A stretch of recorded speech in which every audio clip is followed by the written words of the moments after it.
should probably change that screen to the welcome screen, not the closing screen. You gotta do gods and kings. No, you're right. You're right. Or else it'll scream. Turn off the brave new world. Everything would be real wrong. A lot of the... Didn't you say there was a refresh button to see who was in the chat? I see no such thing. Yeah, it's in the top right. There's like some arrows. It does it. I don't have any arrows. I'm not even looking at Twitch right now. I was just curious because I was on there and I remember us talking about that. Give me a second. That's what I see. Industry. And whose turn was it? Probably mine. We usually end on my turn. Yeah, looks like it. And we will get the screen up. Maybe. Hotkeys, are you being dumb again? There. Yay, now we're up. Alright. Octavius Cutler, it's your turn. Oh, it's fine. I'm hearing so many versions of us all. Listen to the chorus. Okay, so the refreshing, so at the bottom of the chat, when you go into the mod version, so when you do that, then the refresh button's there. I see. Yeah, now. you click that, and then there's a refresh button. Okay. I would gone mad. It's like, what was I pressing all those times?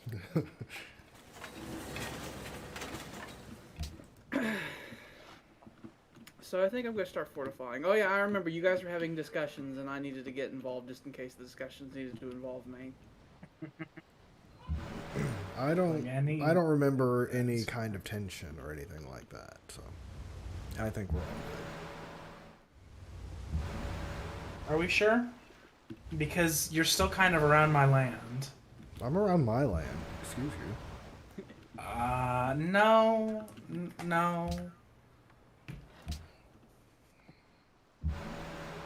We went for so long and everything was fine, and then you started getting real close to me. Don't push me. Don't push me. I'm close to the edge. Don't stand so close to me. You know, it's just real hard whenever your home islands are right next to each other. There's a lot of friction. Don't worry about it. I'm just making a lot of submarines. I think I will also be making some submarines.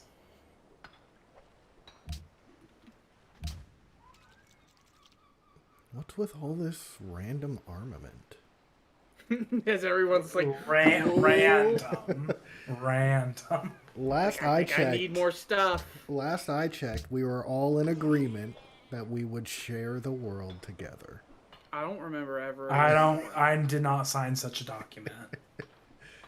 You could not find my signature on such a document. I don't know. I just kind of felt it as like a common pact, you know? Not necessarily like an official thing, but like more of a social contract.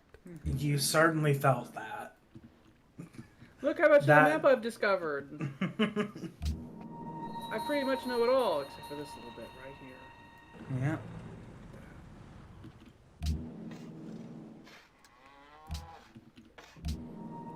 I imagine my lands are like fucking North Korea to you people. No one gets in and no one gets out. Kinda. You have a whole upper ocean to yourself. It's real nice. It's a whole front I don't have to worry about.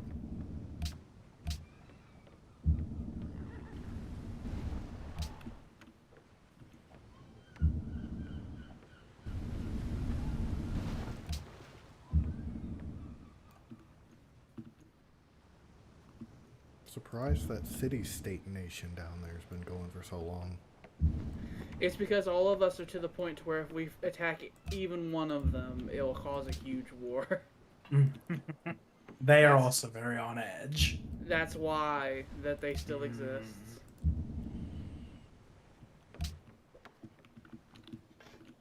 It's almost My like net. it's almost like they're afraid or something. I can't imagine why. Kind of like the world's on edge, you might say.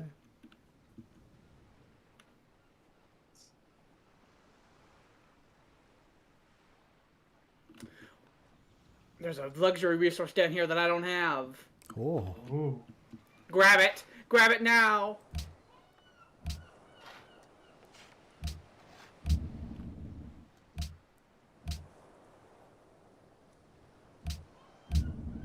Send the army. Send the army, send the navy. Send the navy.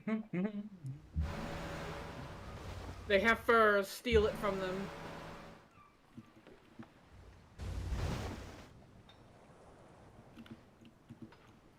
Whatever happened to the mid-Atlantic accent? Like, why did it go away? Like, it was just, basically bad, really. I suppose. What was I doing with you? Because it was only popularized around the turn of the century, like from the 1880s to like the 1940s, 50s-ish, wasn't it? It was because, like, back then it was associated if you had, like, a British accent, you were, like, showed that you were even educated. But that's not our accent. And so people started, like, taking some of the mannerisms of a British accent and applying it to the nondescript American accent, and that's what created it. And over time, people cared less and less about being seen as educated and elite, and so it just sort of faded out on its own. Interesting. For such a peaceful situation, you have a lot of ships surrounding my ship over there. It's a very peaceful situation. It's completely peaceful. Like, I'm merely responding to a threat to myself that came up. I don't know what It didn't have to happen. Well, you see, there didn't used to be an entire fleet right on top of my capital. And I also didn't used to be surrounded by these couple other guys that I do in fact still see. They've moved away from here, but I do see that they are still in fact there.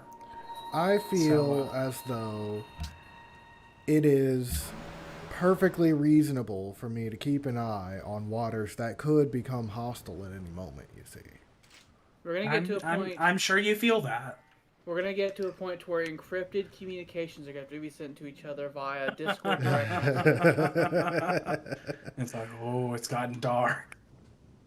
I'm scared. It just takes one person to light a match. I know, I'm scared. The Iron Curtain's descending, boys. Don't light the match. Just don't do it. If you don't do it, then everything's fine. I like my Move wars my nice far and western cold. fleet to my frontier so that in case something pops off, they're within the vicinity. I like my wars nice and cold. Chill. Like I said, I'm neutral unless I'm not. Until suddenly you're not at all. Until won't out be of nowhere, you're not neutral in the slightest. I won't be involved in the early bits. The early But then bits of what? I'm sure. But the early bits of what? Don't worry about it. I'm sure that one of you or both of you will do things that would make me have to act. I'm sure that Jordan would ratchet up the arms race more, and I'm just surrounding my own land, and that's all I'm doing. Peacefully. and if any of you got close to any of the two capitals you both own, I'm just being peaceful. We're all being like, peaceful. I'm This the is a only pe- one this who is does a not peaceful own a situation. capital that's not my own. Oh, bah. It's You would like- if you could. I didn't take someone out back and shoot them. I haven't done that. See, but you would if you could. You don't know that. I do. It's like, you cannot prove this. It's like, I can. We are all captains of industry, and so of course we all would absolutely do that. That is true. When I take that island to the south, I'm going to have an entire sort of meridian. I'll have from the north all the way to the south along that line there. I'll be lined with cities. Cities and redoubts.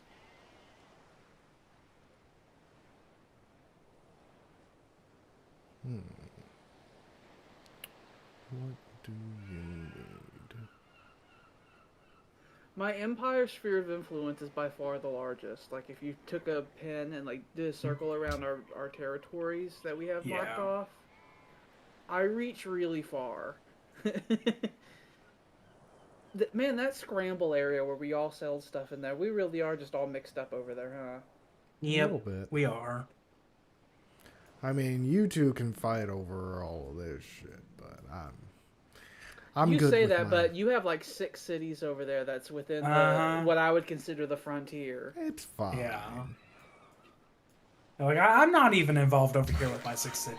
It's fine. I don't even know what you're talking about. You're gonna do something here. I think we were gonna turn this into a farm. Okay, You probably shouldn't do that because there are deer there and they What's up provide there? food. Was the lumber mill we were gonna turn into a farm? Probably.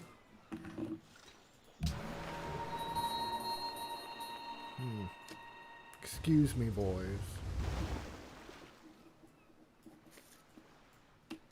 You're looking real hostile over there with your posturing. I did not start it. Everyone's real posturous. Well, I didn't start it. Okay.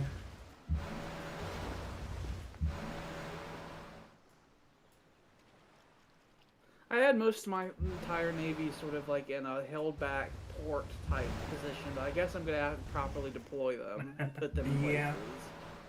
Like where they were just like huddled around a port, and now it's like, well, Okay. you all need to go out now. What's happening right now is good, and I approve of what's happening here.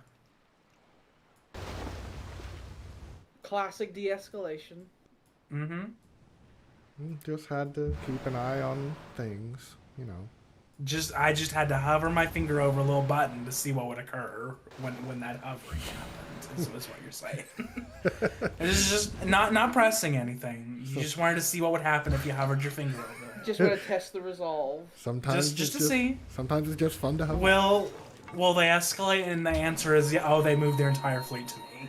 It's like even someone who wasn't involved started moving forces. I think No shots, just some moving of ships caused everybody in the world to get real scared. It's moving everybody. There was a lot of tonnage that shifted all over. fleet exercises. That's all it was. That's all. We're just exercising. We're out jogging. Yeah. So you guys have your naval tensions, and then meanwhile, William and I are competing over who gets to control Antwerp. That's another potential zone tension. Yeah. Although He and I your both guy, repeatedly are trying to. He's foiled my rigging, and I foiled his rigging at least once.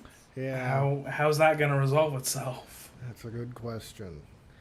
Well, Are we just gonna keep doing that back and forth? it depends on who escalates. If one of us throws money at Antwerp or something like that, then the other one would have to retaliate. And if the other one didn't like how that went, then maybe they might just have to seize Antwerp by force. I mean, sometimes you gotta do what you gotta do. You know? But so far, there's just been a bit of a cold war over Antwerp, where our spies are like espionaging each other there. Mercantile gives trade stuff, right? Like they give happiness, yeah. Mm-hmm.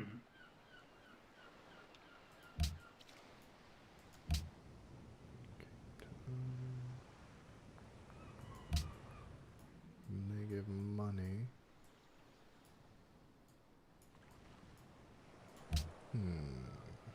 Warsaw. Antwerpen.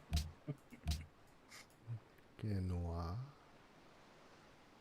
Like baseball bat in hand, it's like, who can I? Who am I gonna hit? I like you, Genoa. We'll be friends. Like I've decided that we are friends now. We are friends, yes? Like I've made that decision. I'm so glad you agree. Oh, we're already doing things there. Brilliant. I do want to remind something we agreed on a long time ago, and that is if we were to be at war, if one of us gives the other a proposal, they have to answer it immediately on their turn. And the reason why is because if the AI did that, it just comes up on the screen. Where if the player does it, it doesn't. And you can end up doing... suddenly bomb a capital, and then it's like, okay, yeah, sure. Yeah, and that would be a bit bollocks. It would make it so that it would be not to your best interest to request peace. Mm-hmm. Yeah, that's fair. So we have to just have an accord where if that happens, you have to look at it immediately and say yay or nay. That is understandable. I don't know why they do that on here, where they just like put player messages and hide them. I don't know, it's weird. They didn't do Should that just in have it be like C4. the same as the regular messages.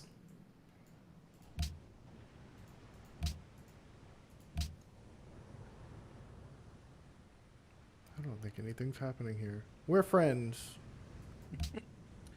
I've been watching that region. I've been worried about Jordan potentially moving into it. Well, I suppose it's a good thing that we're friends that now. you are. I just You want should things know to that stay I've nice. been having my intentions. I've been looking at Zurich over there as well. Just so you know. It's gonna get to a point to when if we end up fighting, we're gonna have city-states that we forgot about that we're allied with that'll also be fighting each other. It's that suddenly also go to war. Some nice extra troops. Good manpower. Always good to have.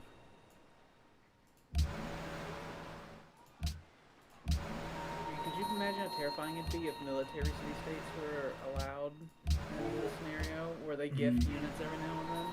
That would be wonderful and horrifying. They'd be like on the level of the maritime ones. Because that's military that's not cutting into your own, whatever the thing is called, the amount you can have. Yeah.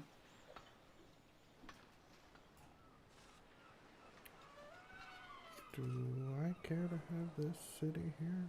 I don't think I do. It is a tiny town with no possible way of growing. It can grow off of food or production. So if you put if you put a town on a hill, it will eventually turn into it'll grow eventually. Oh, I thought it only grew off of food. Yeah, they do food first, and if there's no food for it to grow off of, they'll take the production off a tile. We'll eat the planks. The mod maker described it as selling products to get what they need to grow.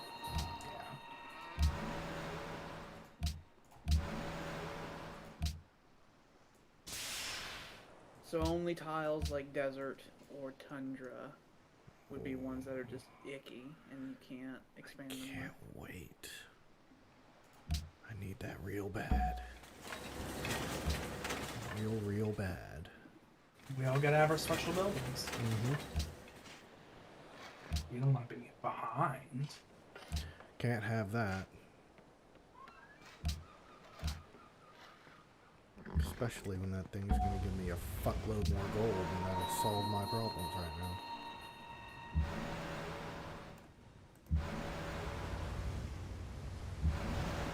Still making money, just not nearly as much money as I would like to.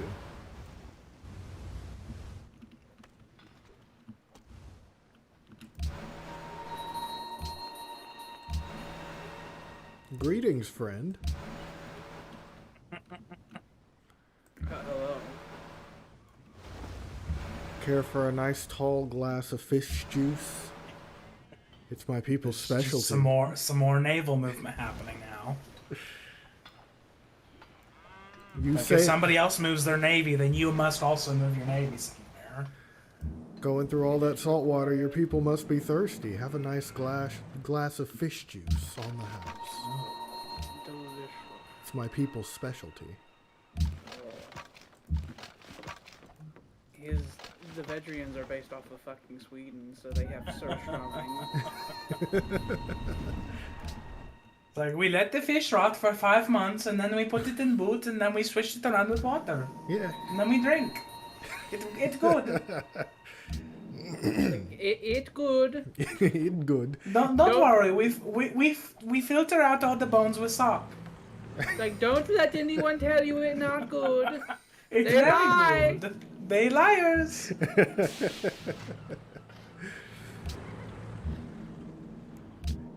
It's especially good when you get an eye. Sometimes they just pop Ooh, out while the fish Because you is- get to pop it, and then it's like a little burst of flavor. A little burst of jelly.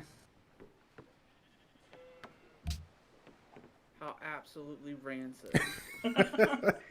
It's like little surprise and meal. Oh. Just a tiny little surprise bead. It's like boba, but for your soup. Yes.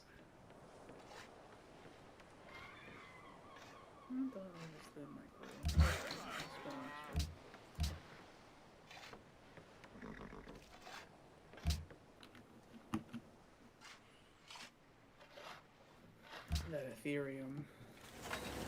That Ethereum.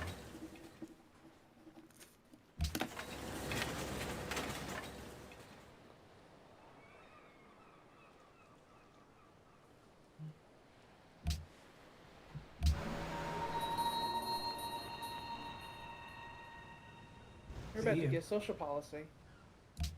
Ooh. Ooh, I am. I forgot about that. It's like, I forgot about those. I haven't had them in so long. But you must choose very, very carefully which one you want. Yeah. Slow outpost.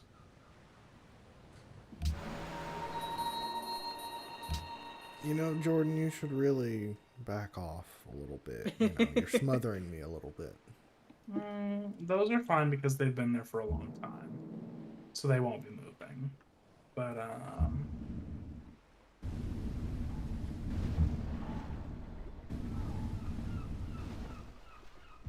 get you there. It's- Happy little island. It's like that childish game of I'm not touching you, but instead of saying that I'm not touching you, you just start yelling at them to stop almost touching you. You stay in relief, and you can go over here. Just get away from me while my hand is literally... We're just backing off a bit. Still able to respond to threats, of course. Never not able to respond to threats. What threats? Right? Exactly. My people's military actions are none of your concern. Until they really suddenly are. Well, yeah, of course. That's how that works.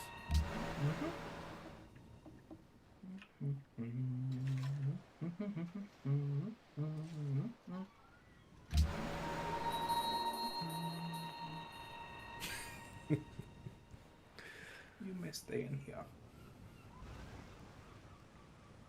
I wonder if the people of Hong Kong have the Mongol jaw.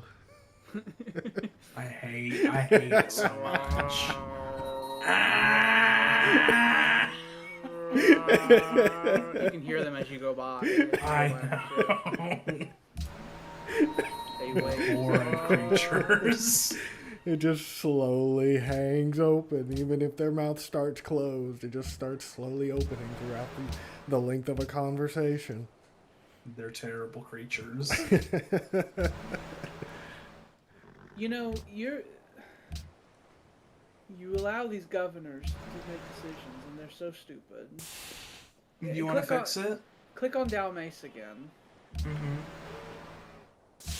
Look at how many civilians they have just working out to sea, and all the mines and stuff they don't have them working on. So, like... They're That- producing 12 food a turn, and the AI has decided to work on empty ocean tiles instead of like those iron fields over there and stuff like that. Did I do good? Am I do good? Is that good? Yeah, you can see that the food growth is still 8 per turn, which is very high. The problem with the governors is that sometimes they really insist, and if you just click on that, then they'll go and they'll just shift something back over and stuff like that. Oh, Because they're bastards. Can't you do the... That's what I do. But I do it to every single city.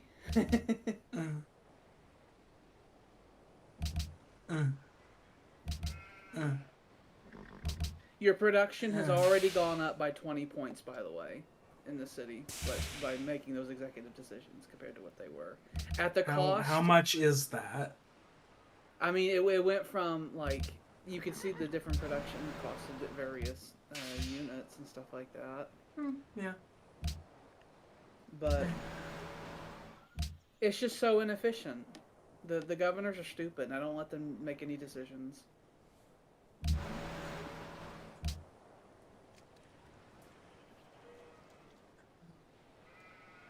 Like, all of the orders here in Orlin is from long ago, when you were trying to make something quicker than Dalmace could. And I was like, I could make this more efficient for you. And I went in and made a bunch of executive orders. Oh, yeah. That was like 15 population points ago. I'm sure it's all fine and dandy now. You gotta squeeze every ounce of industry out of your cities. They don't have to at all. If you built a hospital in Yakutsk, you'd have the excess food to be able to have them work on mines instead. And it would increase its production greatly. I shall do that soon.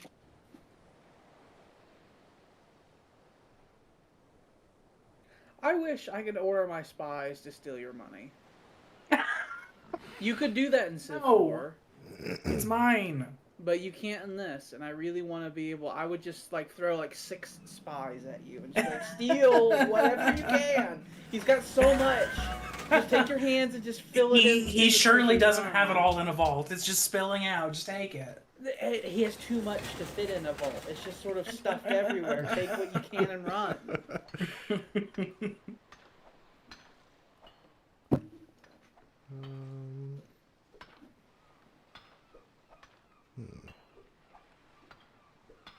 Do an aqueduct.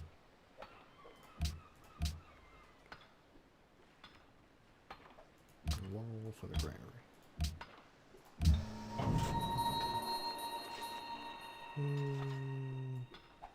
You'll find your happiness in Rio. Bam, ba, da, da, da. I think there were Luddites that were out here and I killed them last time. Some desert men came out and were about to burn things.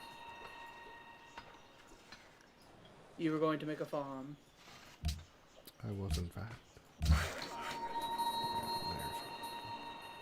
There's already a plantation here. Do I have anything for you to do? Is there a reason for you to live? I could get rid of that. Can you build something there?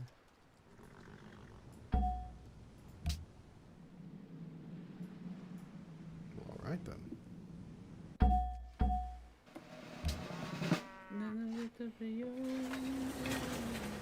I can't make the Great Wall.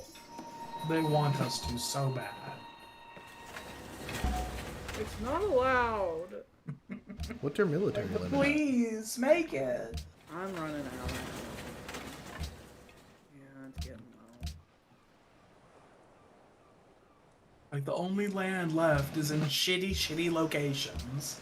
Yeah, I'm taking some. Like, we're scraping the bottom of the barrel, where it's like a single resource. Like, well, let's make a city. It's like, I saw that there was some fur down there, and I was like, well. I mean, it's what I did with Lodos way back in the day.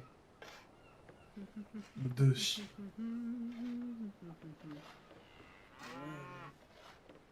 What? It's like, you got the production. Oh, okay. For another turn, I believe. Yeah.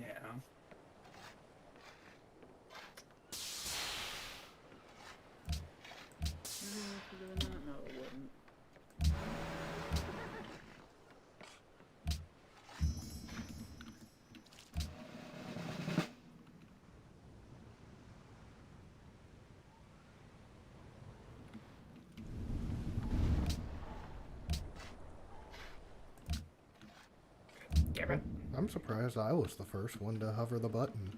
I figured one of you would have done it a long time ago. I wouldn't do that unless I know I can win. I'm not 100% sure I could win yet, so I haven't. Fair. I don't want to start something I can't finish. It's Like, not I about, want it to be a sure thing. it's not about starting. It's just about prodding. That's some real scary shit. I mean, you gotta test. It's like your I just want to prod the nuclear superpower. I just want to see what they do. Yeah. As long You as the never war know. stays cold, there's nothing to worry about. If they don't do anything, then it's fine. Yeah. At one point in the Second World War, the Soviets got to the point where they needed manpower so bad that they started mass conscripting women into the front lines. Mm-hmm. And at some points it got to where there'd be like a family of like, 4, and dad is on the front lines, and it's mom and the 2 kids. And the government would take mom, even though, and be like, you're going to the front line, and they'd be like, but I have kids. And if they were like 13, if they were like 13 Like, and you- over, you the can Soviet handle government, it. yeah, the Soviet government was like, figure it out. If they were younger than that, the state would just like seize the kids and put them in an orphanage until the war was over. Oh. And whenever I've said that if something got real bad, I'd have the motherland calls. That's what I'm talking about. Where like every city I have that has at least a barracks in it would produce like units to go off to the front. Like that's what I'm potentially preparing for if it happens. Send in the men and the women. That's if the one of the children reasons. can hold a gun, then send them too. That's You one of just the reasons. have the posters like, we can do it. My lowest production city in my whole empire is 44 production a turn. So I am capable of producing units at a pretty good clip if I really needed to, because like Great War Infantry is 256. Mm-hmm. So that means that at worst, it would take me only 5 turns to build an infantry unit at my lowest production city. So if I had every single city working on it, I could summon a huge number of troops. That makes me nervous. Anyway, I could summon a huge number of troops if I needed to. I just have that prepared, just in the background, just in case. Supposedly they're not reaching for Anybody it. does so. anything. I'm gonna increase the amount of artillery I have, like stationed in cities. I think. Why is there a road here? What was I doing? Was I building a road to that fort in the north? Well, I want you to do something else.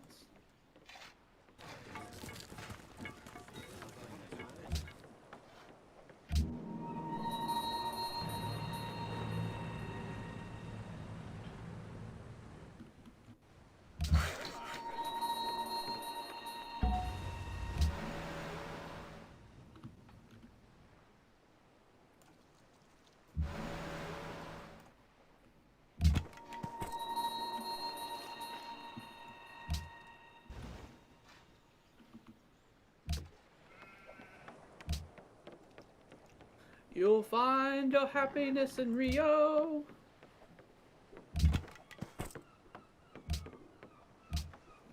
Apparently the Portuguese royal family did. Yeah, they moved their capital to Brazil. That's weird, by the way. They For have- colonial power to pick up and be like, we're gonna go over here. No one else that I can think of did that. I don't think anybody did. Even the Dutch, whenever they were conquered by the French, didn't do that. They're like, no, I don't want to go to the fucking East Indies. No, thank you. I can take you there.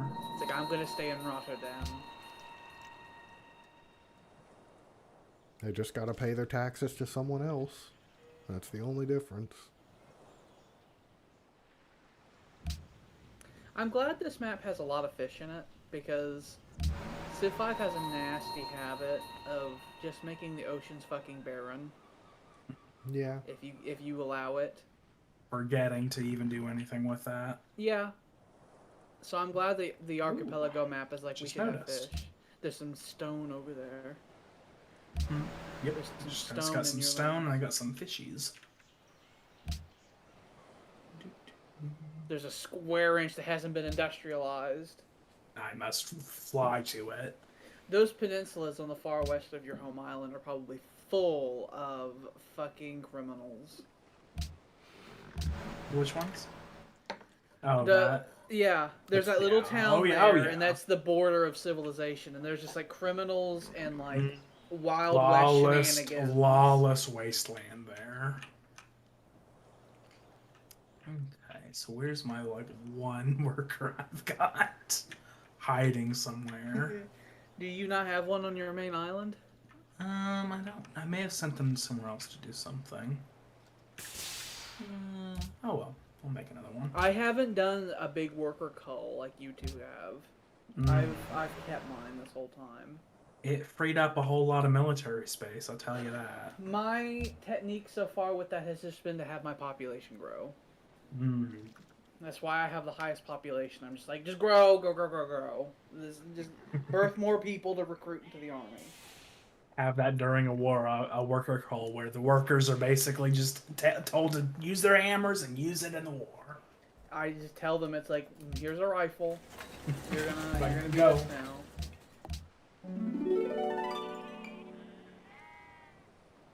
I saw that there was a mod that had a fun mechanic where you could take a worker and put it into a city, and like you basically delete it in the city, and the production it costs to build the worker gets added to the production of whatever you're making in the city. Interesting. As a way you're like, you press them into service. So if you were making like a rifleman unit and you took a worker, it's like, get over there, you're this now. Or if you captured a bunch of workers from the other side, you can bring them home and make slave labor happen. Make them make your things faster. You can German it up.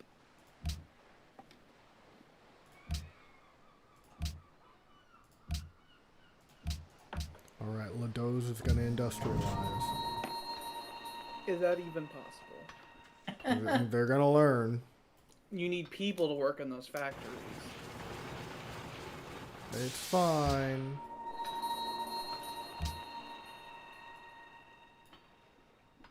There's nothing over here for now, but we're going to keep patrolling. The Great Desert Patrols. Farm. Is there a reason to have you live? Plead your case before the local magistrate. It's the 50th case he's heard today, so he's bored. It's almost lunchtime. You've culled quite a lot of your workers. I would say that you're getting to the point where if you were to have a big debate and a lot of tiles got burned or something, you might have to look for workers to go fix it.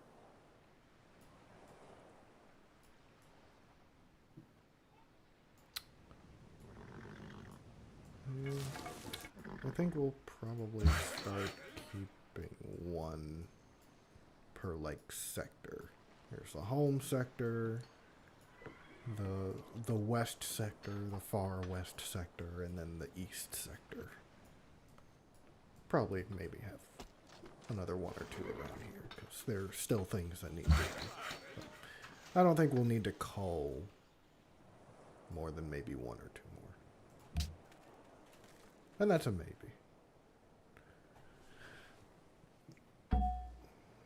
Talking about people, like, we may have to cull them. The local magistrate has decided that you can live another day. Congratulations. Memento mori and have a good day. Imagine the effect that would have on your people's lives. Oh, yeah. Just at any time, you could be called up to the local magistrate and he could just have you called. It's like, tell me how you're useful. It's like, could you explain it to me? I don't think I quite understand. What is it that you do here? What exactly do you do here? I'm a people person, goddammit. I talk to the people. You see, I don't know if we need any more of those. You understand? I talk to the people. I go from the people into the engineers, and so I talk to both of them. And I'm a people person. But we have technology. We have telegrams. You don't have to send a person to do those things. You understand, right? It's downsizing. It's a good movie. Of all the Office movies I've seen, I'd probably say I prefer Office Space. Mm-hmm. That's a good one. Yeah. It's a classic. They take my swinging stapler, and that's where I go to. I'm gonna burn the place to the ground. So I'm gonna burn it to the ground. These things. Have you seen that movie? I have. Okay. I brought that up with Kent when we saw him on Veep. I was like, he's from Office Oh Space. yeah. I remember that now. It's probably been at least 10 years since I've seen it, though. I remember I always felt bad for him. The little mumbling man. Yeah, I'm gonna need you to work on Sunday. You didn't have anything else to do, right? Salary work. Yeah. That's what that is. It is. It's horrific, but it's legal. Oh, so very legal. We didn't get reform on that until Obama's last year in office. Yay. Where he was just like, this is not kosher. And you have to pay them extra if you just tell them to stay in. And then the companies are like, ah! How else are we going to perform our profit margins? You want me to pay them? What is this, Russia?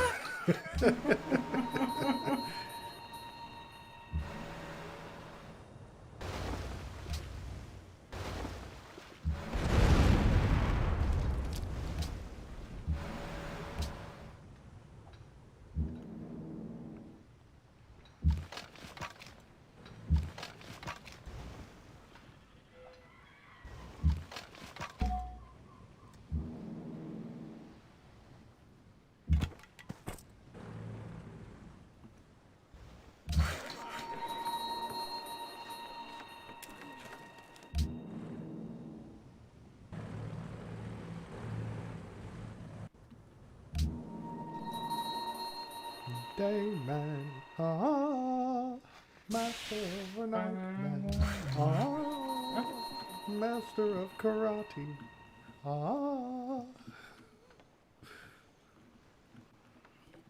You know, I was saying that I hadn't had a call yet, but I'm having issues figuring out what I'm going to do with this worker here. The magistrates are like, do we need him? I could put a fort up here, and that would give me artillery coverage over this pass here, but I already have a submarine watching that. He's seeming a little extraneous. And we are running low on military supply. We are.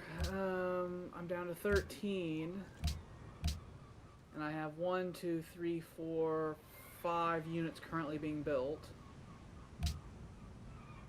It's down in the single digits. It Everyone is. counts. But I am about to found a new colony, and that will give me a little bit more.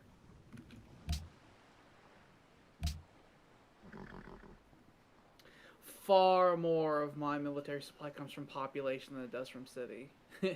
That normally is the other way around. I've built very vertically.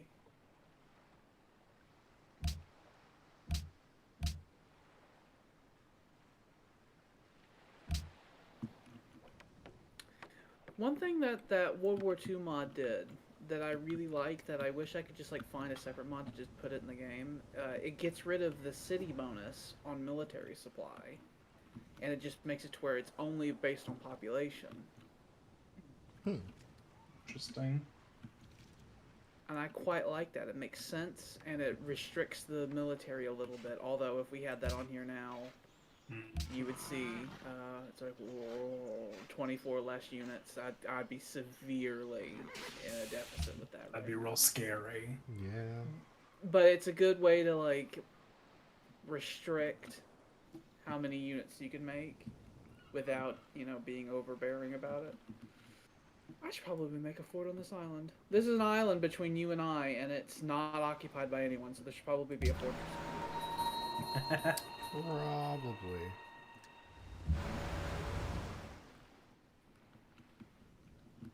We're gonna pivot to me planting flags on random barren islands in the middle of nowhere and saying it's mine. I like this strategy. I might co-opt it.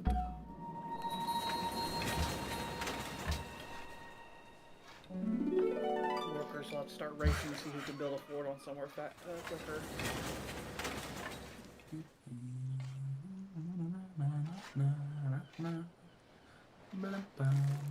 I mean, it's essentially what we did to Wake Island. Mm-hmm.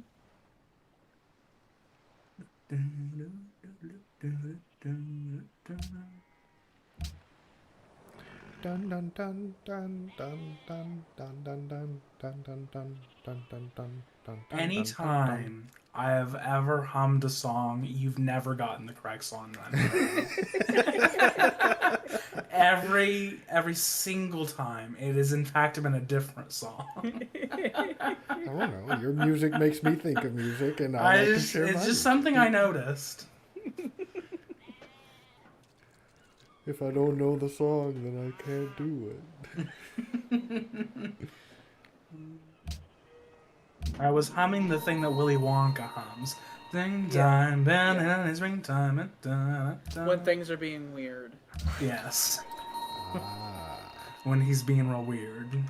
That part of the movie. In the tunnel. Yeah. Yeah. I only really remember the more poetic part where he starts at the beginning. I don't really remember anything in the tunnel, I guess. Maybe my brain just didn't want to perceive it as a child. You don't remember? Movie. Oh yeah, do so. Definitely do so. That movie's really good. Like, really good. Like, it fully holds up. Uh-huh. Where it's just like, everyone in this movie is great. Gene Wilder's amazing. And everyone... I will say that I did watch it as a kid, and I did like it as a kid. I especially like it, because I rewatched it, not... Didn't we rewatch it recently all together? I don't know if William was there, because I don't think I was he there. not? he lives in a faraway land. No, not together on Plex. No, that was before COVID, when I was showing everyone Willy Wonka. Oh, it That was. was because... Yeah, Yeah. that was before COVID, when I showed it to Tyler and stuff like that, where I sort of fell and stumbled back on Willy Wonka when I was just like looking for something to watch, and I was like, this is really fucking good. And everyone, even though everyone had seen it, I had everyone sort of rewatch it with an adult's eyes. And it's like, this is just a good movie. Yeah, it's like, this is an unreasonably good movie. Like, I forgot how good of a movie this was. Like, it's funny and weird. The characters are engaging. They do this. They do foreshadowing and the things that make you think. And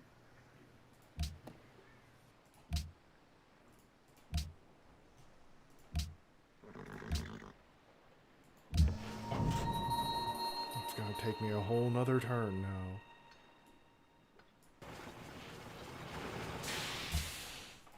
I rewatched it like 2-3 years ago after I watched Blazing Saddles for the first time. And I will say that was an amazing movie as well. Mel Brooks.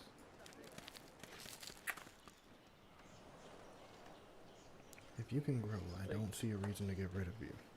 The Gene Wilder's Mel Brooks combination. Gene Wilder's amazing. I've not seen him in anything that I disliked. He's great in everything he's in. He greatly disliked Charlie and the Chocolate Factory, the remake they did with Johnny Depp. A fair opinion. Yeah, and they were talking about doing another remake. And Gene Wilder made it clear that if they did, he would be vocal about opposing it. And then the studio waited until he died to announce that they were thinking about doing another remake. They literally waited for him to die. Because of and as we just said, we rewatched the movie. It's like, oh, this is just a good movie that holds up completely. There's no need to remake it. But no, you have to remake everything now. Well, it's because these companies, they look back in their catalogs. It's like, what do we have that's recognizable? What do we have that we know will make money? What do we have to spend the minimum amount on advertising because people will just hear about it through word of mouth, like now. And it's efficient, but I hate it. There's my movie by corporate board theory where I was talking about it doesn't matter what the context of the film is or who you have working on it, but the moment you have an executive board who's like, we need a movie that does this, so let's make this, the movie's going to be bad every time, no matter what. Doesn't matter who you put in charge of it. It's like there's like an auteur element to it, and the moment that's taken out in the inception of it, it's like the whole movie's gonna have structural problems no matter what you do, and it's gonna be wrong. You must have a foundation if you're building a house. That's what I feel about every one of those propaganda military movies from the 2000s, like The Hurt Locker, Black Hawk Down. Oh.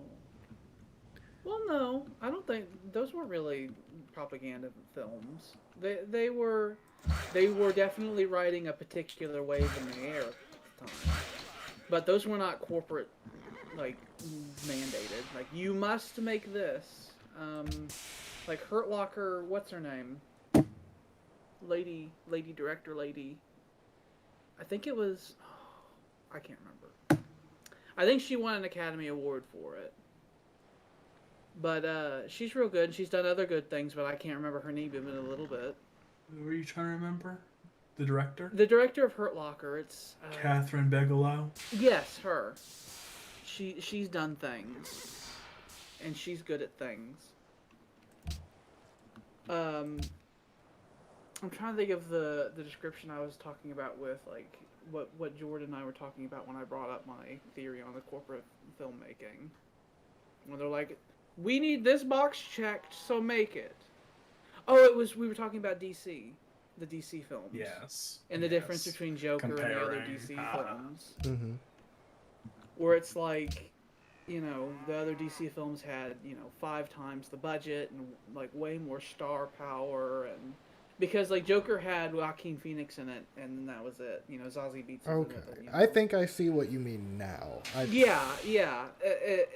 With Justice League and stuff like that, you had the company was like, we need a Marvel thing, make it. Mm-hmm. Whereas with Joker, a group of people who were like, I have an idea for something, and they went to Warner Brothers and was like, we have an idea that we think can make money if you just help us. Mm-hmm. Versus DC going out, it's like, we want this, let's go find people who can make it for us, Mm-hmm. And whenever you start with that foundation, it's gonna go wrong every time. Do some more conscription. Who even wrote Thor: The Dark World? I don't know. That was Taika Waititi, wasn't it? Did he write that? Was I it? think so. That's what I thought. It's possible. I don't know anything about the Thor films. That's like the one Thor movie that no one really remembers. I have not seen anything positive about that movie. Oh wait, no, you said The Dark World. Never mind. I thought you were talking about the Ragnarok. Oh no, Ragnarok was amazing. One of the best movies of the whole series. Directed by Alan Taylor, produced by Kevin Feige, Christopher Yost, Christopher Marcus. I don't know these names. I don't know any of those people. Yeah. Story by Don Except for Payne, Feige. Robert Rodat. Yeah, same.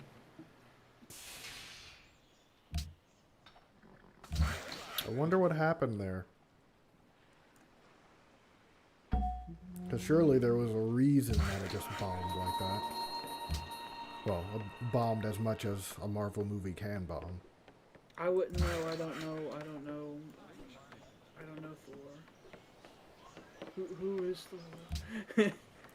I never watched any of this stuff. I don't like it. I haven't tried this food, but I know I don't like it. No, I watched the first one, didn't like. I explained this to you one time. It's like I watched the first one, didn't like it, and then the second one came out and no one liked it, and I was like, well, I don't think he's for me. Ragnarok is good though. I will say that. Ragnarok, by the time that came out, I was off the Marvel train. I had gotten off and I was like, oh, God, I got other things to worry about. I'm feeling these shows. I liked WandaVision. I'm really liking the whatever the fucking one is.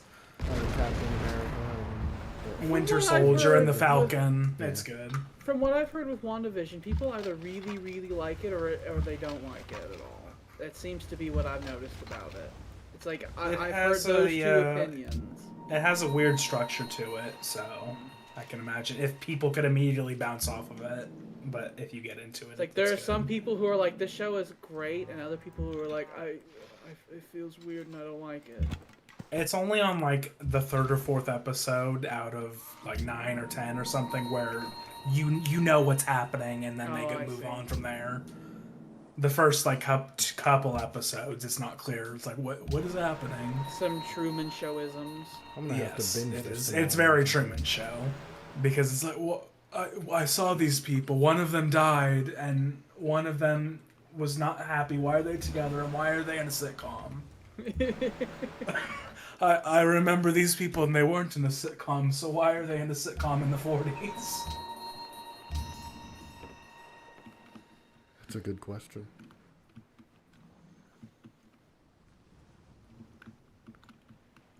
Who are your spies going after? Never you mind.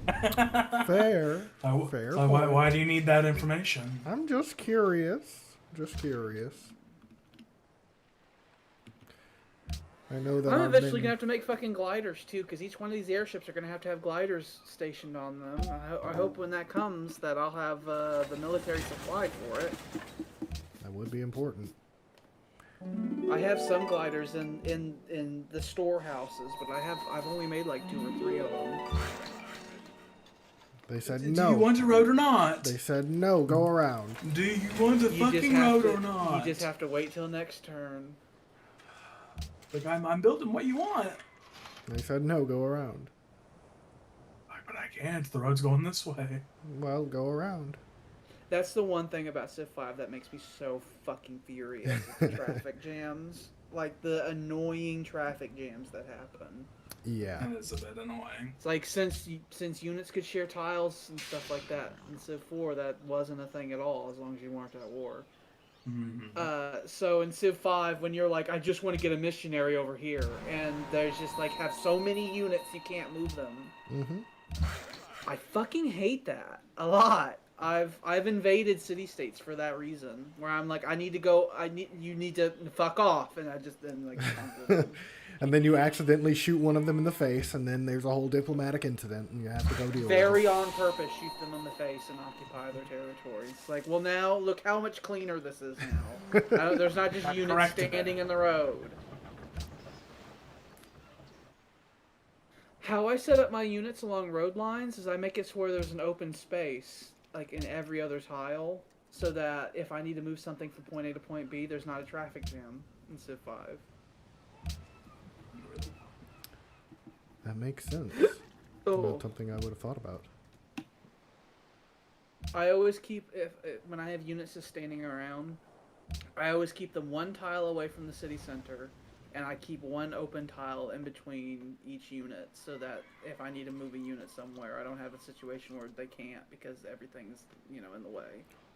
For the first time in like 3,000 years, my people will finally have another golden age. It's not 3,000 years. Ignore the year. Look at the turns. It's It's like been- because every turn's a year. So and the first 100 turns we didn't play, so it's been 300 years. And Bruce's. In Brussels. Oh, they finished the port. Okay. All right. So we're finally in a golden age. I presume Vedria will be unreachably high production at this point when it comes to League of Empires. I would have to Oh assume. yeah. What is it at right now? 204.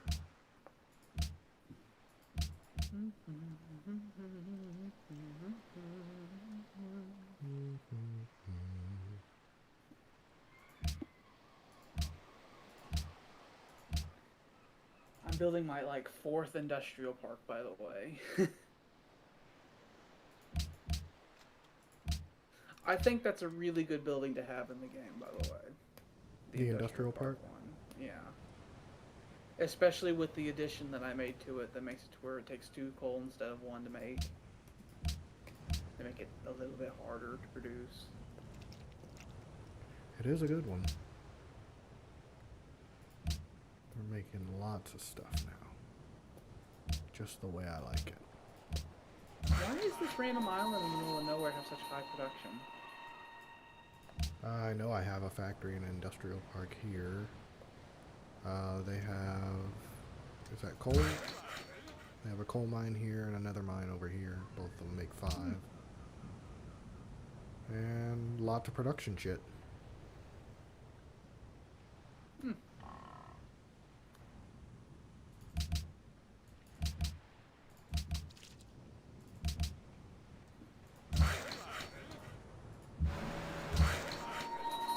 What are you doing?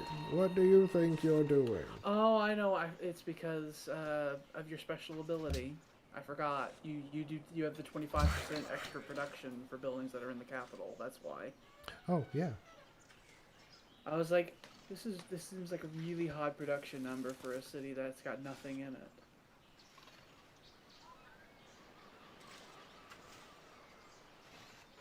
Look at all these fucking towns that you can't possibly work. Yeah. Let's just So try and many. think of which one to get rid of first. This one's With already being worked. with them so- turning into proper towns and consuming resources, what tends to happen is the AI does the thing it likes to do, where it blankets a whole huge region with them, and then once a couple of them grow and start sucking up resources, that's when they're like recalculate and they're like, "Oh, we gotta tear some of these down." But they waste the time building them to begin with. When they could be building something else. They're very inefficient. It's fine for now. We'll keep that one. We'll just get rid of this one. That one's grown, and it's going to keep growing.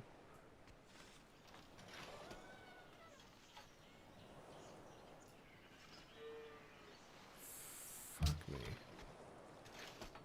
I just need to figure out which of these I'm going to turn into farms. We got that one.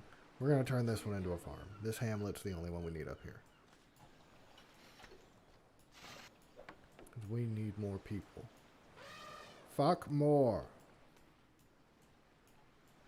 Yeah, you have so many cities. I imagine your military supply source is like radically different than how mine was.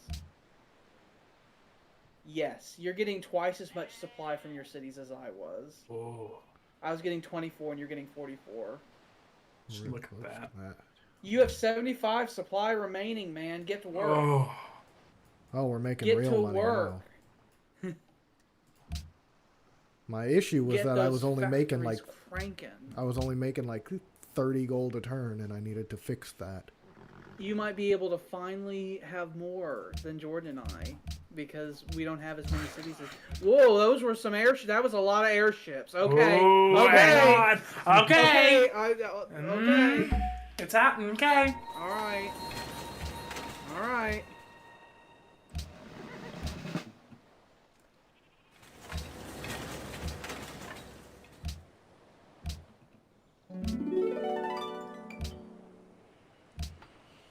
I don't know what all this is for.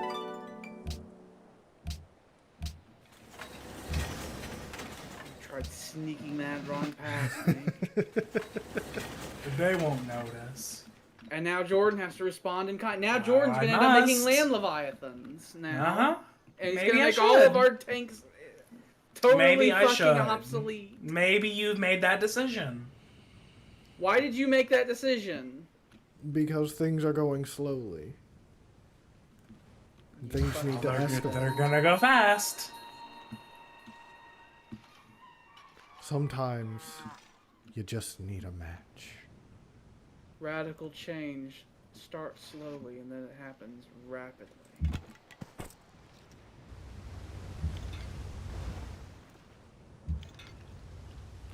And here we go. You're a bastard. You're a bastard and a deviant.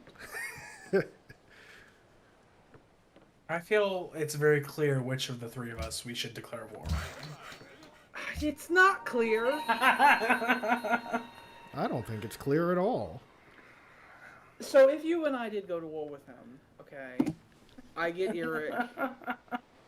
I get Eric. Hang on. What? It's like if we go to war with him, I get Eric, the city of Eric. You'll win then.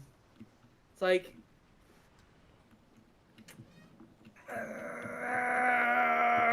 but Vedri has too many manufactories! You can't get Eric. You'll win.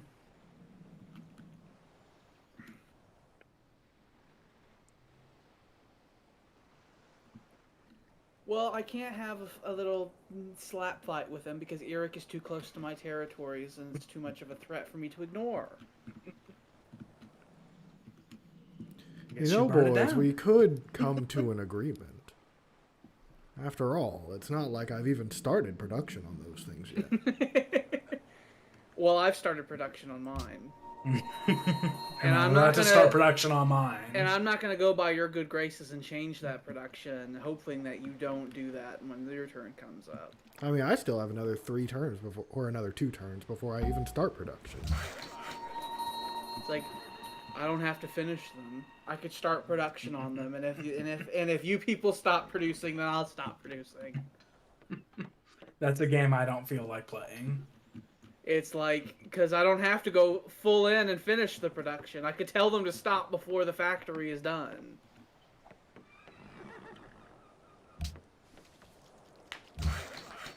I think everyone's making such a big deal out of nothing. We all had an agreement, and you just tried ripping it right in half. Yep. I'm just testing the waters a little bit. Well, consider the waters tested. They've been tested. Like, I ordered all the factories to open up. They had been closed for so long.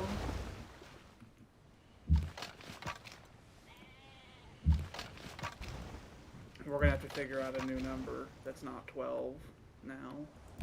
Yep. But I don't even know what that number is gonna end up being because you're gonna obsolete half of our things. Mm.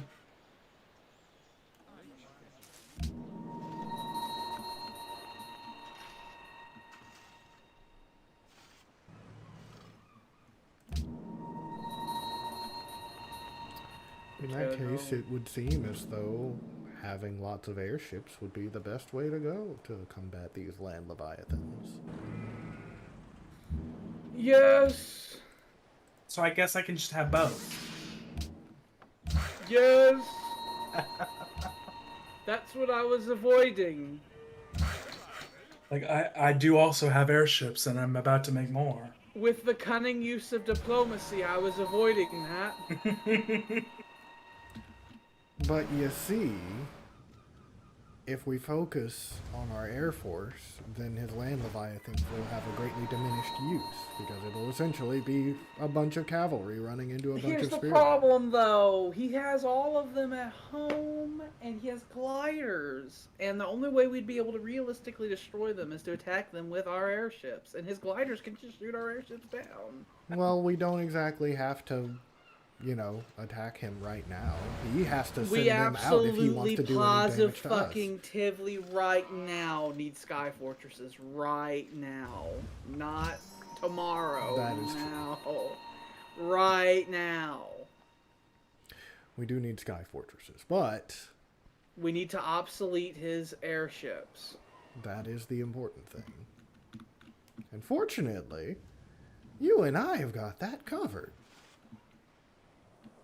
I'm working on it. A lot of we happening. Well, I mean, a certain someone is about to obsolete half our military, so...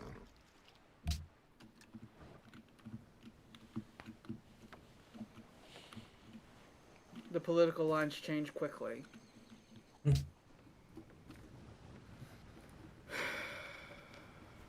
An invasion of Orland would be really hard. It would be extremely hard and extremely costly. It's so condensed. It is. It's very condensed. It's like 4 cities in a very small area.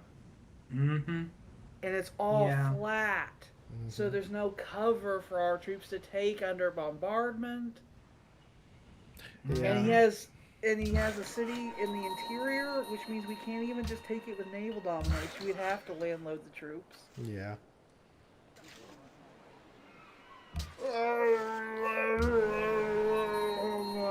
We'd have to do some Inchon shit and work our way through. Maybe. Okay. Before you do that, I'm just hovering. William. Yeah. We don't have to go to war with him, but would you commit to us potentially seizing his mercantile city-state allies if he does that? And then if he wants to fight us to try to stop it, he can try and stop it and fight us in the Navy, where his gliders won't be able to help. I think I would be fine with that. Because his happiness is pretty reliant on those city-states, and it would be such a pain for him to try and deal with things without having that. Especially with all the war, and that would just be a whole mess. So if you upgrade those ships, we will attack your mercantile city-states. We will just straight up steal them. And any other mercantile city-state you try to acquire, we'll just steal them with force. So before that button is pressed, and that's definitely a thing where it's like, well, we're not declaring war on you. We haven't done that. Or not. I gotta count correctly. And 4. So we can resume the old-fashioned arms race. So the new number is 16 then? I don't know. Apparently. Maybe. I don't know. Is it? I'm not No, sure you how just many made I'm even 4. producing right now. What is the number? What is the number? I only have 3. What is the number, William? 16 William's is the military number. supply is much higher than ours, Jordan. So this is a situation that may not go to our advantage in the future. That switched to you guys being us real quick. The diplomatic lines are very, very fragile. So if I struck quick and hard at Vedria, I could just take that out. I would respond violently if you seized Vedria. No, destroy. Destroy the manufacturers is what I mean. That's just temporary, though.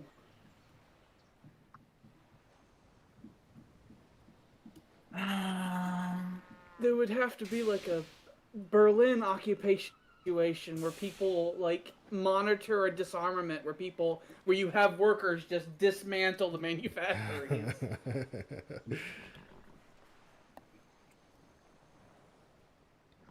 What if I took Vedri and you took Eric?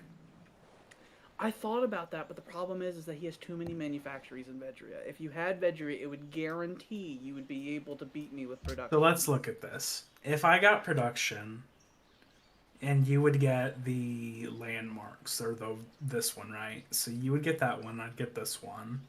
Are you willing to basically cede wonders to me if I cede the ability for you to basically have production? Because I can't keep up with Vedria or Orlin. That's what I'm thinking. So you would for Defos have this one. I would for Defos have this one. I would only have 2. I would have, because I can't get the refinement. So I would have 2. You would have 1, 2. I would have 2, and you would have 2. And it would be balanced because we could just match each other on the Defender of Progress. So if we take out him, I would get 2, you would get 2, and we'd be matched at the Defender of Progress. And the world would be on a knife's edge. No, shush, we're still talking. We're still talking. There are 3 people in this room, you see. I'm thinking... we go into a separate chamber. I'm thinking... What are you thinking? Maybe we could just cancel this production. I like, so that'd be the second time where William has like decided to rock the boat, and he's just like, let's backtrack. I've done something. I'm scared now.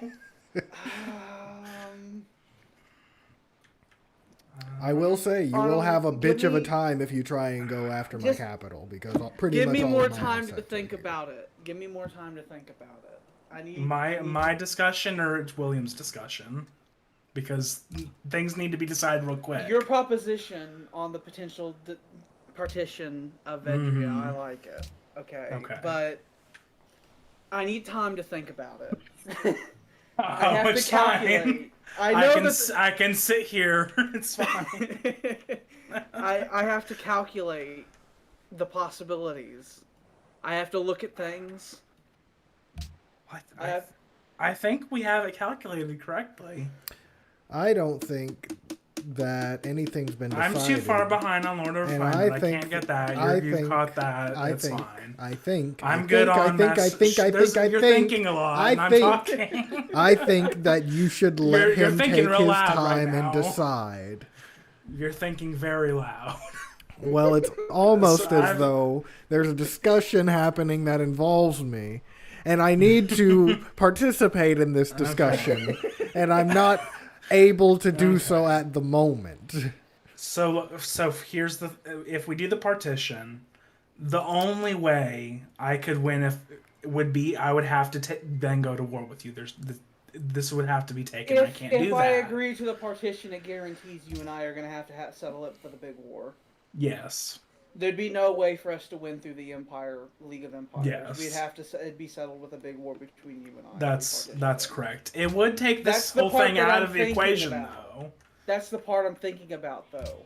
I'm almost okay with this whole mechanic being taken out by it being balanced that way. And then it would go to technology. We would do the technology arms race and war with each other really big. Meanwhile, William might be he'd be diverted off into some third world state, off to the side. I'll go to Argentina. What we would do is he can have that. He can have loads. He can be there. That'll be his capital. I mean, there are a number of islands he has that he could keep. That'd be fine. I mean, the big one is Vedria and Eric because of the wonders and everything. Mm-hmm. But I think that's the most balanced way it could be. Neither of us have a particularly large advantage if we do it that way. There's no secret.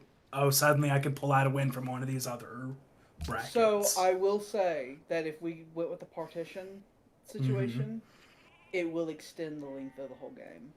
I know. Because you and I, if we fought each other, even if we threw everything we had at each other, we would not be able to beat each other with the current technological situations we have. I know, but he's sending missiles. He has missiles pointed at my capital. We might be able to steal a couple of islands from each other, but our homelands would be perfectly safe from each other. Mm-hmm.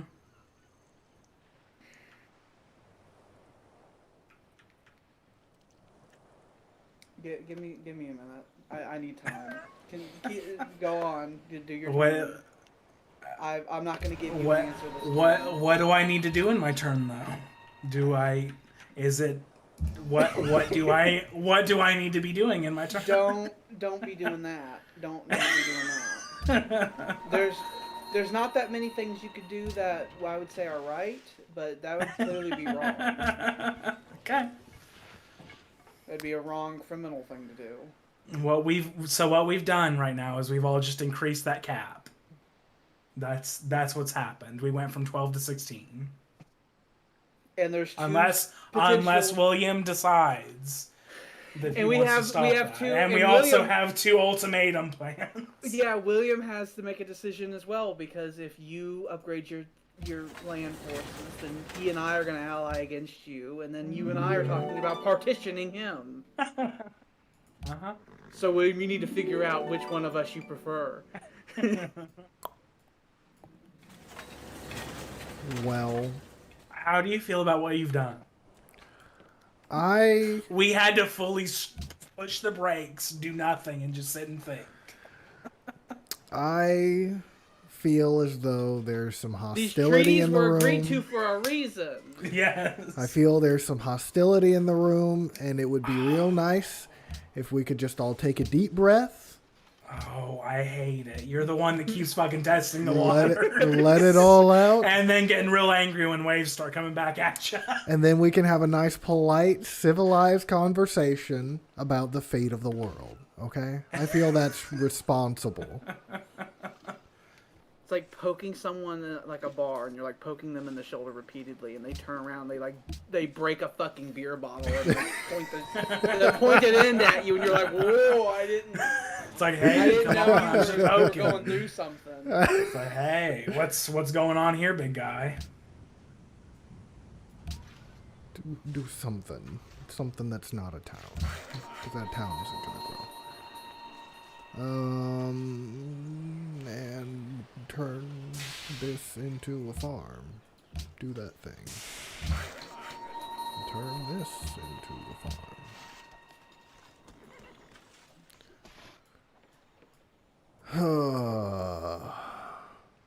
Well, I think either way, what's important is we need to start consolidating a little more. It's like we need to start moving stuff, and Things need done. I see.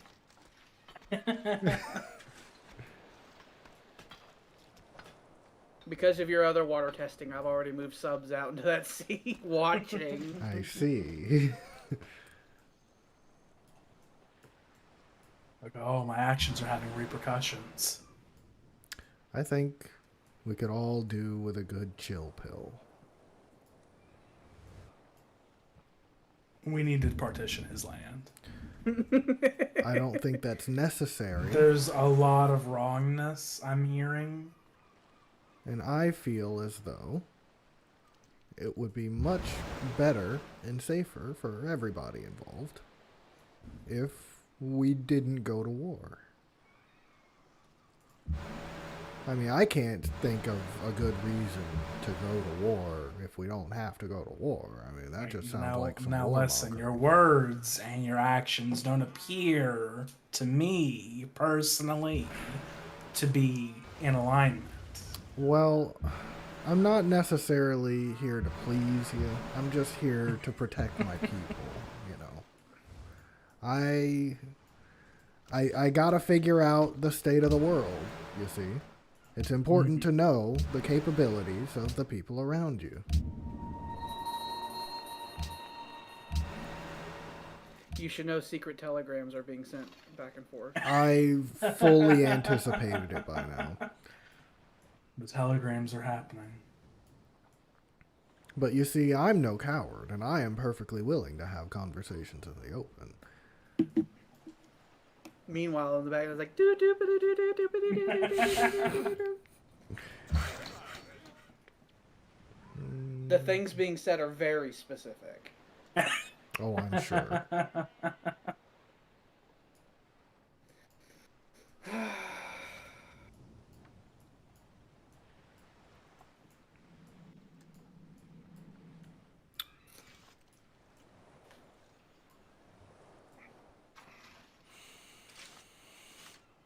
Okay.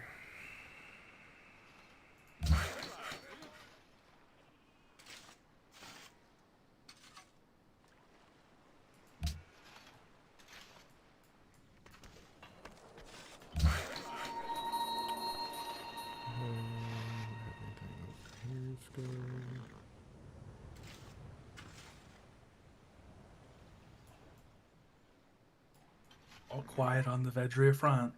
All quiet here. World tensions have increased dramatically. I don't know why.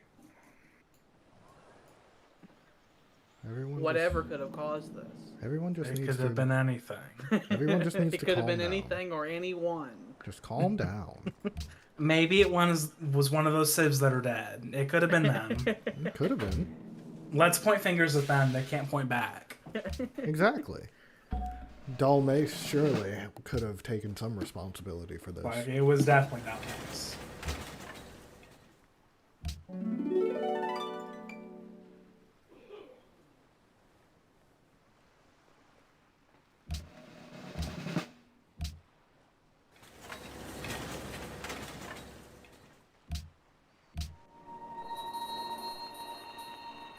You know, it really cripples me that I can't use my own mouse to send secret telegrams, so I'm forced to be out in the open. Oh, I'm using my phone.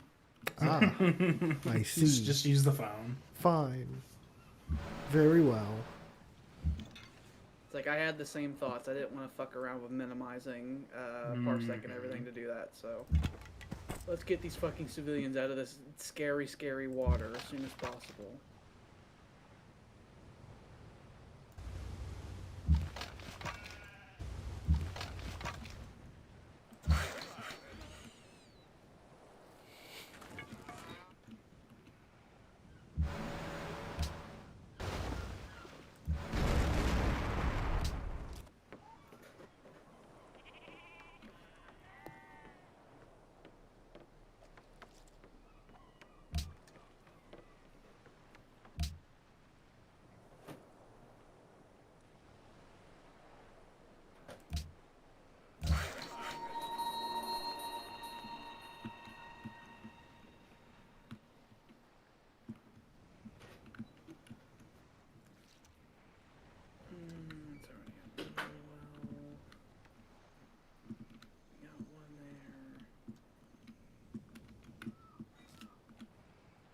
That got real quiet all of a sudden.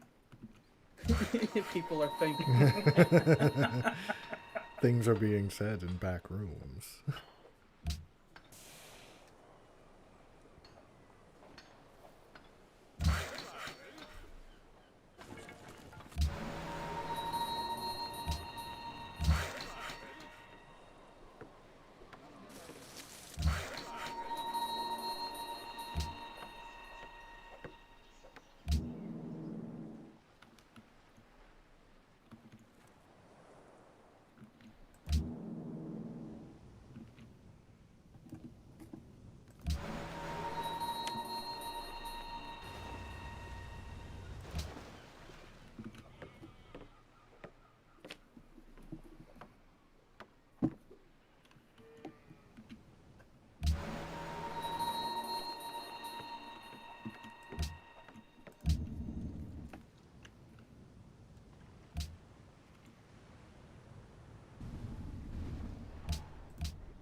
That's a real lawless peninsula over there. It's where all the criminals disappear to. It becomes a fucking pirate republic.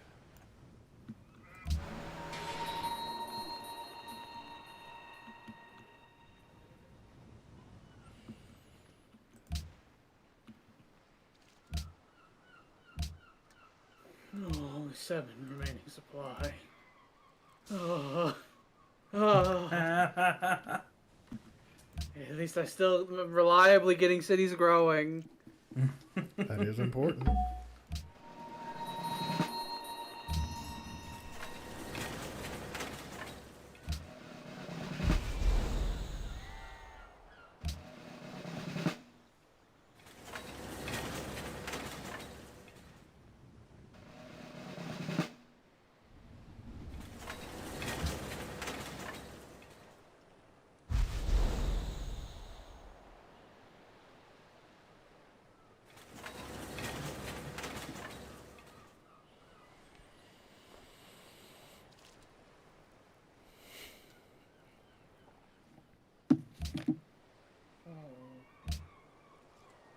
I feel like the prettiest girl at prom.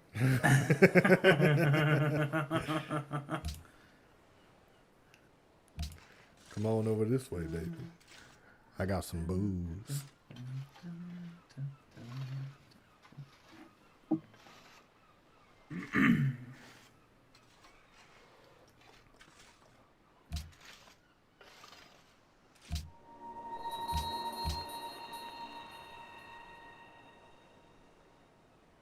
Oh, you're so far behind, Briansk. You have so much I need to make. We need food. You basically exist just to give me a bit more military. We need And food. because you're an island, and so I didn't want other people to have you. Help us. Maybe. Like you got a wheat field there. Come on.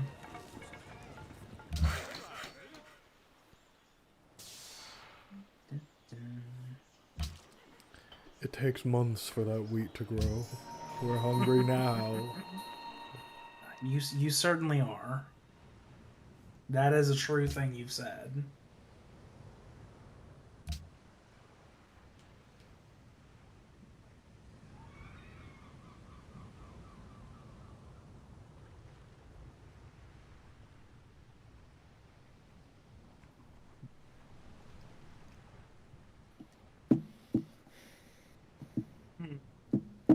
Thinking. I'm thinking still. It's like a year and a half has passed. It's like, I'm thinking.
I think I've made a decision.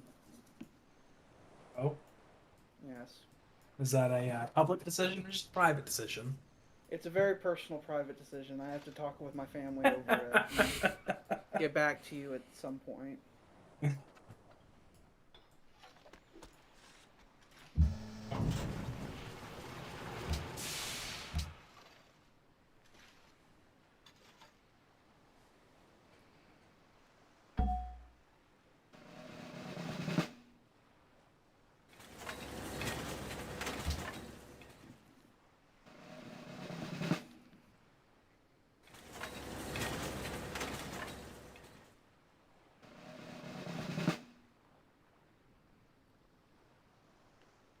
I do imagine it's fun. It could be fun with the stream because they know what we're doing. Yeah. Where it's like, oh, everything got real silent. It's the It's that scene in a movie where you just hear that happening in the background. Just montages of men being moved and troops being gathered.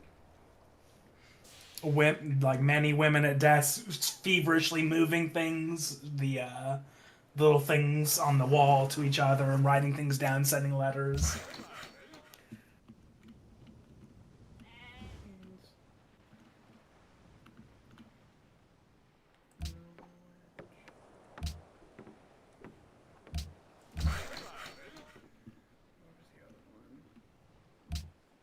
almost have enough for the Biltmore House.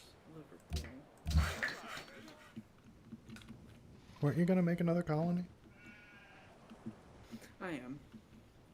Down there.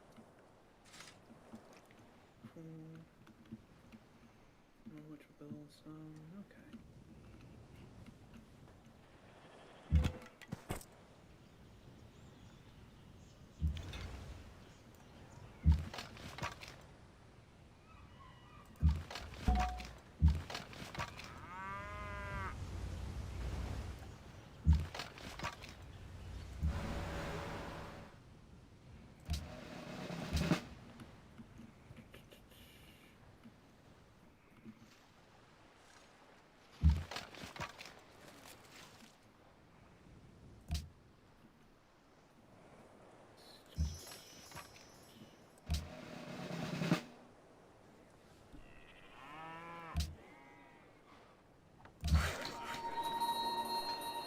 Oh, what are you gonna do?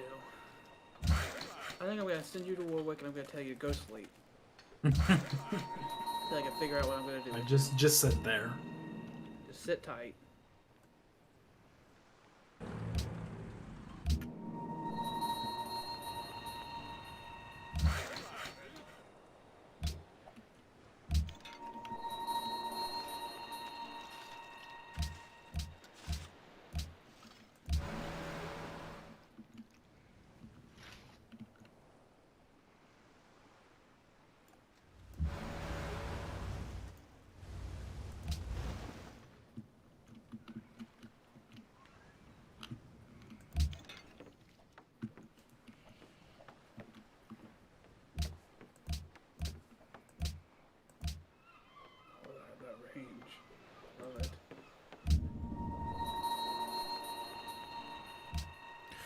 Luddites.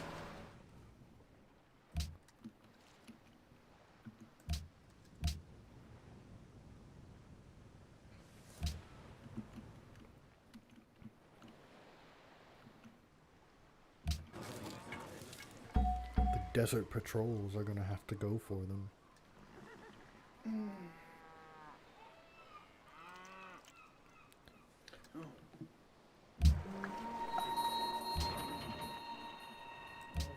That was taking up a precious supply. That workboat was. Every point over the military supply you go over, it reduces all of your production by 10%. Oh God. Yep. In the World War II mod, it just does it by 2%. Which I think is far more reasonable. Okay. You best choose very carefully. Let's take a look at everything. It could be good. See, found increase the culture cost. Yeah.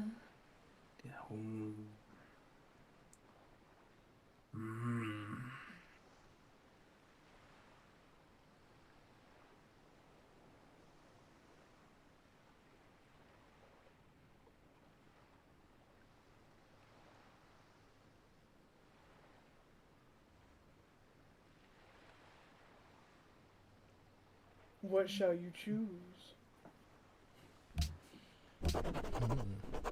That's a similar choice that I made recently. Where everyone started getting real lippy, and I was like, maybe I should get this defense bonus. Yeah. I'm getting scared. We all got real tense, and all of us adopted nationalism, which is the name of that policy, by the way. We must protect the homeland. All of us started screaming about how the vermin are coming. We must secure a future what for was happening there, so people aren't freaking out, was I was reading it real careful. I was like, okay, I can't make the wrong one because people freak out. I want a flyer, not an airship. It's very nice of them to allow us to. They will allow you to make the obsolete, the now technically obsolete land ship, by the way. So it's very nice of them. That is so nice. Maybe they foresaw that there'd be agreements like the ones that we were maintaining. Here's the first of several. Because that happened. That whole thing happened. Yeah, next turn 3 airships are going to be made on my end. We were all perfectly happy with how everything was. Happy's a very Uh, strong word. I would say content. Content. It was Tolerate. fine. Everything was okay until. I'm scared now. Like I'm missing something. It's like, is there something I should be doing? I can find. So now don't forget a fleet somewhere. It's like, oh. Exactly.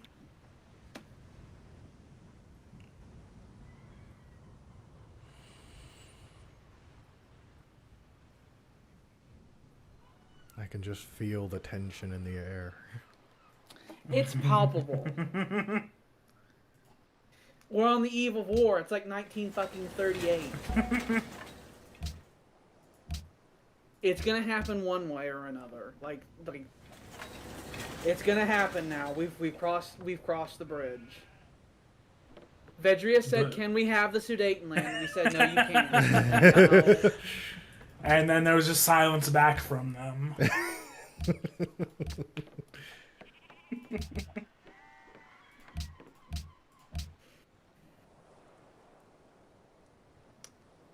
I wish I could just spam submarines.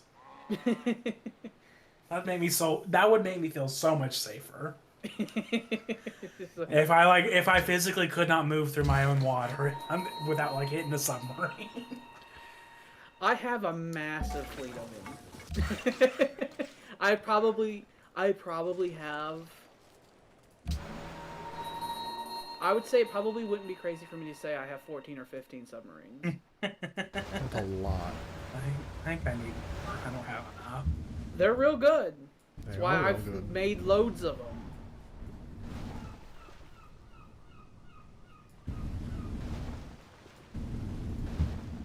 Could you imagine how much more powerful we'd be if we were using the traditional Civ 5 social policies?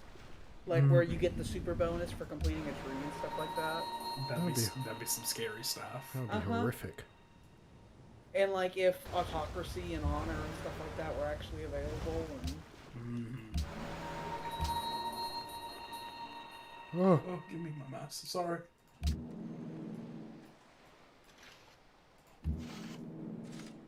You almost made him send an airship into the briny deep. don't do that. I need will say those. I've noticed, I believe it's a bug with airships. When you have one movement left on them, they really don't want to embark or disembark with the last movement. It's you can see what I mean right there. I don't know why. My guess is this is because there's no other unit that acts like an airship does, really. Because helicopters can't do what they do. They embark when they go at sea. Interesting. There's just maybe some special weird coding with them. Yeah. So when it's not a problem as long as you don't have one movement left. Which should be doable. You just have to monitor it. Airships get blitz and auto repair promotions really fucking fast, by the way. Like really fast. Several, like I'd say 4 or 5 of my airships have those already because of all the Luddites I killed on my world tour.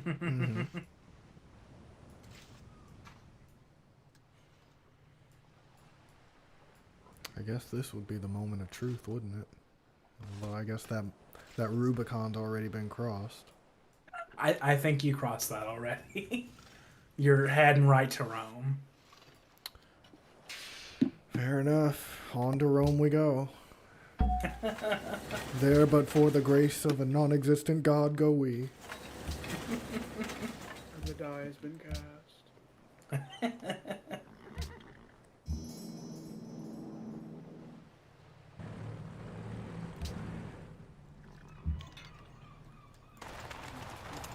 You fix your UI right now.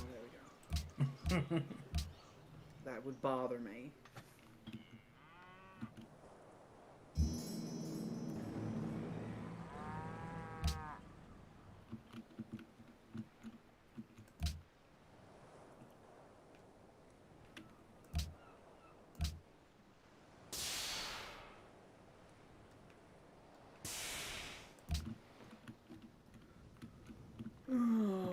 should I have submarines at?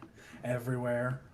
Every square inch. I mean, If they can fit in a place, then they should be there. Oh, supply remaining 1, 2, 5. 3, 4, 5, 6, 7, 8, 9, 10, 11, 12, 13. I have 13. I don't think how many I have. I don't think I have as many. I adopted them early and real hard. I think I might calm down on the submarines. You do have a lot.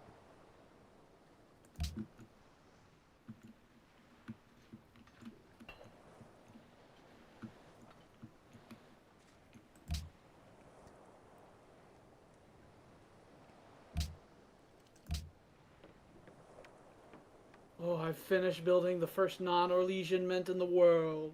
Oh god.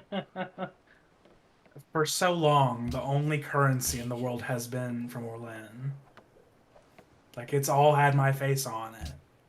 It's how the market's been controlled, and now hyperinflation is about to happen for a little bit.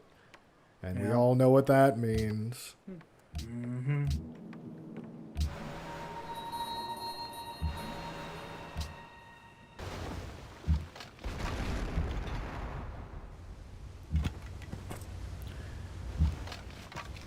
It'd be interesting if being able to accept that people's actual money was a thing that you could do.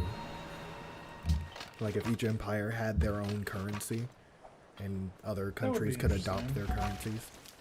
Mm-hmm. Kind of a different religion thing. Yeah. Well, you see, in Civ 4 there was this thing called Oh, of course, like, oh, they had that, Yeah, they had corporations, which is essentially what you just described. The answer to every question of, oh, it'd be cool if they had is like Civ 4 had it. They did have it, and it was complicated, and people didn't like it, so they got rid of it. Well, maybe we should just play Civ 4 next time. The only problem with Civ 4 is its combat mechanics. You either love it or hate it. I It's fly nothing like because it Civ 5 releases at all. my mind from the tyranny of petty things. You're on the path to Sky Fortresses. I think that was what I was going for. I think. I will point out, you still don't even have the ability to understand that wonders can give you a victory. And I'm about to get access to another tech building entirely that you are 2 technologies behind being able to get. And the magnetism one Galvanomagnetism. that gives Tesla coils. See, but I think that's okay. I think I'm okay with that. Okay. I'm picking a lane. I think maybe perhaps.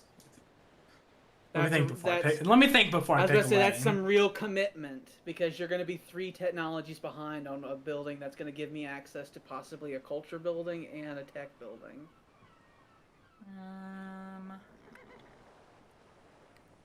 And the Tesla coil is for science, what the broadcast tower is for culture. Mm-hmm.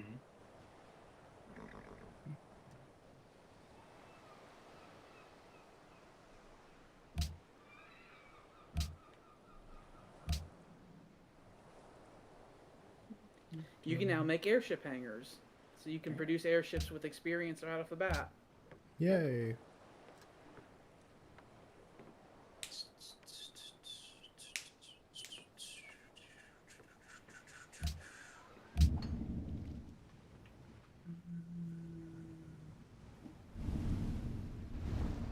I need more of you everywhere. How much do I have of you? Okay. So let's look at our subs. And not even remotely. So 1, 2, 3, 4, 5, 6, 7, 8. I got 8.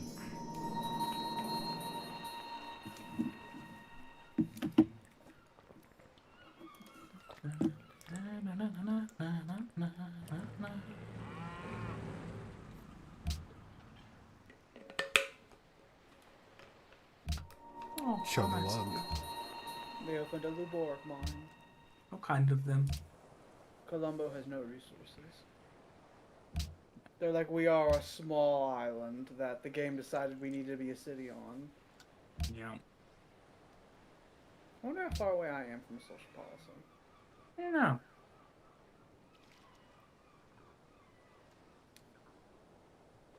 I know I'm probably going to be building the Sydney Opera House, because I'm going to have access to that like 2 turns before William will. Yep. And that'll give me a free social policy. Although theoretically, I might be able to snatch that from under you if I build it right away. Possibly. And I could use some social policies from way back. No. Like, push you while you're dead. No. No. No culture for you. I want all the social policies. But I need some. I want every single one of them. If you build a harbor at Malmo, you'll get a 25% production bonus. Because it'd be connected by rail, technically, to your capital. Oh, I guess that's true.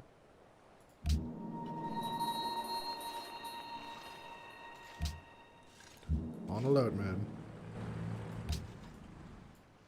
There's evil afoot.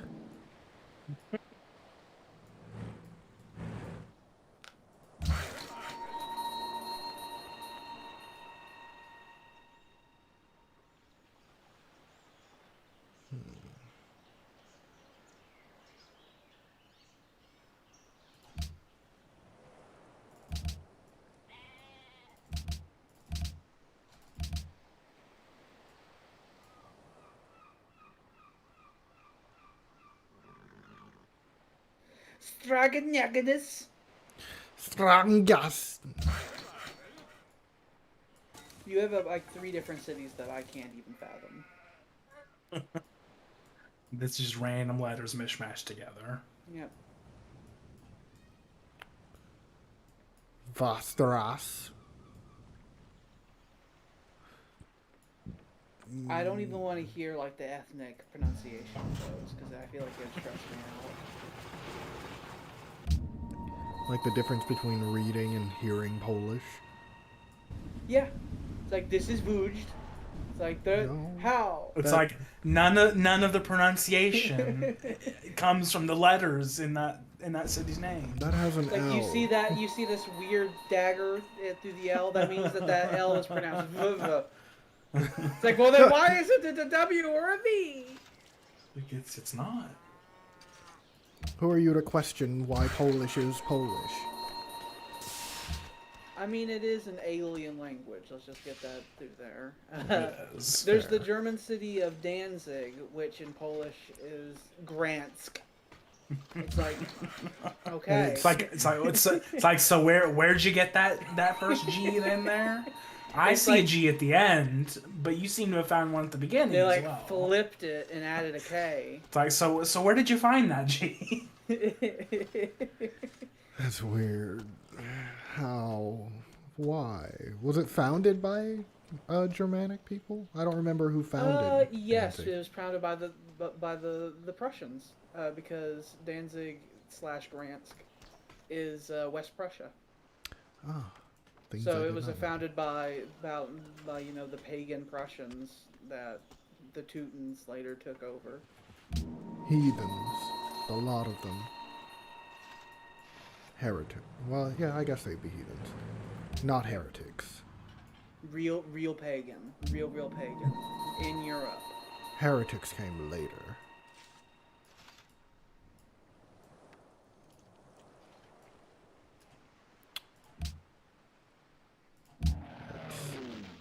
Let's I'm glad in allocate Empire our Total War resources.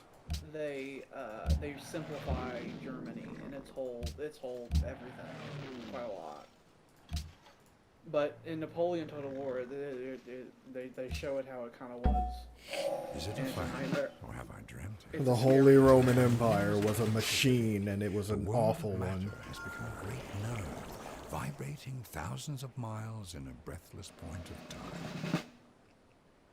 There were something like 60 or 70 different city-states and stuff in the Holy Roman Empire, weren't there, by the time Napoleon came? It's nuts. It's nuts, man. There were more before that. It's horrifying. There were like 2 centuries of consolidation and all kinds of shit that happened during the Protestant Reformation that fucked shit up.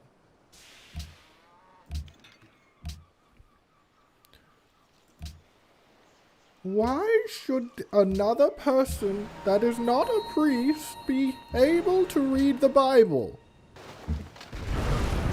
That doesn't make sense.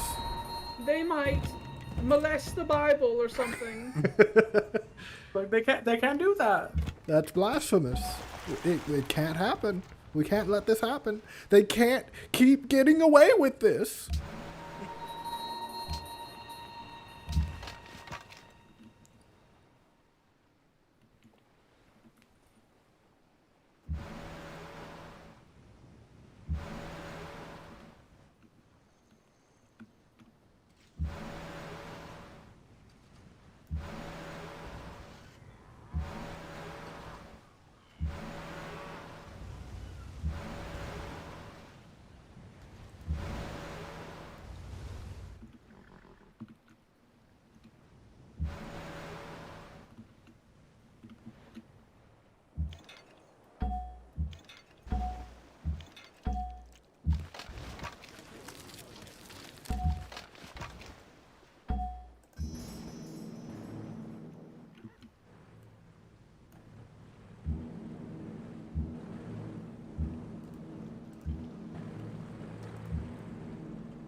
Dum dum dum dum dum dum dum dum dum dum dum dum dum dum dum. And I'm sure all of this is being filmed by our brand new video cameras. Now only 20 pounds. Ooh, lightweight. Ergonomic, one might say.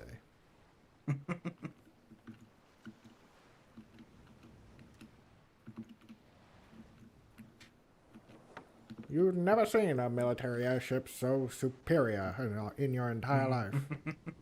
It's a lot of looking.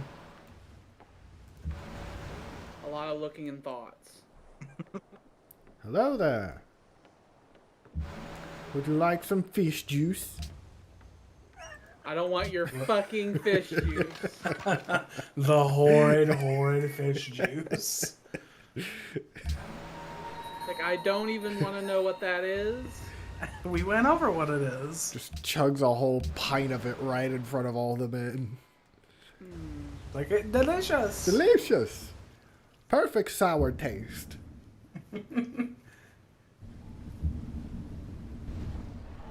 Hello. Hello there.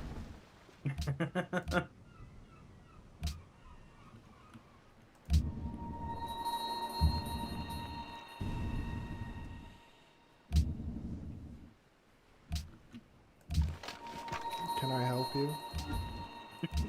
Can you? It's a good question.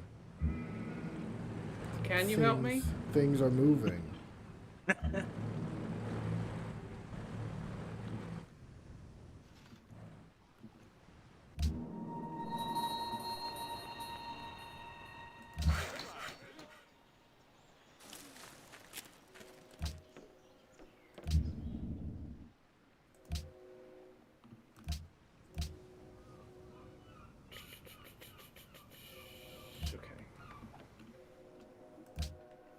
Now that grenade's been thrown.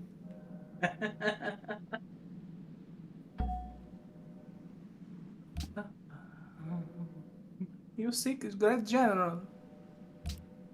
Well, they might get one. They might. None of us have had a great general. Because we've tried keeping the total violence down to a minimum. Mm-hmm.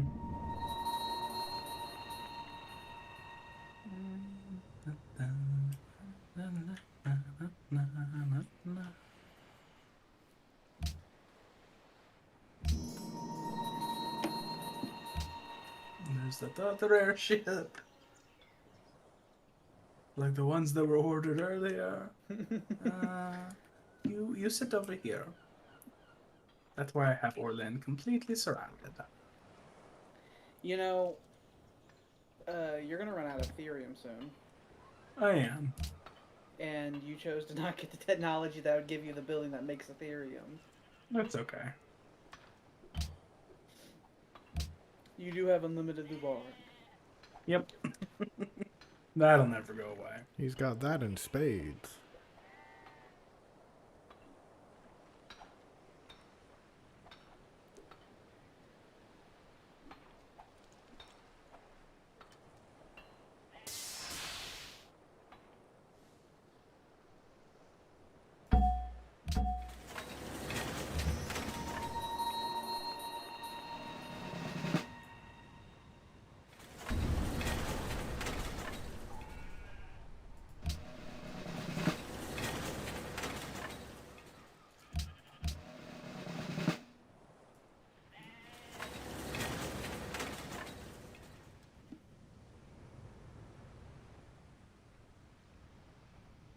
It's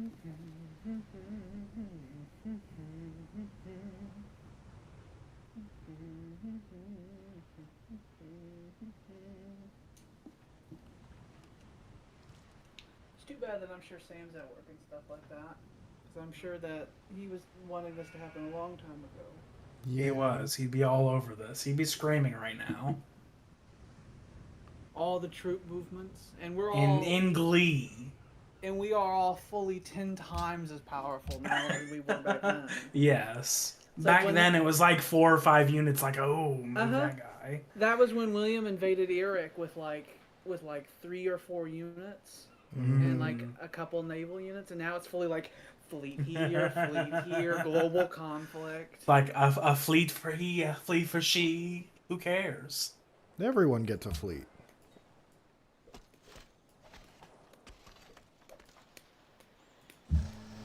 Like, we have fronts now.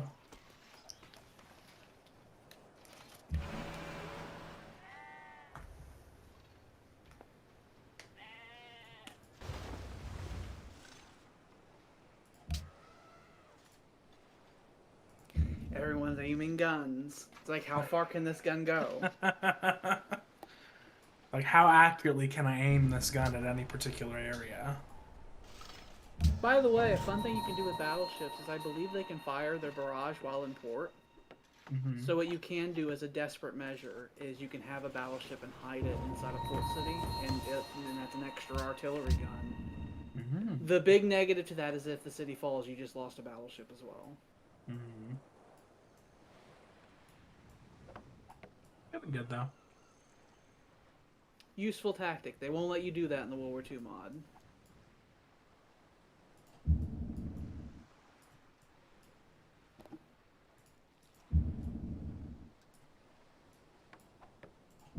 Feel a very wide net around me.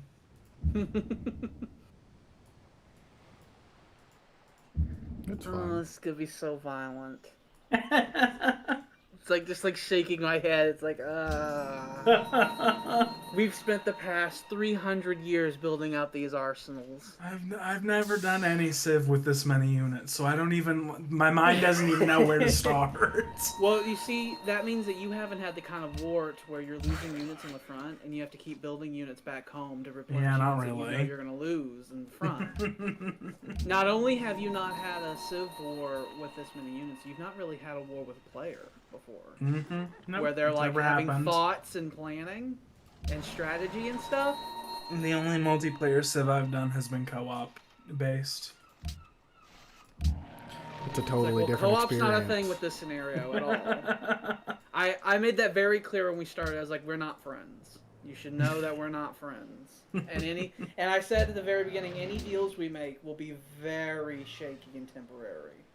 Like, I lined that out at the very start. Like, that's just the way it is on here. The AI's that way, too. The AI for this scenario are very cutthroat. And the moment you show weakness, they come and they bludgeon you to death. Are you about to make more? No, I was just seeing. It's like, It's like, let's not play that game. I was seeing things. It's fine. I'm not making more. Okay.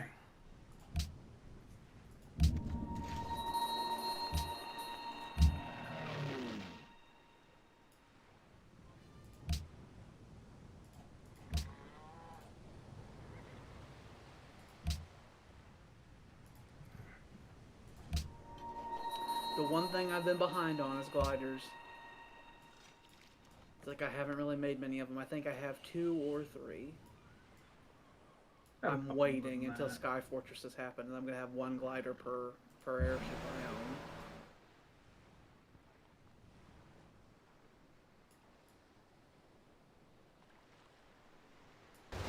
William, there's a very good chance this might be your last turn in peace. So Oh, I know. it's like you better make it count. People are talking about firing guns everywhere.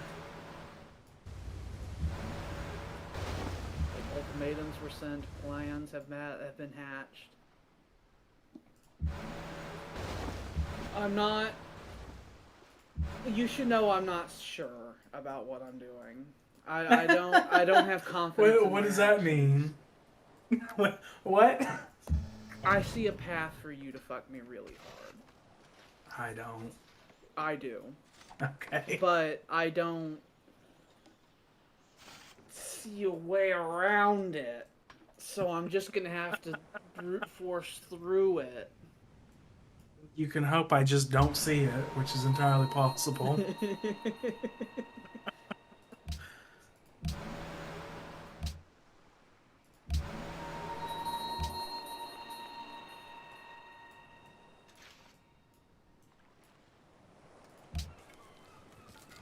It's straight up like the UK and the USSR and the Allies. It's like, you're a communist fuck and I hate you, but We this other need guy each might be a other. threat to my existence. That is important.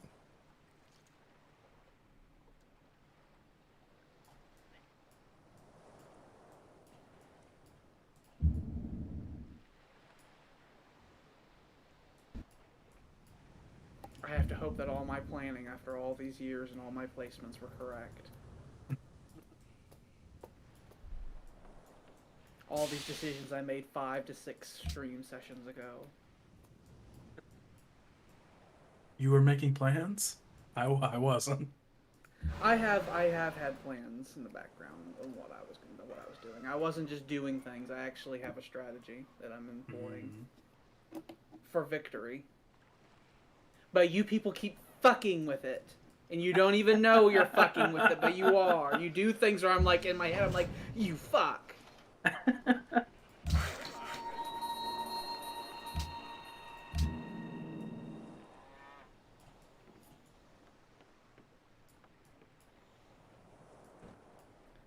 like, in the distant future, if we ever wanted to, we could do this again with this scenario, since we now know it, you know?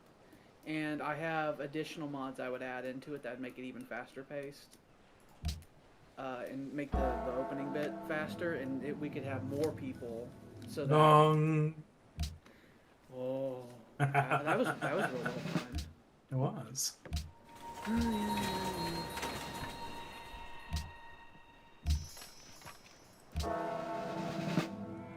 Dong. They just keep ringing the bell. Ding dong. Ring the bell. Everybody watching, ring the bell. Make sure you ring that bell and follow me and do all that shit.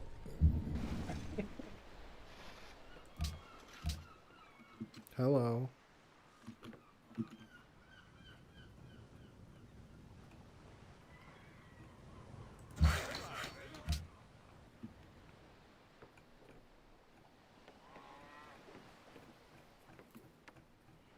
It's time.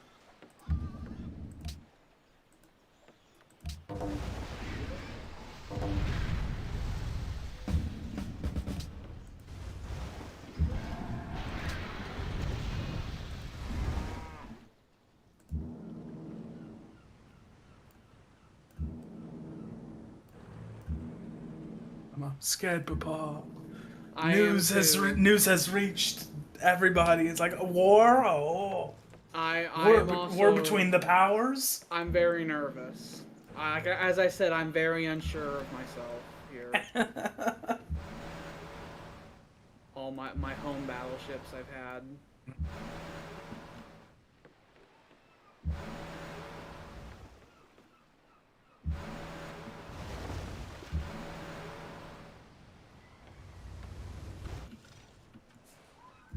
There's something in my eye. It's a traitor.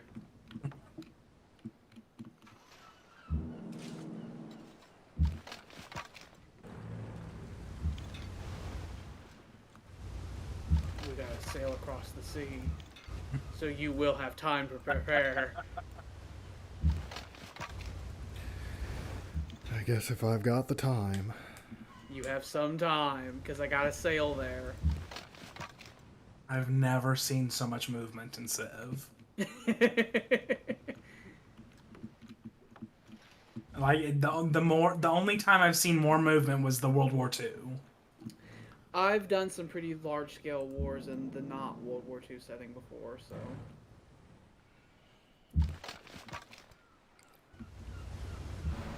I will say, Jordan, this is my first time doing like a large scale war against another player as well. Oh, interesting.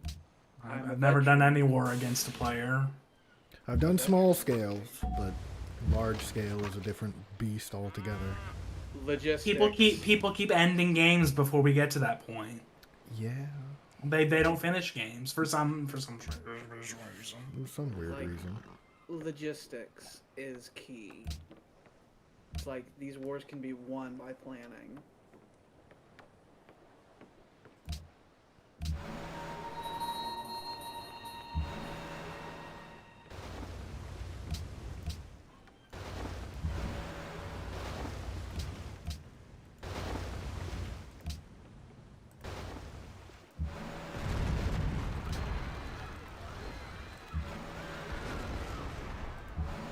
All those innocent people. They are the enemy.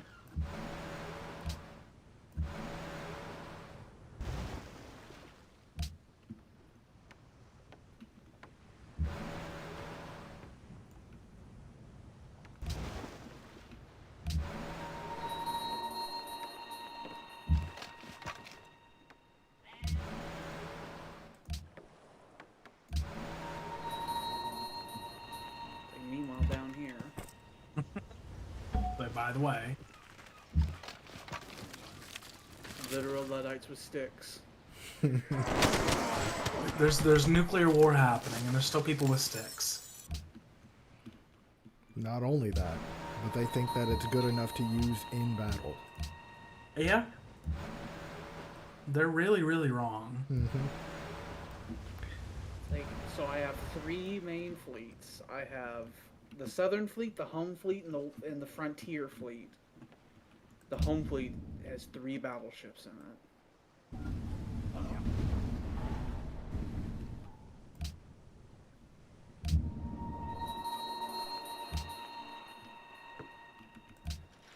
Don't forget anything. Okay. So I now officially, the cities that are going to grow, since I micromanage them, I officially have to write them down every turn now.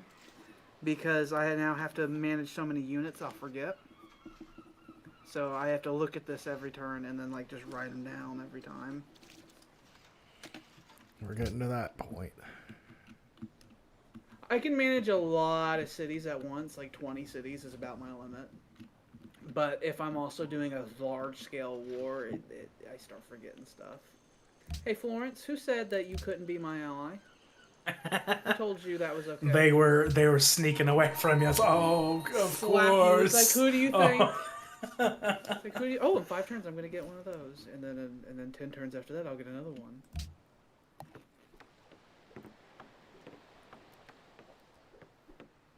I don't even know what I'm gonna get, honestly.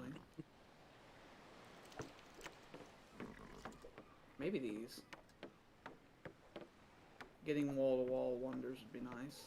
I mean, wall-to-wall golden ages. Just have one continuous golden age that lasts 30 turns, basically. That'd be nice. Because I'm gonna get in 5, I'll get that, and then that. Yeah, so I could get one of the ones there, so that'll make it to where this golden age will have lasted like 24 turns. Ooh.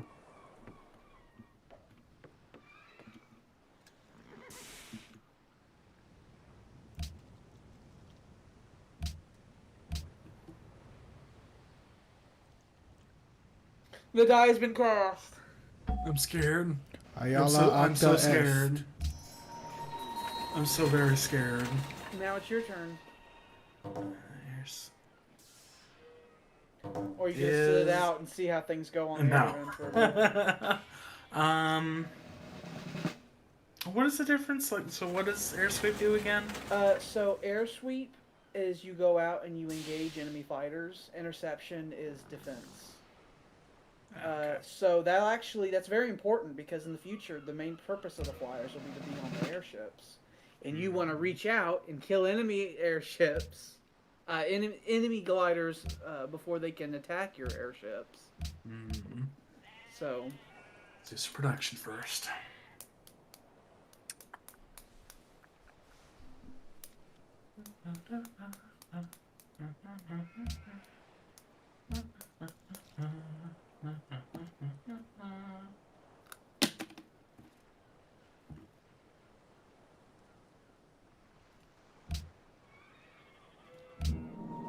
Yeah, I also have been pausing making more units as soon as the war started, because the Tesla coil happened the moment. And I was like, oh, well, I need to make this everywhere. Do I know what things are? I'm very curious as to what William's total strategy is going to be. Mm-hmm. Aren't we all? It's like, But I I'm would also love to know wondering. I wish I knew how to military. That'd be very nice. Like I was saying before when you guys were in that standoff, I was like, whoever fires first is going to have a massive advantage.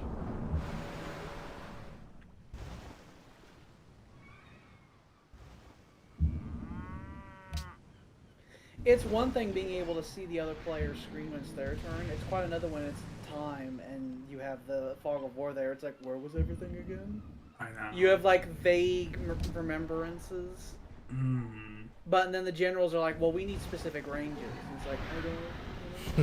Like, can you just figure it out? We might get some airship on Navy combat here in a second. Mm-hmm.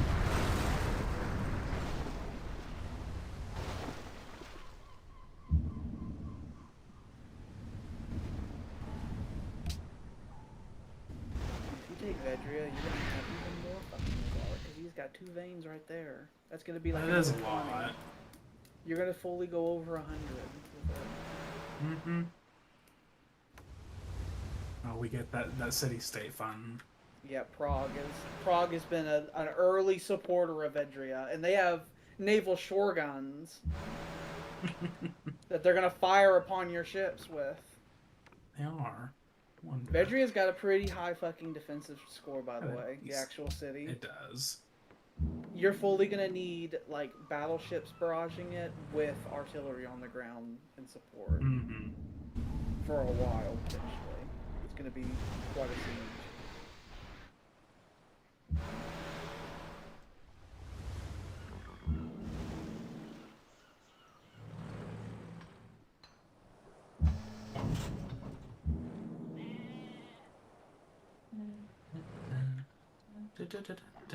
He's about to shoot back, which is scary. It's like, oh, I forgot you can do that. That is important. Like they let that happen? I didn't know that was allowed. I thought it was just me.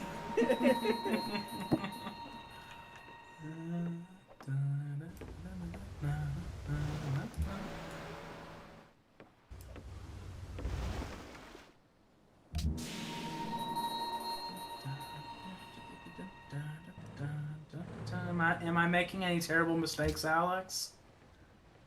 If you were, it'd be difficult for me to say. And then again, if you make terrible mistakes, that might not be a bad thing for me. It's like maybe it's just fine for you. Yeah, it's like if your side of the war goes terribly and mine goes great. But on the other flip side, if we both try sabotaging our own war efforts, hoping that the other guy loses, then we'll both lose, and then William will suddenly win. So it's a very tedious balance that's happening here. It is Very interesting, in fact.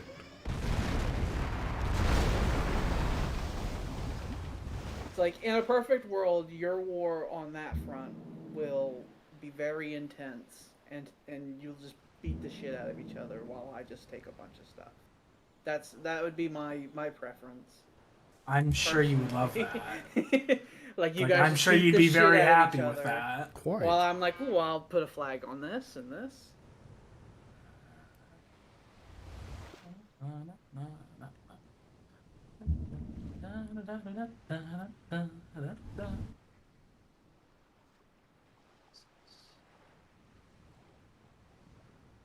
You're still really at risk with your mercantile city-states.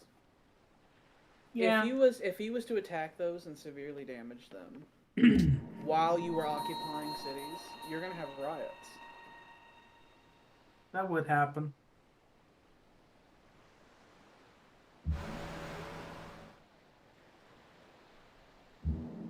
Tooth and nail. Not 1 inch.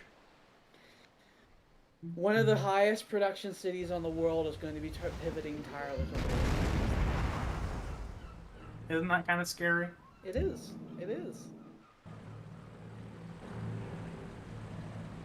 They can withdraw. It withdrew. Yeah, he's got gliders, and they hurt airships so fucking much.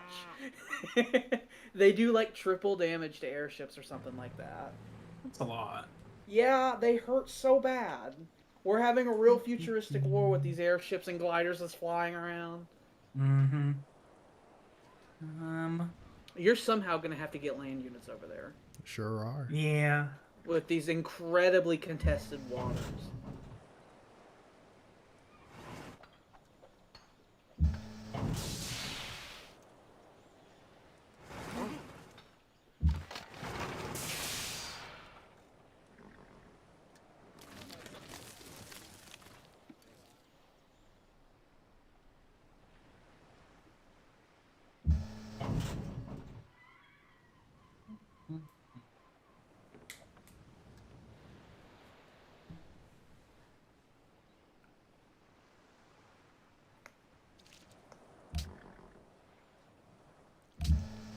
I gotta be careful about that now.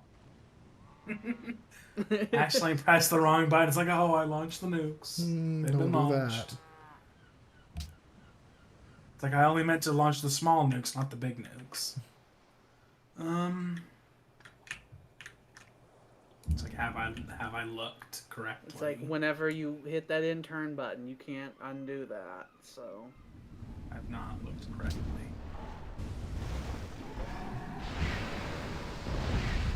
destroyers are very effective against submarines. They actually they do like I think double damage to submarines. Mm-hmm. So if he reaches out and touches them, it'll hurt a lot.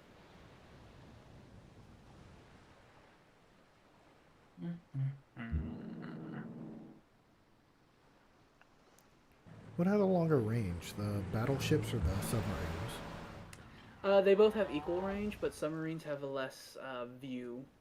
They both have a range of 3. Mm-hmm. But submarines have less view, and battleships ignore terrain with their shots. Makes sense. Whereas land masses impede torpedoes.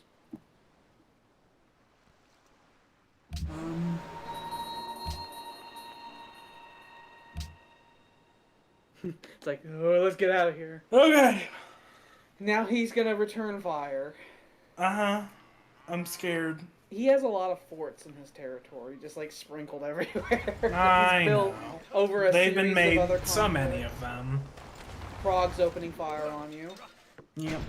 Good job, man. They're getting in on it. They have great war infantry and shit like that as well. They do. The city of Prague has a strength of 67, so that's quite significant. If it shot a It is. destroyer, it would do quite a bit of damage. Is it a fire? Or have I dreamt? I see a Like, lot of red now notifications you there. have now the guys come up to you and they're like, "My lord, there's a lot going on." A lot has suddenly happened. He doesn't really have to worry about happiness that much because he's the defender, so he's not going to have to worry about possibly occupying a bunch of territories. Yeah. Whereas we are. You have access to your unique building now. Sure fucking do. We're just gonna... No, probably not be a great idea. Are you gonna just Those bankrupt buildings yourself? are very and do expensive. that? Yeah. I've bought many of those unique buildings so far in this playthrough.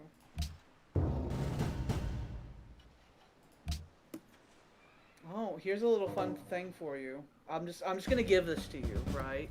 If you cancel that airship and don't build the tourist dynamo, you can actually build the Sydney Opera House before I do. But if you do that, Vedria has to spend 8 turns building that instead of military units throughout this war. Yeah, that's no But you would be 1 turn ahead of me if you did that right now. I don't know if that one's worth it. Yeah, I don't Because think of the awesome industrial might of Vedria, even though I started it 2 turns before you, you could still beat me by a turn with it.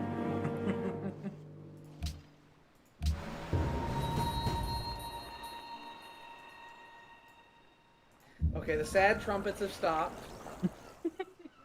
I don't know if submarines can shoot airships. Can they? They can. Amazing. Wow, I love submarines. Shoot those torpedoes right into the air.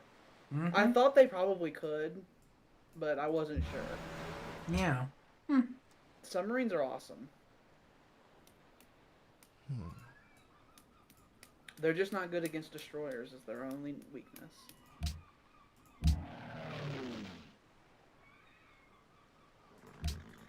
I will also say, you having your gliders on intercept won't really mean anything.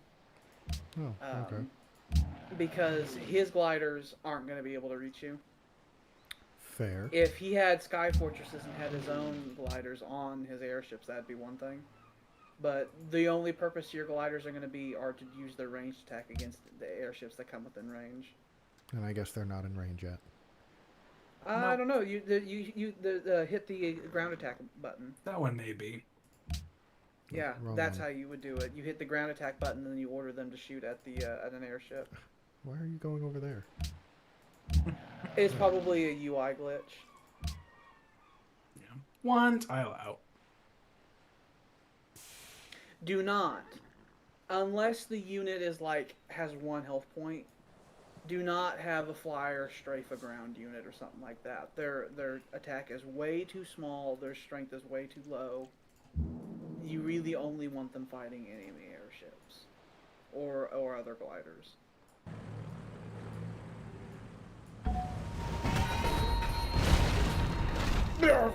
They crashed on those buildings. He's got a general. Sure do. Oh. All of his ground units are going to have a 25% bonus. Thank God his Admiral died in that other war. Thank God that curse. Can you imagine if he had both of them? That would be fuckery, is what that would be. Yeah. He would just be slightly better than us.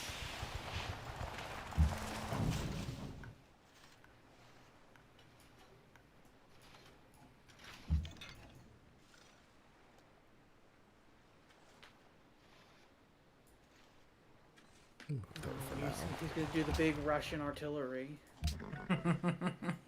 Stay the fuck away. And all of it's going to have a 25% additional effectiveness because of that general. Coordinating the barrages. By the way, if you have the... never mind, actually, because... is it?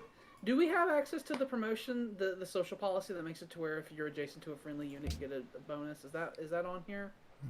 Yeah. Yeah. That works with submarines. Ooh. So it's actually very beneficial to have them basically operate as packs, where you have 2 of them together, and fire that way. Also, another kind of advantage that Vedre has, almost at least half of his destroyer fleet are upgraded privateers. So they have the prize ships ability, which means he can capture enemy ships with them.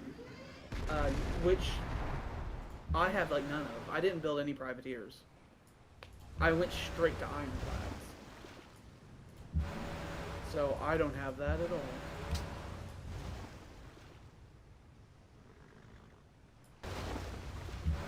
You're abandoning your Far East colonies, I see.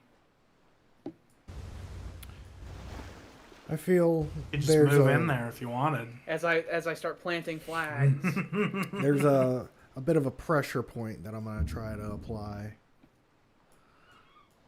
But I think we're good for now. I've got ideas. It's the right move. You tried defending everything, you would lose everything. It's the Russian thing. You have to trade land for time. Yeah. Because you have the largest land empire of us all, as you pointed out many times. Very true. So you can trade land for time. He's gonna do that thing I said.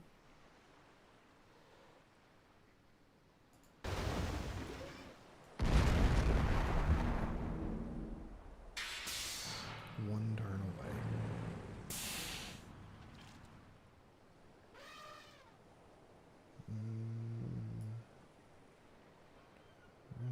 We'll move up here. Park them on the Uluru. That's a tactic you can do with airships, by the way, to protect them from ground troops. If they get low health, you can fly them over there for a bit.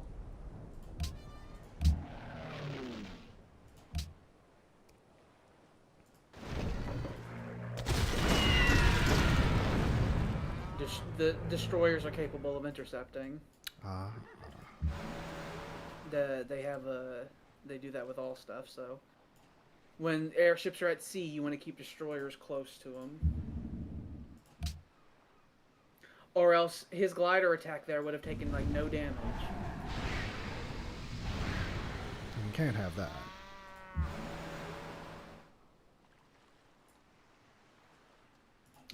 If a damaged ship is stationed inside a city, it will heal slightly faster, but it's more efficient to have it heal there where it's at, you know? Yeah. Because it's like, it'll heal 20 points if it's in your territory, but I think 25 if it's in a city.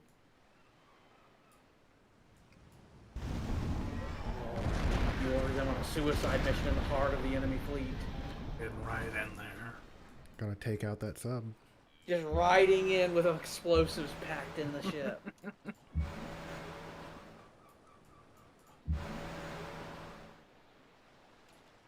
We're gonna really view how dominating airships are to combat. As your airships creep in closer to Williams' airships, we're gonna get the first airship on airship battle.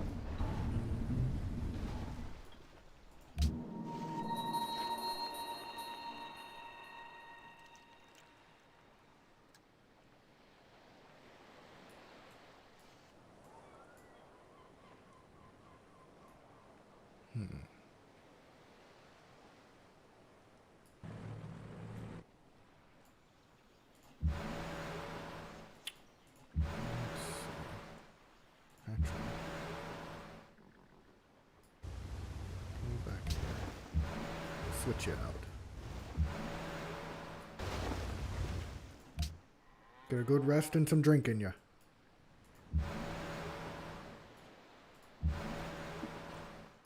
Also, towns give defensive bonuses.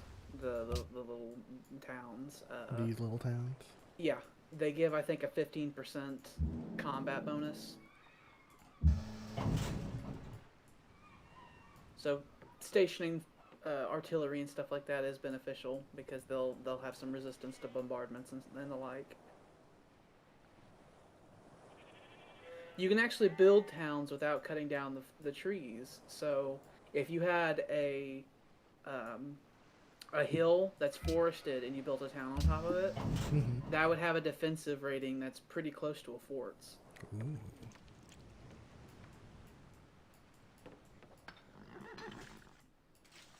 All right.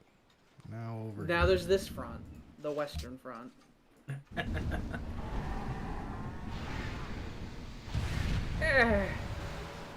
96.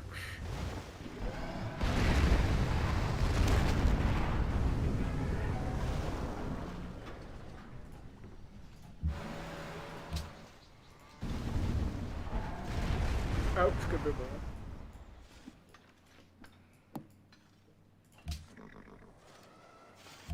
Ouchie, wouchie.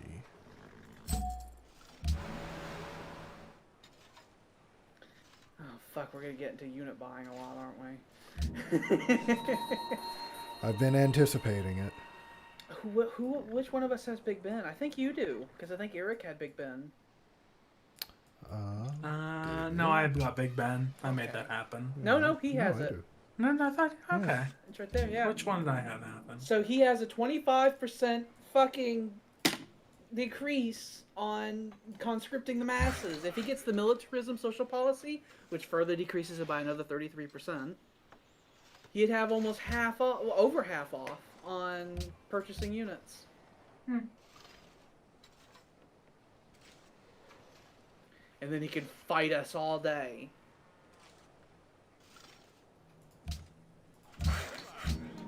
I plan on it. Yeah, I have to move my stuff all the way from home. It's a long way. It is a long way, and although I do believe I'll be able to get them there safely, it's just gonna take time.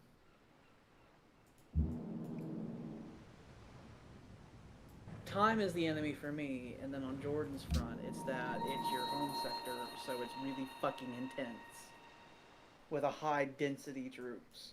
A lot of stuff here. Lots.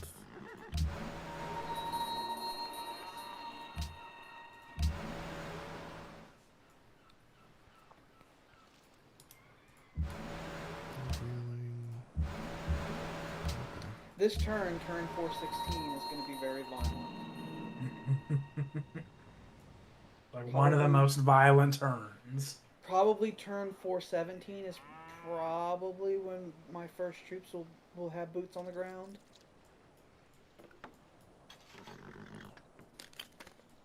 That'll be interesting.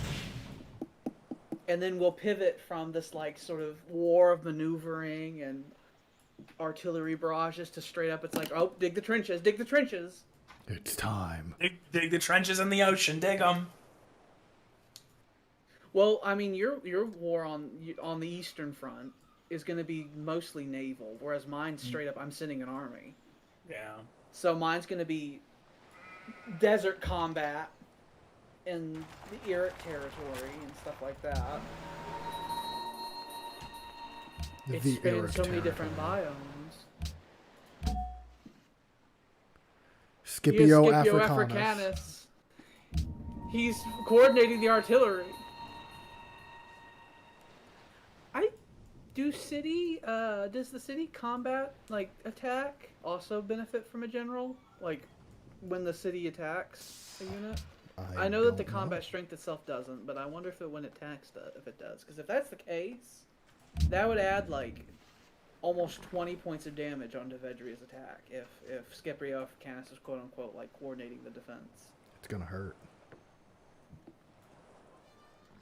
You know you don't have to do this, That's enough to, Jordan. like, have the health of a fucking Great War infantry every turn. You don't have to do this, Jordan. It would be real uncool to pull out of this war after It sure after would, it was wouldn't it? decided that would happen. Be like really uncool. That'd be real uncool. Leave the To hill just like folk. suddenly stop. The hill They folk got are a, not they got a important. telegram that a big fucking war happened. It's like the lights don't matter. Let them have the desert. Can airships capture units? Yes. They just can't take cities. Interesting. No, you're not gonna let me pass, are you? They're like, no. No. Okay. Why would we? Keep building then. Like, why Build would forever. Build until you can't build anymore. Do your duty. That'll distract this one of the units for a time. Very true. Trade bodies for time. Oh, Every now minute I got my counts. own casualty reports. Defense in depth, boys. Defense in depth.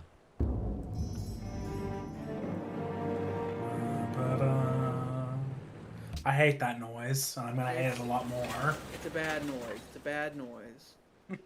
Look We're at how gonna be many hearing things a I lot. get when I build a castle because of the various bonuses I have stacked with it. All the pluses a castle gives me. That's wonderful. Build them everywhere.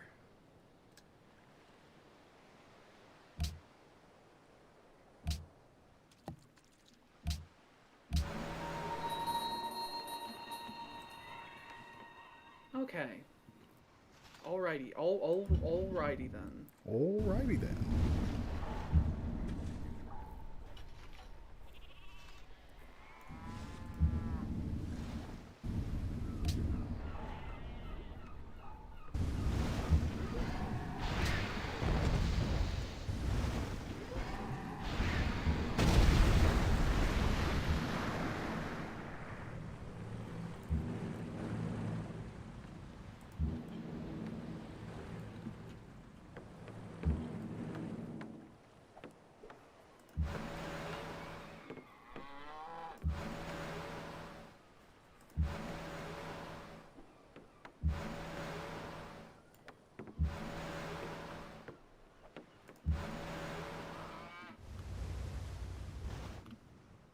Just think, Jordan. Is it worth expending all the effort? I would bloody well hope so, because you're the one that suggested it. Mr. Orlay.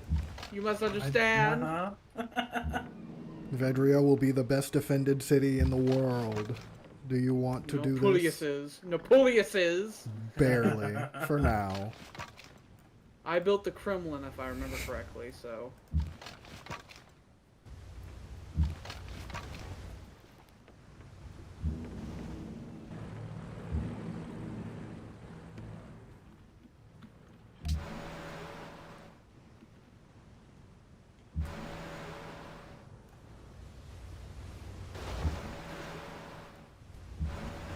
I got a lot of shit spread all over the fucking place. It's really hard to mobilize.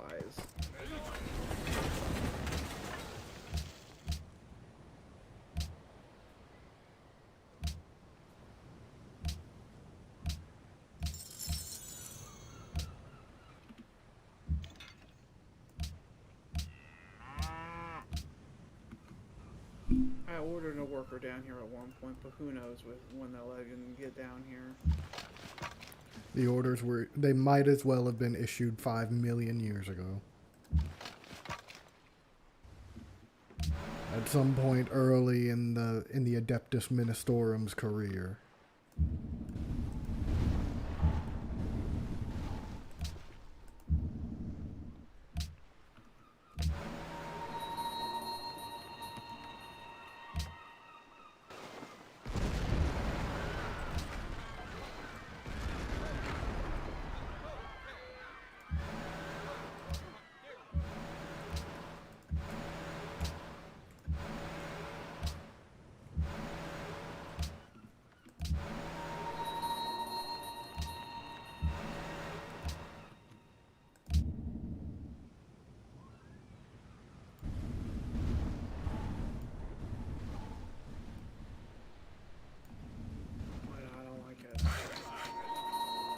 Just Something don't like wrong. what? Everything? It's like I sent him forward. It's like, I don't like this. Turn back.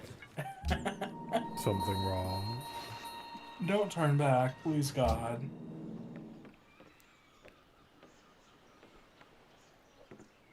Look at that movement that some of my more veteranized airships have.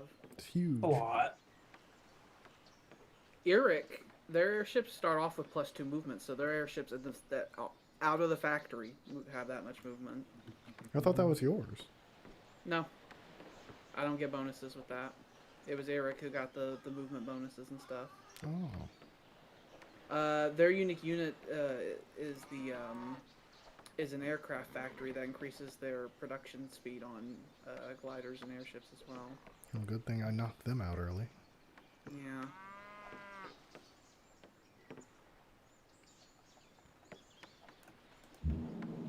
Yeah.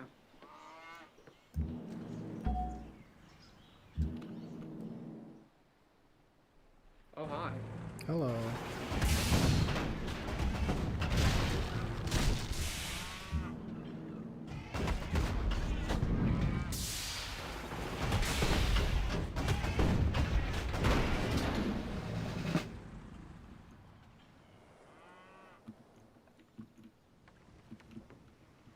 Is that it? Oh, I almost forgot those cities I wrote down.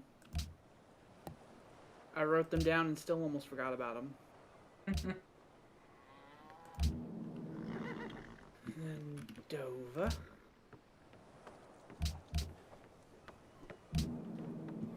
I made Dover not that long ago, and it's already became a pretty prosperous city. It's like the speed at which we develop cities like really scales up real hard in this like scenario. Yes, it does. Like to the point to where it's like it takes 100 years to do something to where it's like, oh, in like a few turns it's like a proper industrialized mecha now.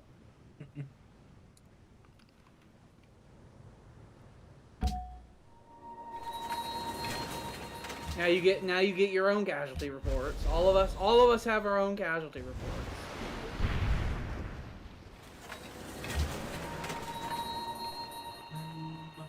I'm sending the lads. Should I just heal them? That's up to you. I personally really hate healing because I feel like it's a waste. But if the unit dies, it's also a waste. But you got a whole Vedrian fleet over there.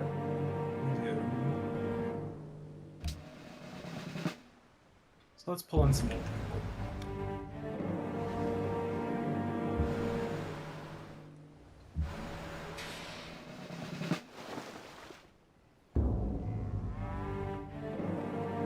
I hate that noise so much, and I want it to stop.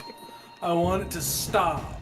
Well, I'll tell you, the third turn into a war is when the casualties tend to crescendo, because that's when after all the units have been damaged a lot. So by turn 3 of the war, that's when it's like, 8,000. oh, I have 8,000 fucking gold. Yeah. You make a lot of money and you get back-to-back, gold majors a lot.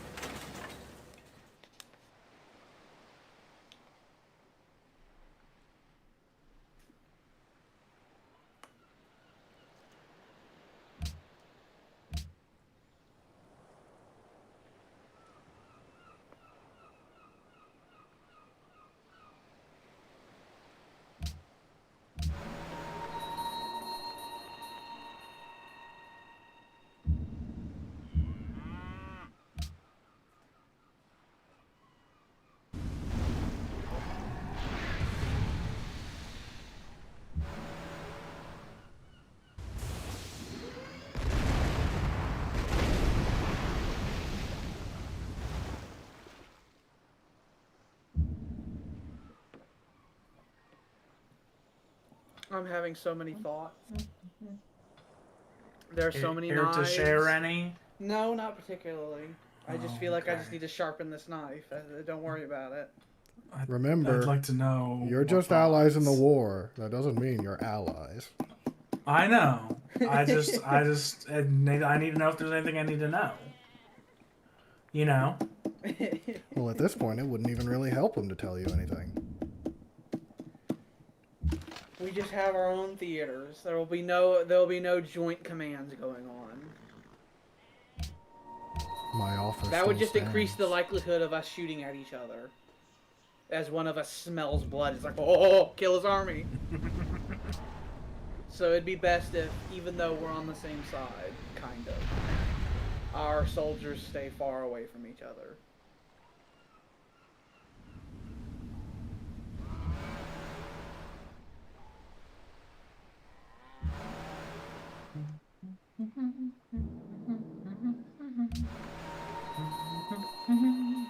Jordan and I entered into this alliance with the full awareness that it means that he and I are going to have a war later that's going to be even bigger than this one. Isn't that a fun alliance? Yeah!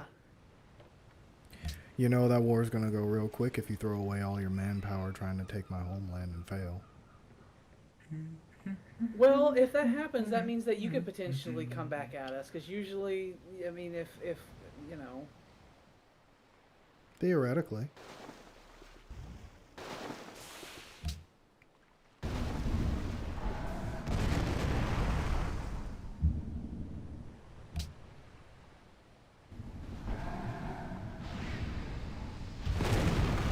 Right now, we have the benefit that you're out on war on 2 fronts. So as long as Jordan and I both apply a little bit of pressure every turn, we should be able to overwhelm. Even if it becomes, if we're going to be able to swiftly take our objectives.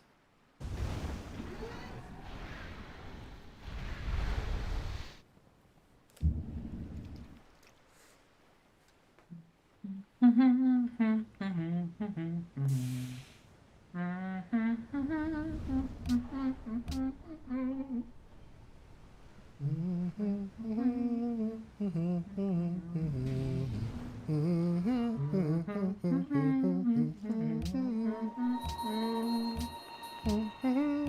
don't know why that's the song that came to mind, but it did. I will say a bit of a strategic blunder that you and I are both doing is that you and I are both decided, it's like, we won't make any units. You and I are both making buildings, whereas right now William has gone full hard military production. I just love the buildings so much. I do as well, and I just unlocked the Tesla coil, and I fucking want to build them.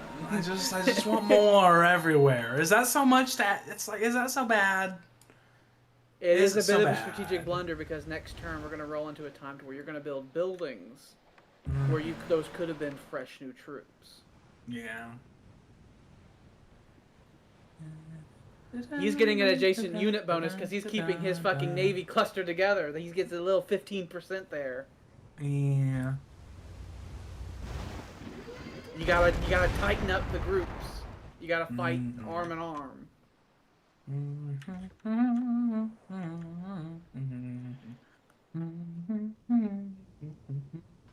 Could you imagine if one of us didn't heavily invest points in fucking militarism? Because we all eventually did. If we got to this point and one of us didn't, That would be horrific. Real it would be scary. real it's like, quick. oh, you're stabbing! Ah! You know? It would be real quick, that war. It would.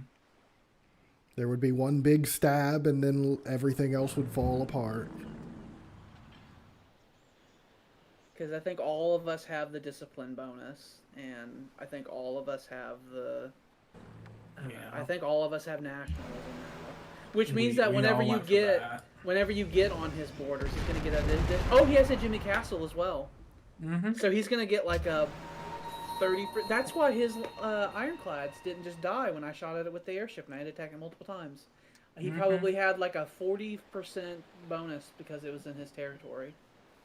There's a lot of bonuses. I was wondering why it didn't just die instantly. That's probably why, because he has a Jimmy Castle, which I think a Jimmy Castle is an Eric. I think. Is it? Probably. If it's an Eric, I need to definitely take Eric right now, because it'd be nice if you didn't have that bonus.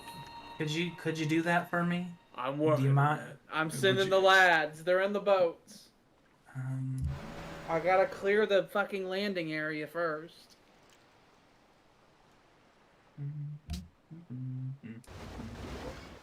Every turn's real slow now. There's a lot of things that have to be done.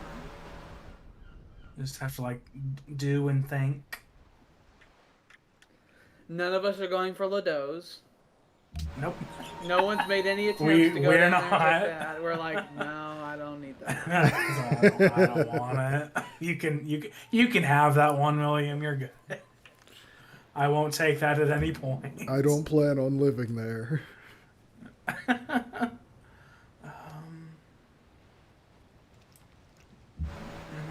Have I been correct? Is everything as it should be?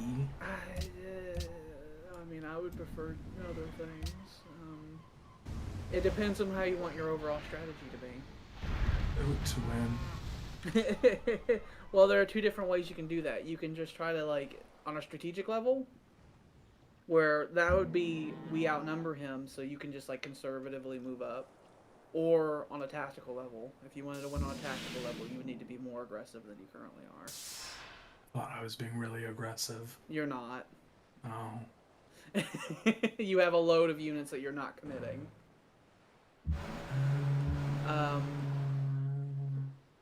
You don't have to commit them because we outnumber him enough that the steady pressure could be enough. But if you lean too much into that, it would only take him a couple of upsets here and there to make things worrisome for us.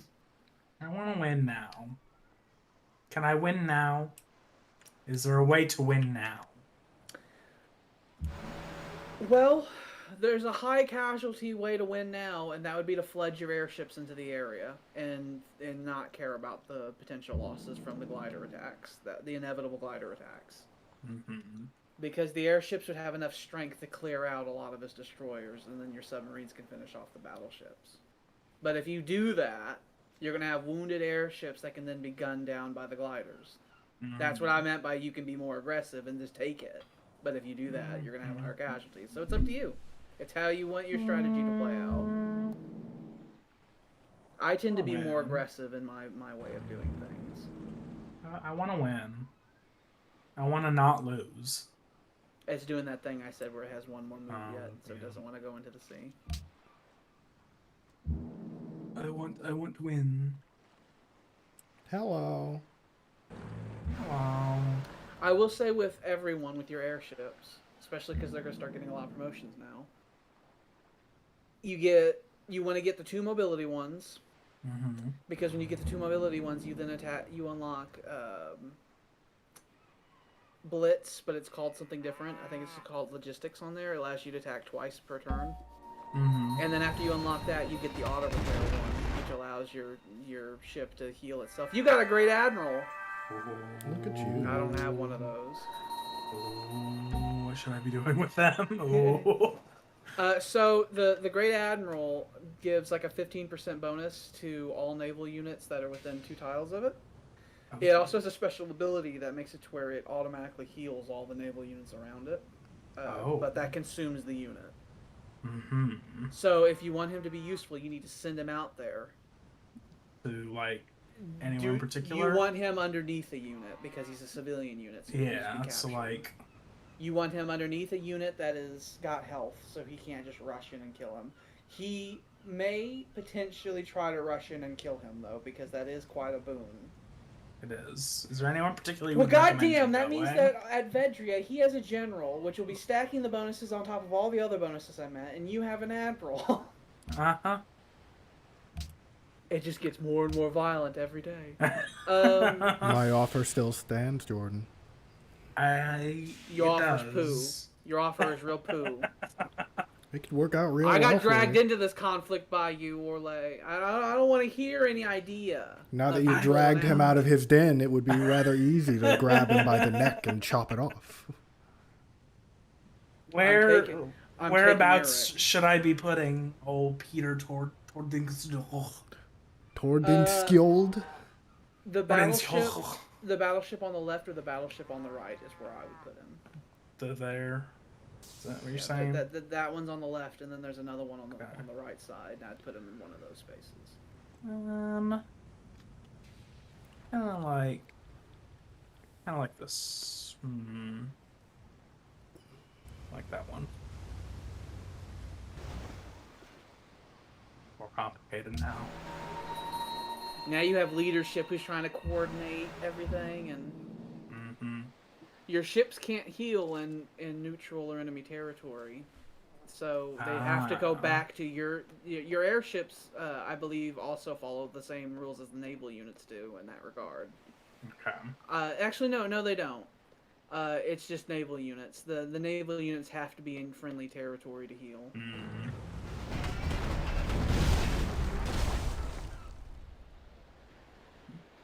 Can you do it?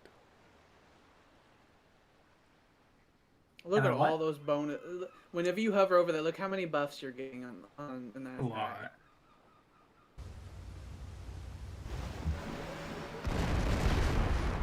By the way, flanking bonus. There we go. For every unit you have adjacent to a unit that you're attacking, you get a small bonus called a flanking bonus, by the way. So it's useful to position your units first and then attack.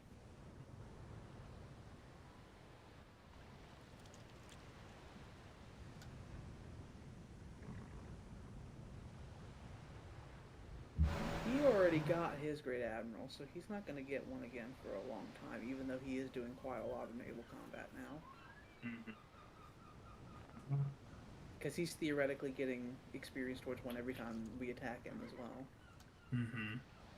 Except for the submarine torpedo shots, that's not good. When you shoot him with torpedoes, it gains nothing.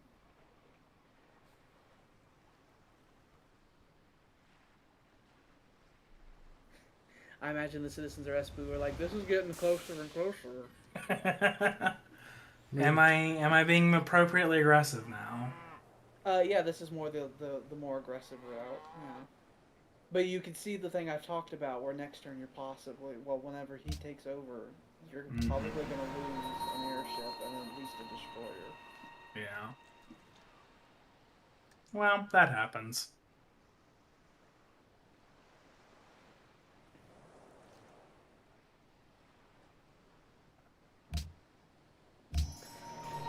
You should be hyper aware of the terrain, by the way. There is a possible way for you to get caught in a situation to where your units are stuck in like a strait or in between islands, and his navy like blocks you in and he just shells you from the land, and there's nothing you can do about it. That's a possibility in this type of situation. So you need to be hyper aware of the terrain around you. Okay.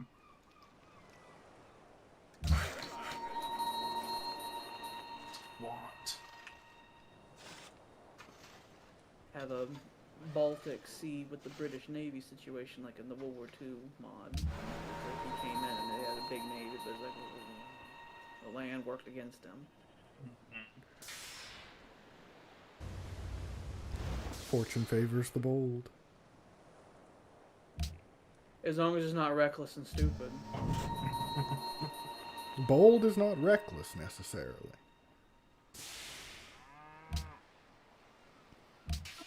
All these ground troops are waiting for the order to when it's safe to go into the water.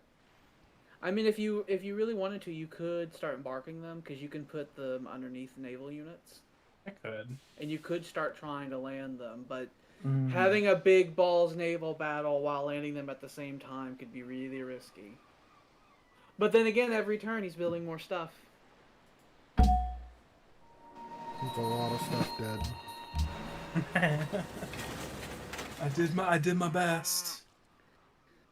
Enemy naval units, for the first time in your history, are creeping in on the Espu-Vedria Strait, and Polynesian airships are flying through the arid deserts. I don't like my turn. I don't even fucking like strategy games, and I'm playing this shit.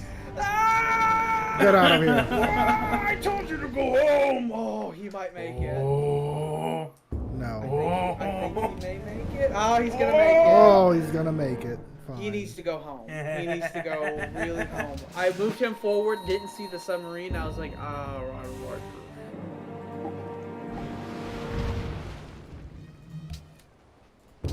Is it the stress that you don't like of it? I just don't care about them particularly. I love it. I love the brain tickling stimulation. I like plotting. being a person. I like sitting here, stroking my beard, thinking of the move I'm gonna do, and thinking about how I don't. stupid the enemy is.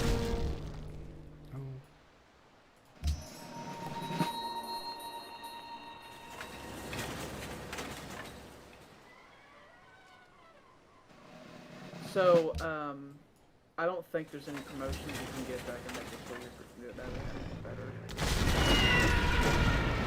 It's fine.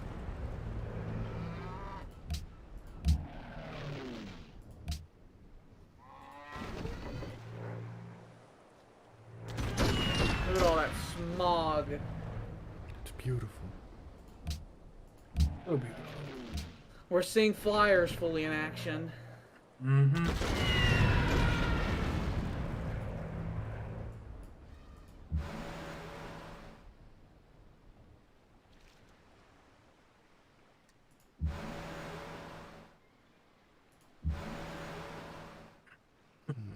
Getting into that awkward time where the people you could put in front are also hurt. We're gonna have to tell the people on Discord that this is it. This is the stream. It's like, this is the VOD to watch. Where it's like, if you wanted to see the violence, it's like we made it. Yeah, it finally happened. It didn't happen any of the other times, but it finally is here. I'm sure Sam would be interested. That artillery piece can reach some of his units from right there. That's what I was just thinking. I don't know why you tell him things. I don't know. He was about to make a decision that was really wrong, and I didn't like it. I know that. But that's not... I know. It would literally help you. I know, but it was so wrong. It bothered me. Okay. Sorry. Well, you almost sabotaged him. You sent out fucking encoded messages that almost sent his artillery into the Davy Jones locker. I'd really rather you didn't. I didn't mean to.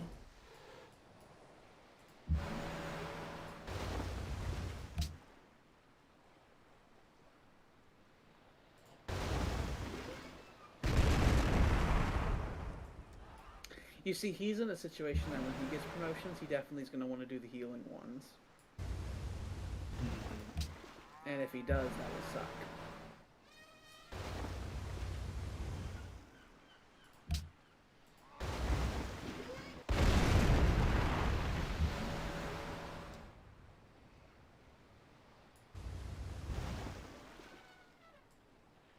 We're pushing. He has a very large air fleet he has not committed yet. Speaking of, It's like he has a very large air fleet. Time for that big airship on airship, air fleet on air fleet combat. They just crumble and break. That's real annoying. They're very short range.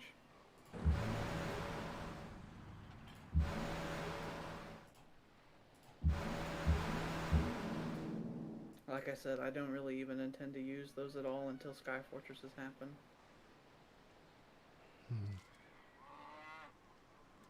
I had a game where I made some in different cities and their range was so short I could not rebase them. And so there were some stranded and I was like, well, fuck these bastards. Don't need them anyway. Because whenever you're rebasing air units, it's twice as much as what their range is, and their range is so fucking small that it's even hard to rebase them somewhere else.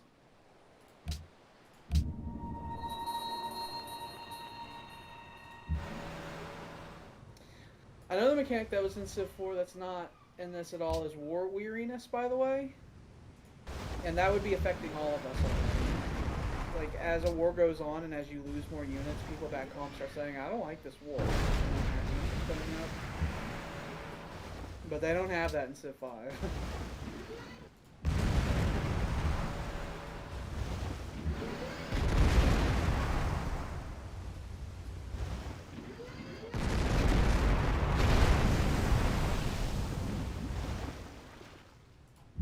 We did it, boys.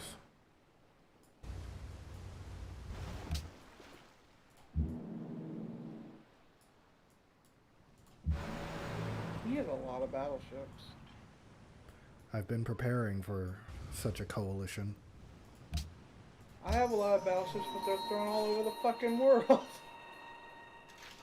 I got 2 in my southern fleet, and 2 in my western fleet, and 3 in my home fleet. So they're all over the place. Literally on different parts of the planet.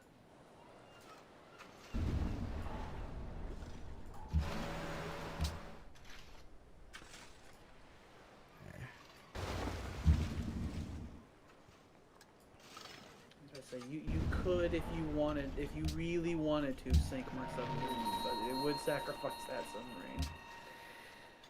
submarine. Natural harbor is wonderful. It does look like that submarine is leaking a lot from how you placed it there. It's fine. By placing it there, with how he has it situated, it means it's going to be virtually impossible for me to land troops close to Eric. I'm going to have to land them far outside of Eric and march there. Which works for me. Because between the artillery, the city defenses, the battleship, and the fucking submarine guarding the harbor, it means I'm not going to be able to get in there. So he's slowing me down. Just means it's going to take longer for me to get in. Maybe there. just go faster. Oh, I can hit this. Interesting.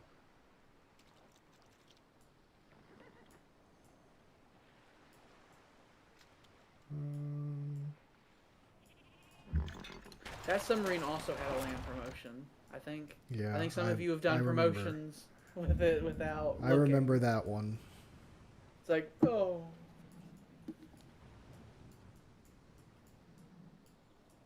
I don't like my western side. It's not like I don't have a net over my entire western like frontier like I do on the home frontier, or like It's every bare. movement I'd be able to see and be like, hey, and immediately respond. It's a bunch of open water over there on the far west of me. I was planning on building a bunch of fortresses over there, but then the war came. Everything changed when the war came.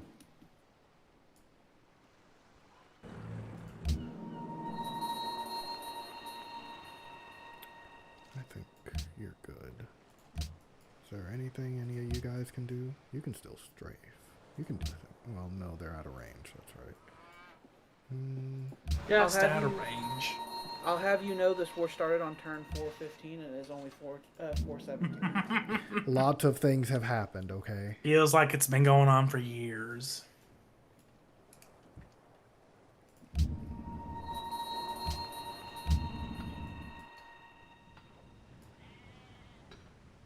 Fuck you.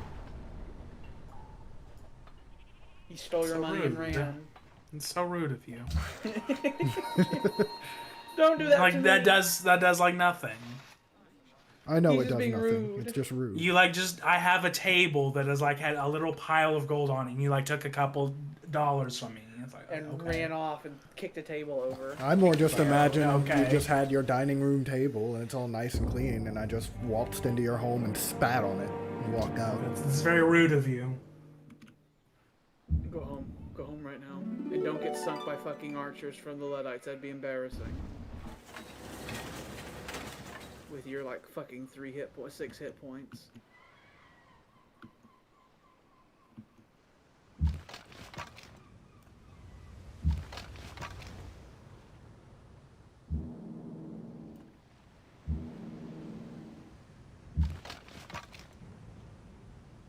It's a lot of boys you got coming. It is. You know, Jordan, you're losing a lot of ships over on that other front.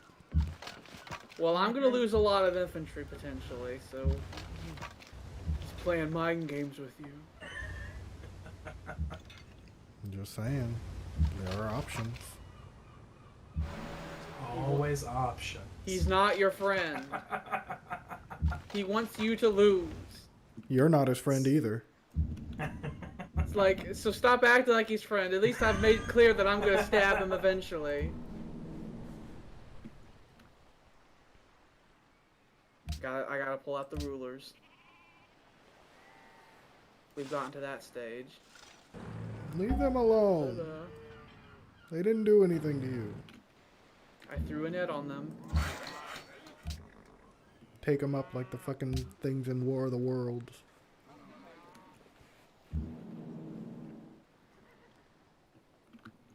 My airships are just gonna start wandering through your territory. Can you don't? Do you have auto repair? Yeah, they have auto repair stuff. Can you don't, sir?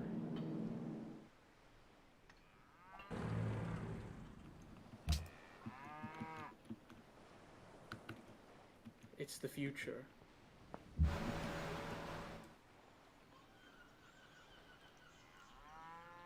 Okay, next turn I should be able to start my offensive.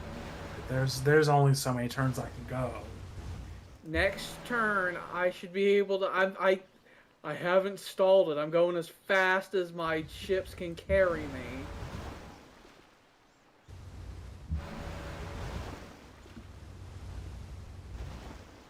That's not within range, is it? 1, 2, 3. Okay. That would have buggered my willy if it was.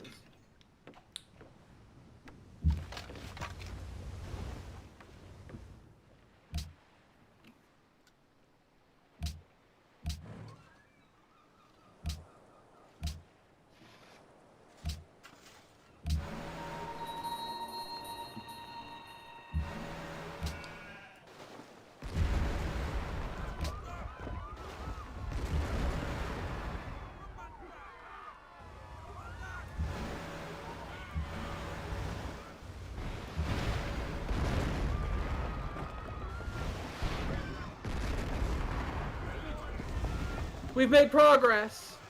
Oh, good. We've seized the frontier. You've seized the island that you've been wanting to take for a long time.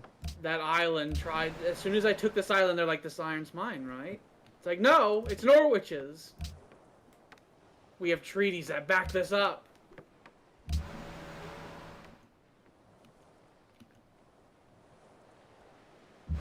Hello. Let's back up from that.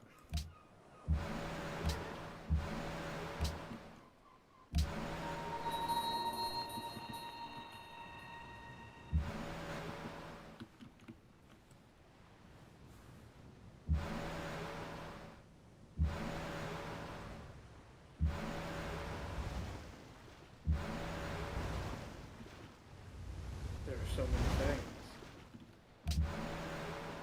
How close am I to getting a fucking Admiral? Pretty close.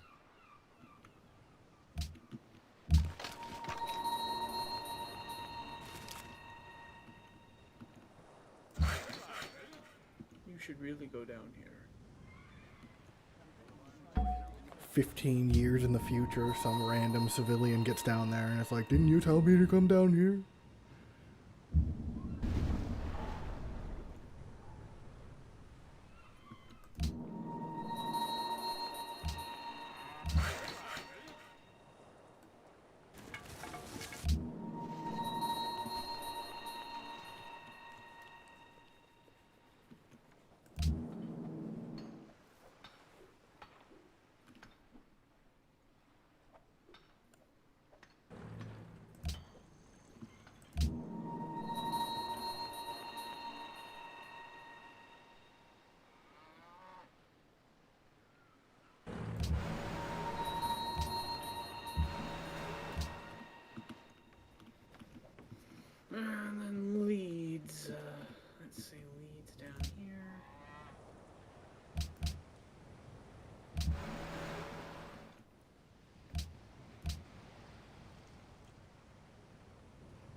quick. Let me write that down real quick.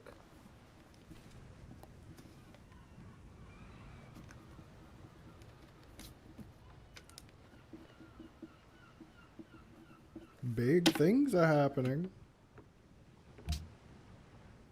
Fucking ants. Every goddamn summer I get infested with these tiny little black ants. Every fucking summer. And I gotta spray all over the house. My father keeps saying he's gonna buy these kind of stuff we can put outside to go help it, and It never happens.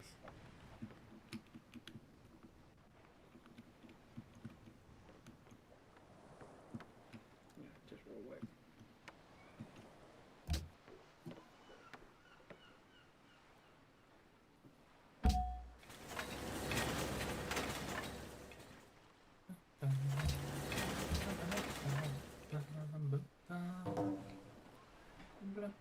It's like, I know that your front's been real violent, and all, but I took an island. Oh, good. I've seized an island. You know you can put Very a stop happy to for this. you. I reduced his military supply. That He has a milita- lot, though. That military supply I wasn't even using. He has, like, a lot. It makes it closer to what ours is like. And just so happens to help yours too, right? Yes. Once I annex it officially.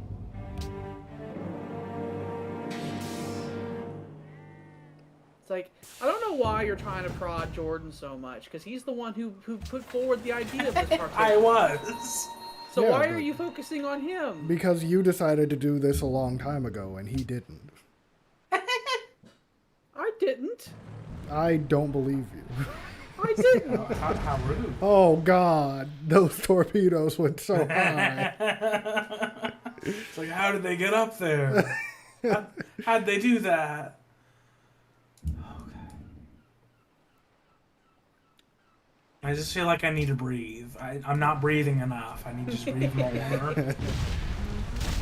Just aim the submarine upwards and fire the torpedo.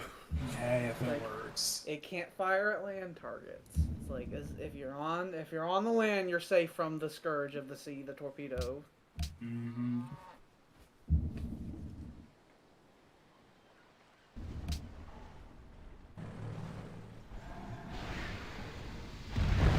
Well, that's rude. Isn't it, though? It's like, wags the finger. It's like, you're rude. Like, you're very, very rude.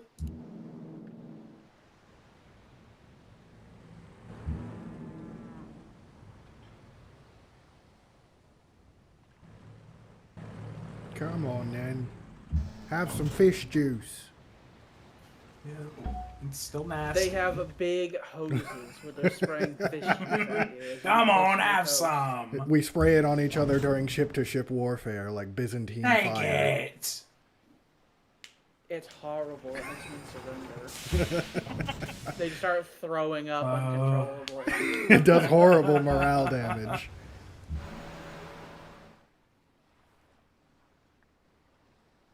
It's like in that show, Would You Rather? Oh. Yeah. The episode where he drinks, he slams down some like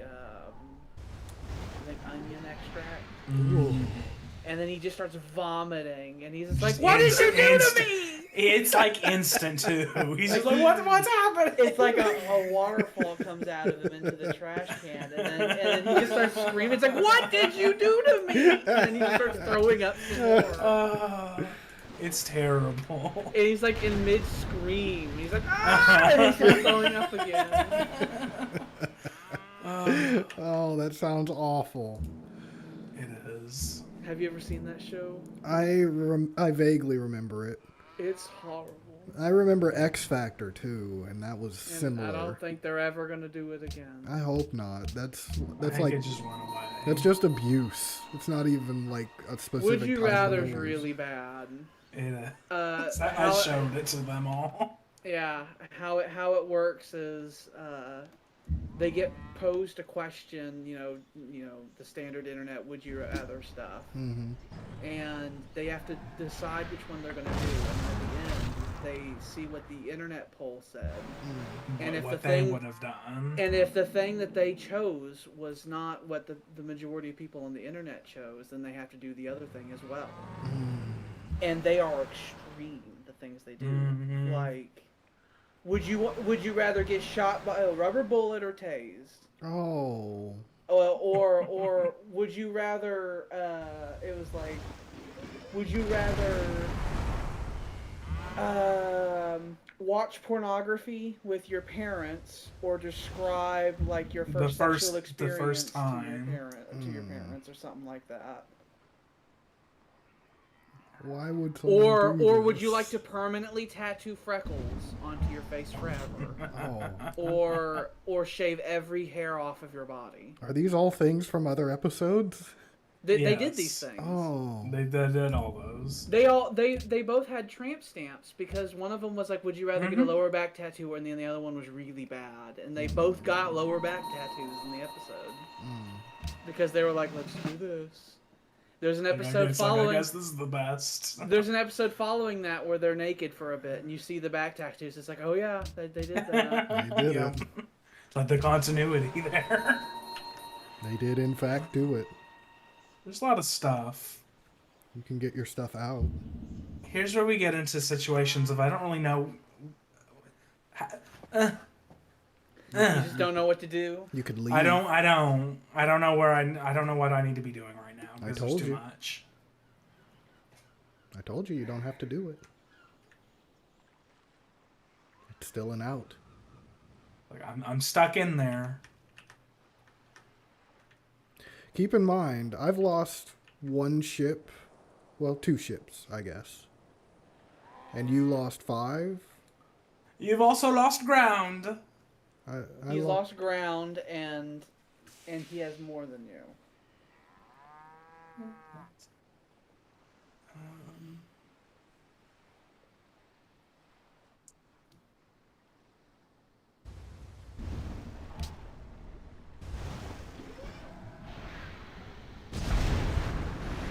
Another one. Another one bites the The dust. submarine crewmen have the tally marks. If this was Brave New World, would have trade lanes and stuff like that. We'd have to think about as well. It's not. I thought about it, and I don't think that Brave New World would function with this scenario at all.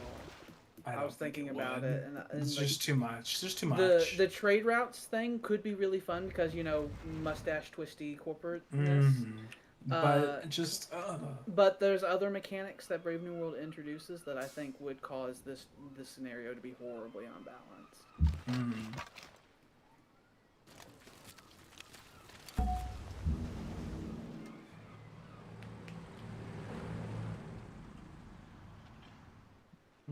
I imagine your men are gearing up for a full-on D-Day style invasion.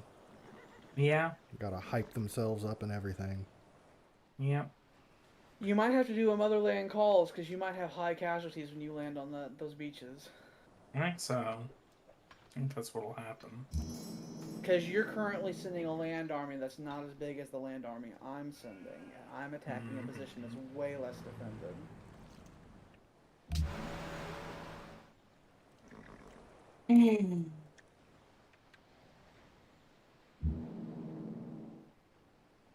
You see, I thrive in this. I love just like thinking of it. I don't. And the maneuvering.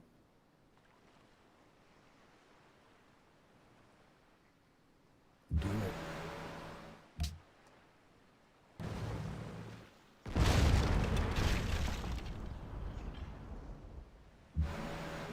I'll have you know I paid good money for that airship. Bet you did. I mean, he was talking about the losses you had. You could just go back home and buy a bunch of destroyers right now. You have enough money. That's true. It's like you did just lose a bunch, but you can just replace them. It's 920 per destroyer. You could buy like 4 of them right now. No. Yeah.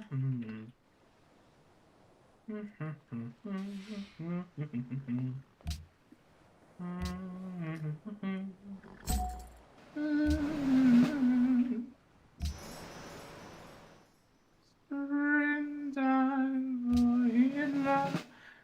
Germany. On tour. He's about to shoot back. Uh-huh. You have so many airships that are within range of his gliders. However, his gliders have been like doing full-on RAF defend Britain type of stuff, and they're gonna start taking cumulative damage from it. And he's gonna have them stop for a turn soon, or have them fly until they crash and replace them with factories. That's another potential strategy that could be done, because I think they are relatively low cost to build.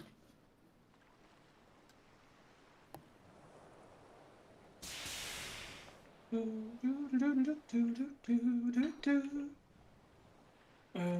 guess I'm doing good.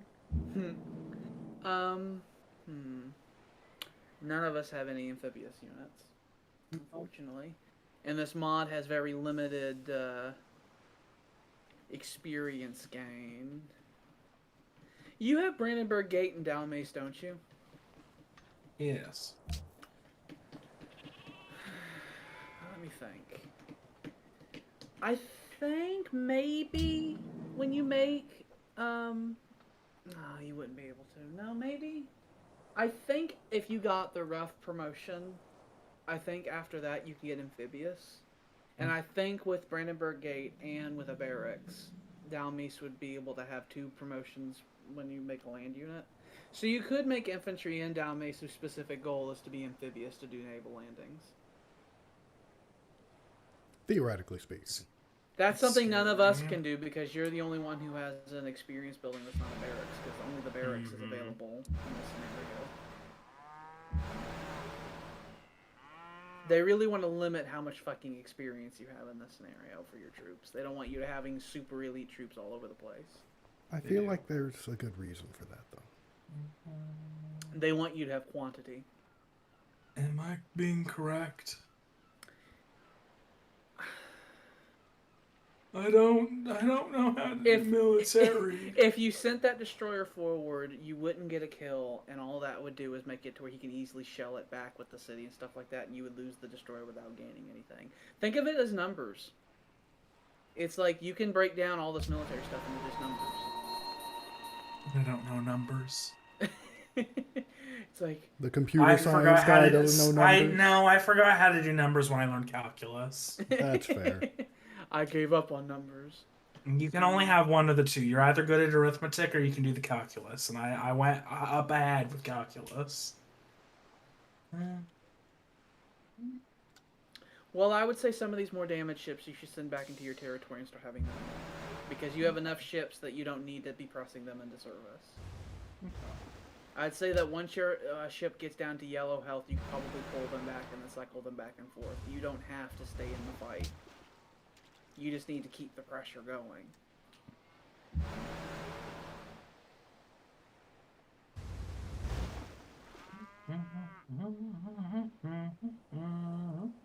Man, you saying that you don't like strategy, it made me think of if you were in our Empire Total War thing we're doing. No, I'm not interested. I know it's a global conflict with trade lanes and stuff like that. I'm good.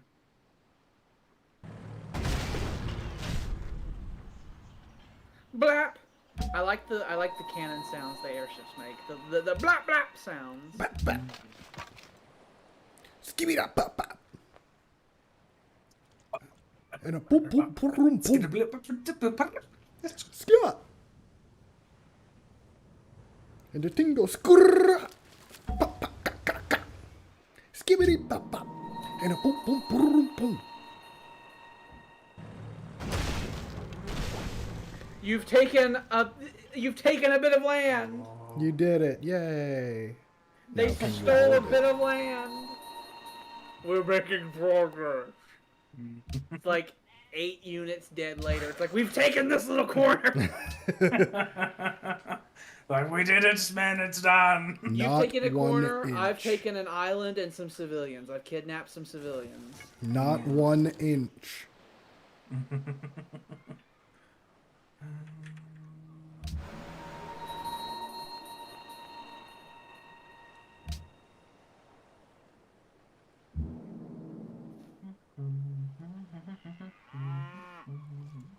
Well, I will say on this front, William has a plethora of targets.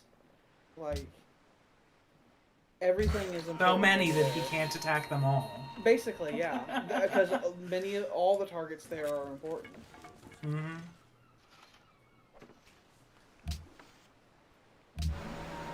There will be blood. If you could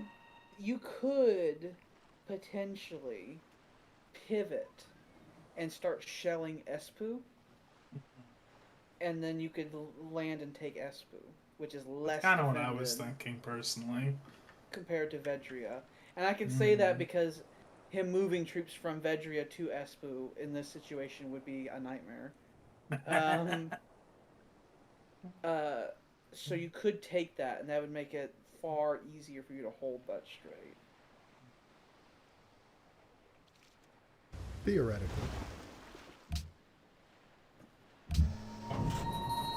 By the way, William, you should know that I was telling Jordan that he should focus his attacks on this straight, because if he controls it, he breaks your empire in half. That's true. But he has to take it. No, not necessarily. He just has to contest it. Because the lion's share of the production of your empire is on the eastern side. Well, I already wanted to take a scissors to this. Just go shh. That's your empire's big Achilles heel. And then Jordan's big Achilles heel is this mercantile city-states that uphold his economy. And then my big Achilles heel is that I'm spread out all over the fucking earth. Yeah, you're really And that's spread really out. hard. As you've seen with this invasion that I'm doing, it's really difficult for me to focus on one thing. It's taken quite a trial for me to mobilize. I'm tired. Because if I had waited and mobilized for a really long time, saw what was happening, and he would have shifted a bunch of shit around. But look at his. Look at, you say you're tired, but look at his list. I'm tired. It's like I wag my finger at you. It's like it could be worse. I'm so tired. Remember, you set up this fully knowing that you and I are going to have an even bigger war later, and you're going to be going against me. I know, I'm tired. It's like I never get tired. You don't have to do this. It's like It's on the too ground late. being It's too stabbed. late. It's like you don't have to. No, brother, it's never too late. It is. You can always turn back. No. That's just in movies. Oh, Turning back submarines just means you can shoot me in the back as I run away. Submarines hurt so fucking much. We saw my submarines take out his airships. It's like I made the most of them, not realizing they could attack airships. So I'm glad I made as many of them as I fucking did.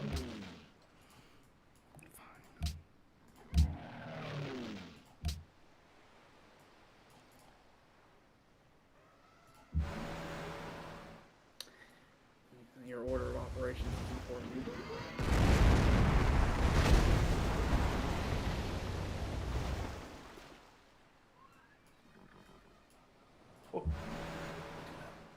I just realized in Vedria, you can see when he's building his unique building, his little symbol's next to the icon for his unique building over there. In the production. Yeah. To show that it's his unique building.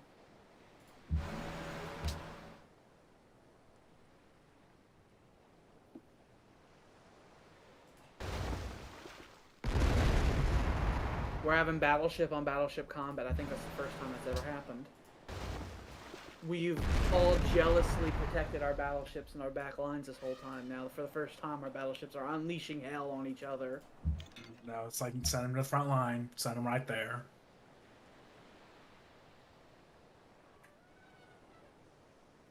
So many targets. Which one to go for?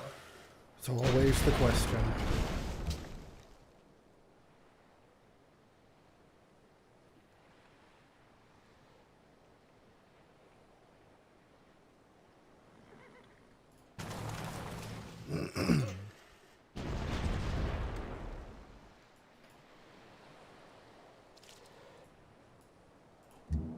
The stance my cat takes whenever he's taking a poo is he looks so noble. He like half hangs out of the litter box and he like puts his chest forward and like then turns his head up. And it looks like really like, oh yeah, that's why he's taking a poop. Oh. Oh! The flyers died. I thought that would die. Okay. Wow. Yeah, I as I said, you want to be really. I said you don't want to have them strafing targets like that. We saw what happened there. The battleship said, "Fuck you," and shot them out of the sky entirely. They are anti-glider, anti-airship only.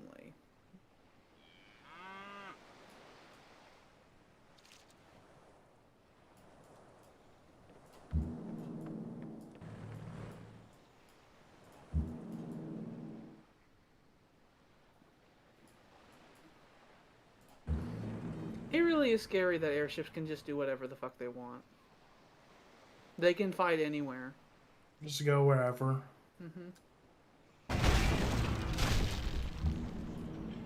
Gimme. So we lost the little toehold. Like, oh, okay. We lost it as soon as we took it. Go away.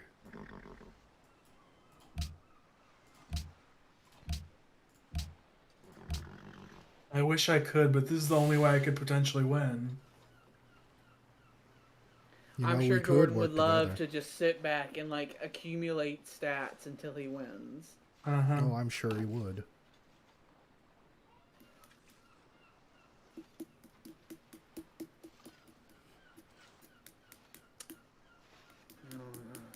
Those casualties are making you wanna build units instead of these buildings you want to build. No, I'm adding it onto my queue. I know what I need. 35 battleships. I know what I have to do, but I don't know if I'm strong enough.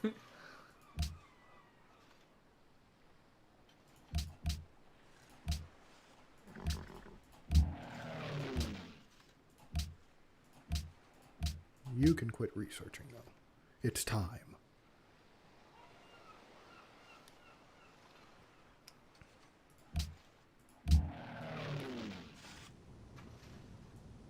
Lund is another potential strategic location to take because that's a canal. And if you did that, then his naval units in the east or west would have to go all the way around the whole island.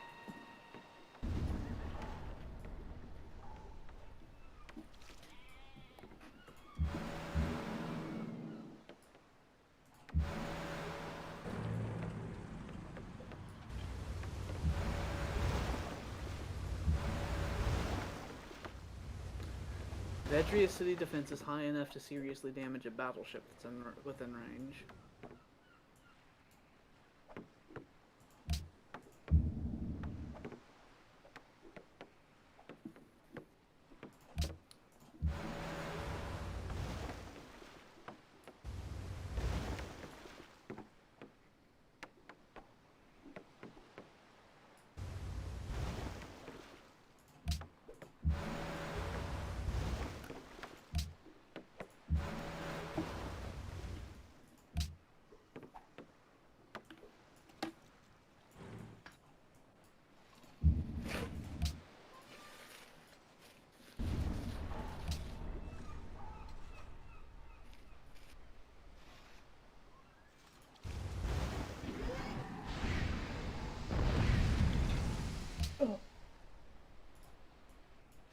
God, that's pretty cool.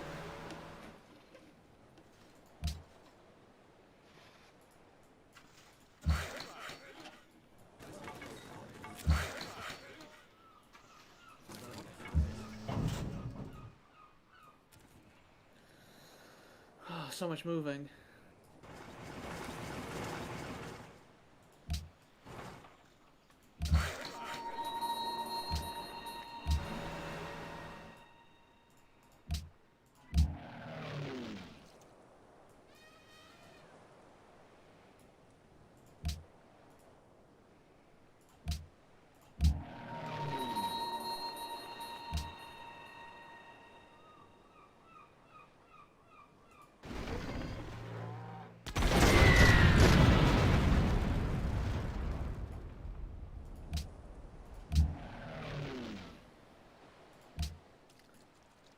Oh, the distance of the war I'm doing is going to become a real problem. When my ships get damaged, I have to sail all the way back home to repair them. All the way back home.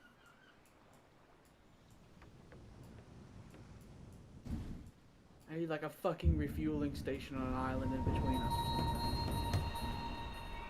No, you fuck off! No, you. You fuck off! No, you. I am the submarine boy. Not in my waters.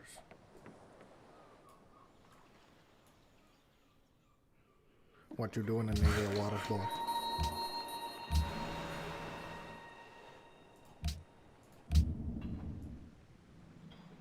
If one was just watching the minimap, you wouldn't know how violent this war has been. Because there's just like a little tick. There was on a the single right blip. side. It's like he lost one small city over there. It's like, but if you zoom in, it's like fucking cannons going off all over the fucking place.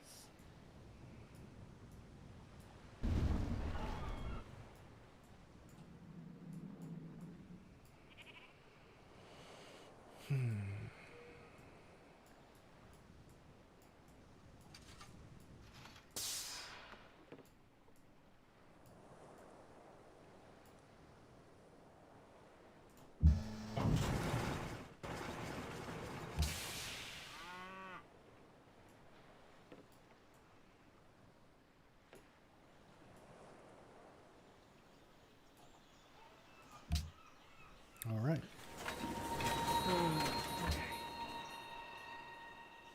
Why is Milan starving? Oh, because your submarine is killing fishermen.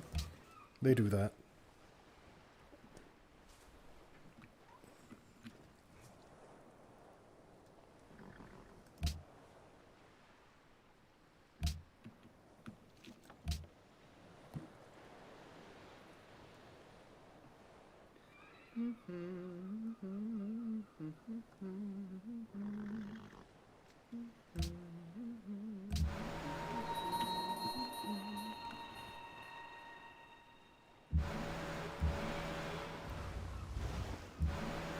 Hello. Hello there.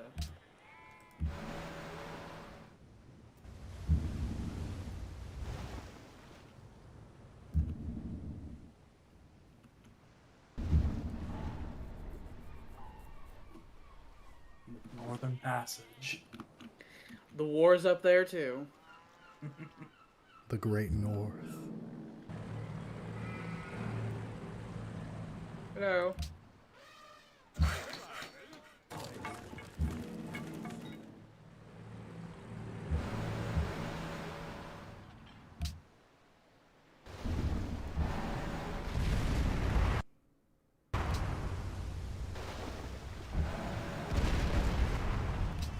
That's really mean of you, know.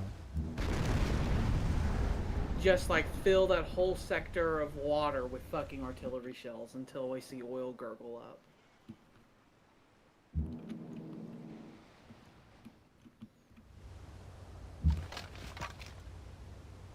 Boots are on the ground. The lads are here.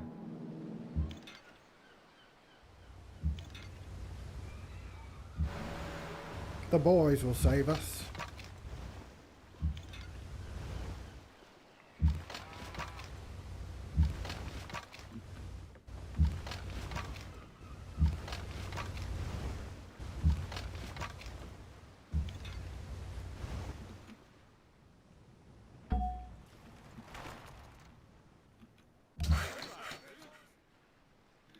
Warwick through. Over here. Do that.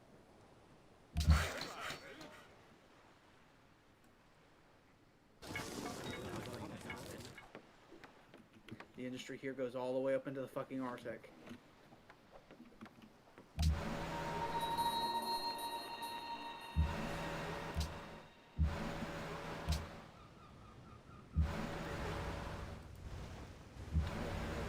Send that fucking unit around like that. That was an accident.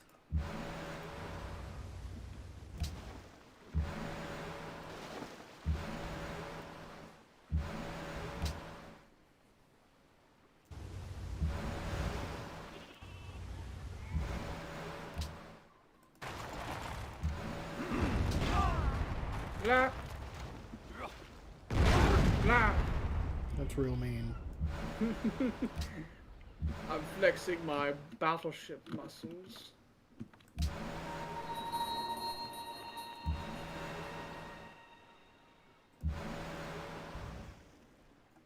Now let's watch the southern approach so they don't get any fucking ideas.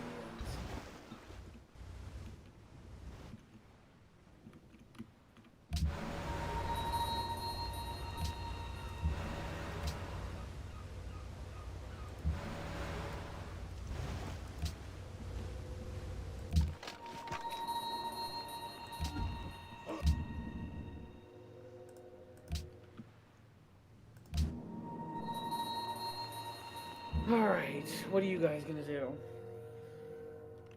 I have this air fleet here, but I'm not 100% sure what I'm gonna do with them yet.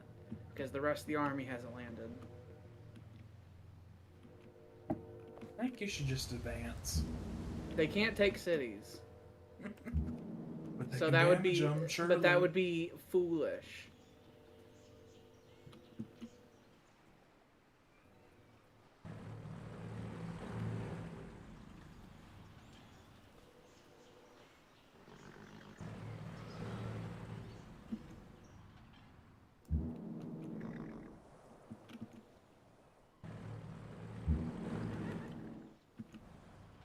I need to try to be strategic about this.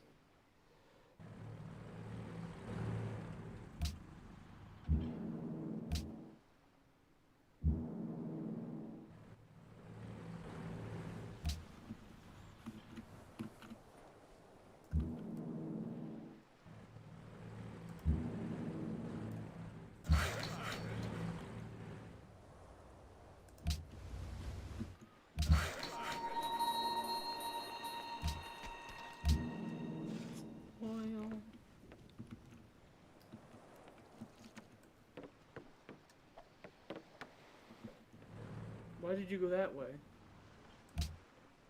I told them to go this way. They went exactly the opposite direction I told them to go. They said, no, this is better. This feels more right to me. I should probably deal with this too. 'Cause they're Can you probably deal gonna with let- those for me? I'm a little busy. They might spawn units at a bad time for me, so I'm probably gonna have to deal with that while I'm at it. And maybe this as well.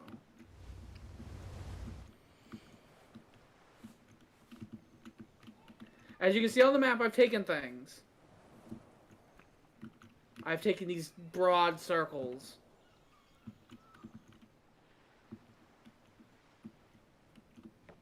It'd be really stupendously great if you could just send units this way.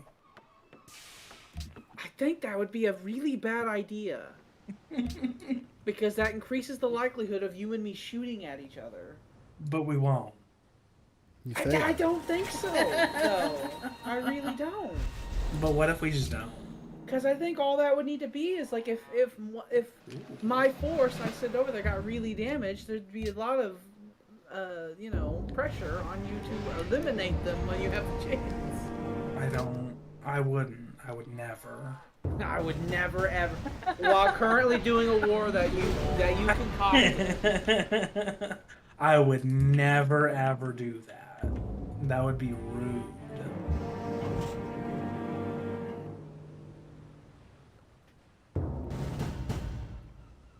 Like, you say that you're not into strategy, but you are a backstabbing, scheming bastard. And I mean that in a good way. I mean that in the most positive of terms. Of course. Of course.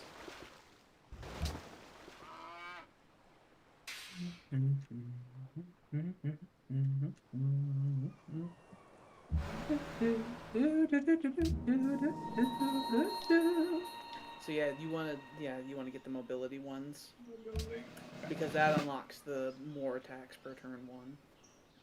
I would like that. It's very good. Obviously, airships get no defensive bonuses. Of course. They get no terrain defensive bonus, obviously. So those airships I have guarding those forts, that's a very temporary measure. I need troops there to properly hold those. Okay. Okay. There's this very far east flotilla over here. How's it hanging? It's alright, I guess. Just imagine if we had like the manpower and materiel resources like the World War II mod. I know. Imagine how much materiel we'd be producing per turn because that shit was scaled off of production.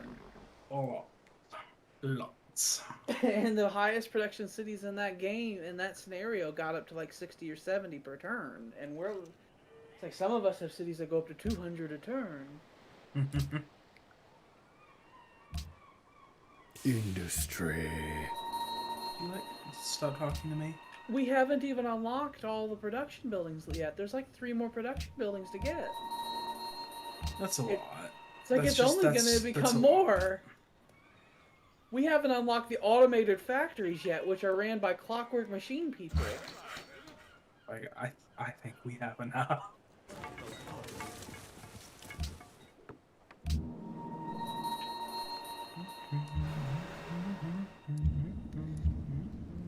You should hover over the Sky Fortress thing, because I want to see how much production it takes to build one. 460, so they're significant. They're significant investments to build. That's like the equivalent to like a cutting-edge modern unit in regular Civ 5, like a modern armor or something like that. Is there a reason why I can't hit him? He's over land. Because he's over land. Oh, He is on the land. I learned. I have the high ground, Anakin. It's over, Anakin. I have the high ground. You underestimate my power. Yeah. So embarked units have their combat strength reduced by 50% while they're embarked. So if he shoots them with something, it'll hurt a whole lot. There's a couple of units that don't do that, like conquistadors. They get to have their full combat strength while on the sea. So you can have an embarked conquistador and attack them with like a caravel or something at the time and lose that fight and take a lot of damage. Because Spain's like, I am Spain. Like, if you didn't know. Estoy That's España.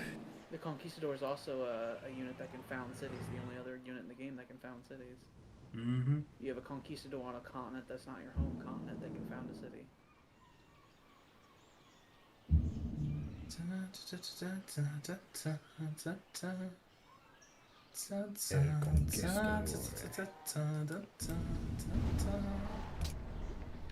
Torpedo that battleship.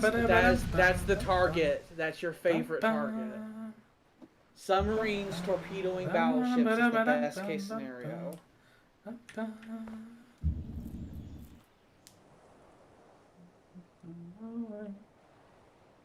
I believe that would reach.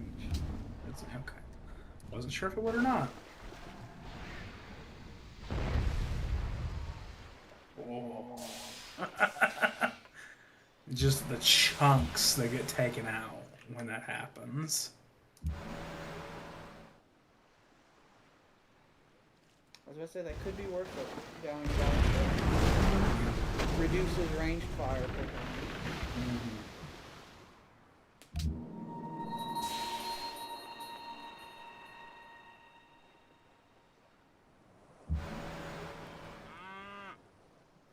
The straight's almost in your hands. It is.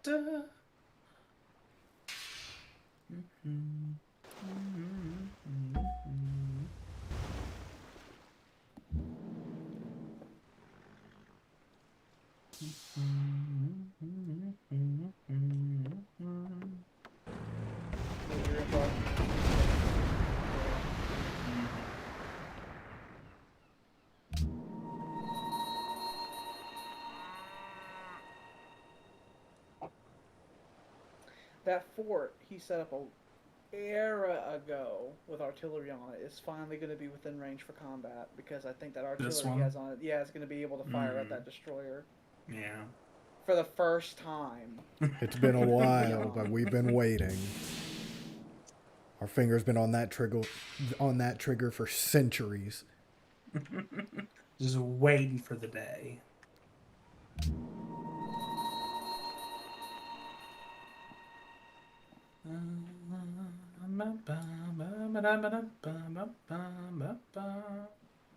That's scary. Yeah, the thing about submarines is that submarines are weak, like strength-wise. It's their attack that hurts so bad. You can do that, but that submarine might shoot back and you'll die, possibly.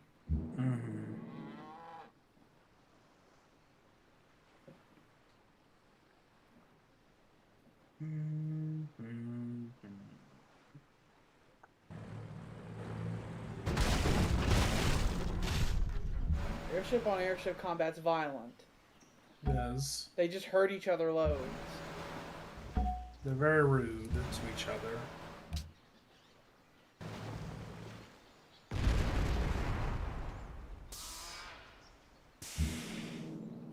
Imagine trying to explain the reasons for this war to the layman. There's no possible way. It's like World War I, where it's like, you see. Like, well, because of very weird reasons. my cousin, the Kaiser over here, and I. We had some disagreements. Ignore that we look the same.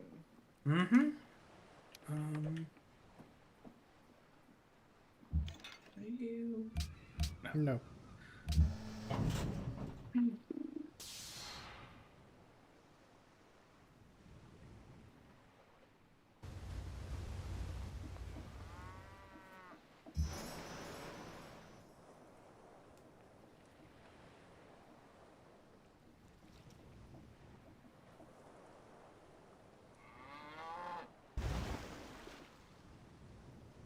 I'm pressuring. You are. Let's just see how much good it'll do.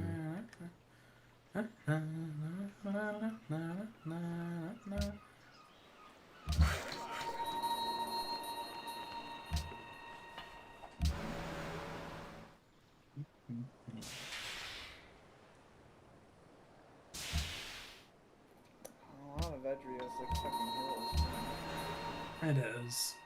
It's really all just sort of the worst that it could possibly it's like be. desert and hills with forts dotting it. And it's home.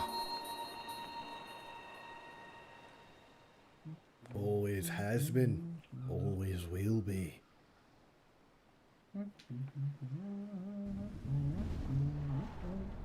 Just a huge line of submarines. Like, oh, I'll shoot you. Don't think I won't.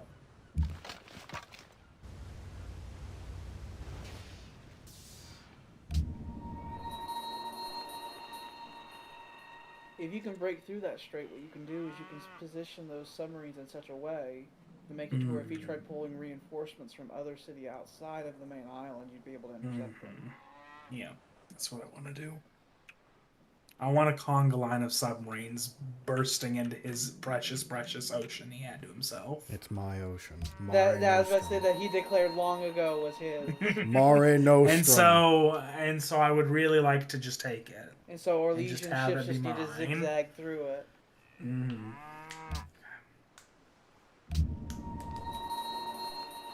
He's about to shoot back. Yeah, I know. And this colossal back and But he'll do that next time, because it's 4 hours. Bastard. I want to take my turn at least. No, you don't get it. Well, too bad. It's my stream. No. I want to do my shit because there's a lot of shit happening. Overruled. Well, Like he I wants- don't he think wants I've been to shoot. overruled. Alex hasn't even voted. I vote present. Well, then it's my stream, so I win.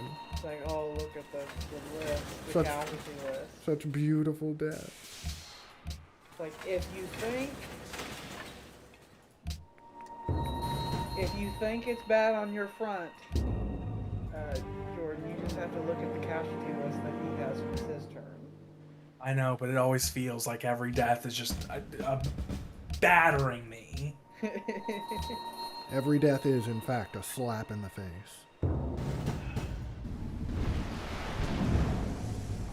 You know there's a huge conga line of fucking subs there, but you can't see them, and that's scary. Oh, I know they're there. They're like gonna suddenly rush you. I'm gonna root them out. That'd be the good thing to do. You're gonna do my bomb that fucking section of water until they die strategy. Yep. Keep shooting until there's oil.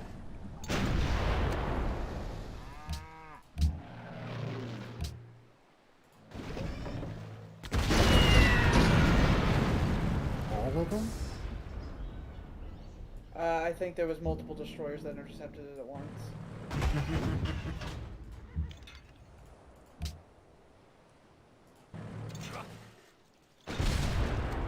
It's like, gliders are really effective on paper.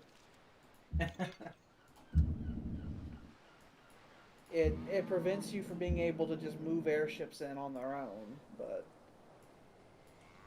they ain't exactly fighters.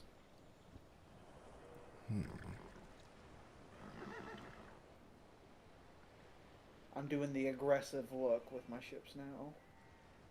I am just sort of circling Uric at this point. Kind of, yeah.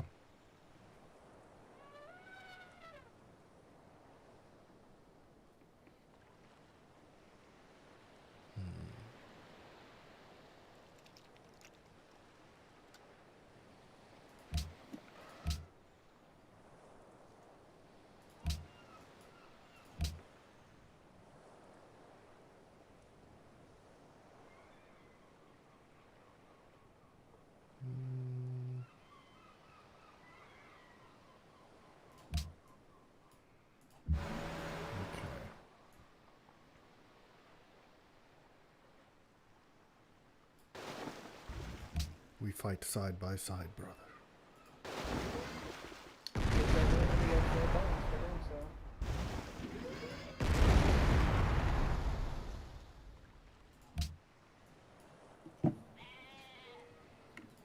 Oh. That was my cat. He came over and slapped some buttons. Your cat sabotages me, good sir. He jumped on my desk really aggressively, knocked my mouse around, and came over and hit some buttons. He like hit 3 and 6 and enter. Enter could potentially be a terrible, terrible button for it to press. Yeah. I think it would do, it would shift to a different unit. Oh, well. Unless you Just like suddenly like accidentally skip a turn for a unit. It's like, oh no. If you can do that, then it doesn't do. There is no like shift. You just hit the intern button, and it's just like, oh no, I didn't mean it.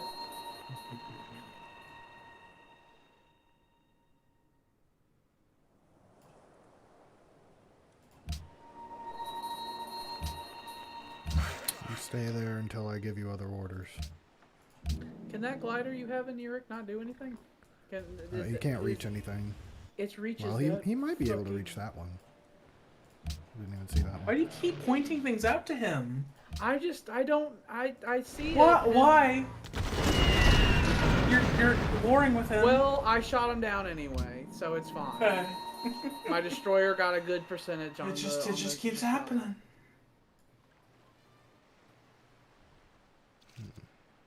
Like, I thought we were temporarily aligned for until such purposes as that goes away. It's like, well, you know, this war's complicated, okay? And I don't know who's 100% my friend, even though I am currently shooting the Veterans. I'm not 100% sure. I made my position I made my position very clear at the beginning of the war, where I was like, I'm not sure of my actions. I mean, things can be redirected. The Czech military in Prague has grown considerably since this war began, by the way. They're brothers of the faith. make it! Ah! Go away. Oh, no, I lost it. I've lost 2 submarines so far.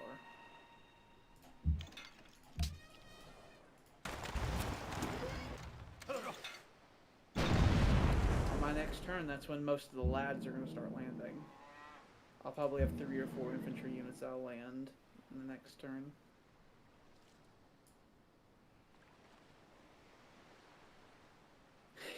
From leaving my shore to getting to his, it's like 4 or 5 turns, so... That's like many turns. It is, when the war Where is... if you need to do something, it's like, oh, that's 4 turns away. I've Help told is you- help is 4 turns away. Like,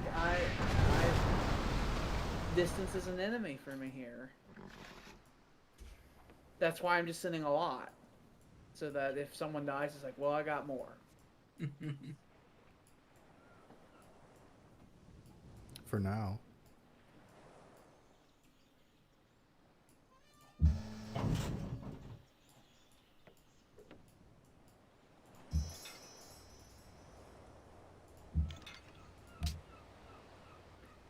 Now your attention's definitely going to start getting divided, because now you fully have 2 fronts. It's not just little skirmishes over here on the west, it's going to be a full-on front. Get over there. Railroads. Go away! I imagine just like flattening that fucking mountain with all the artillery firing at it. We don't want any, go away!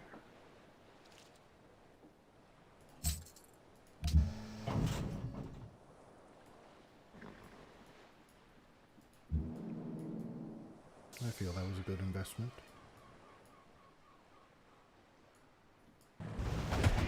Make use of Big Ben while you have it.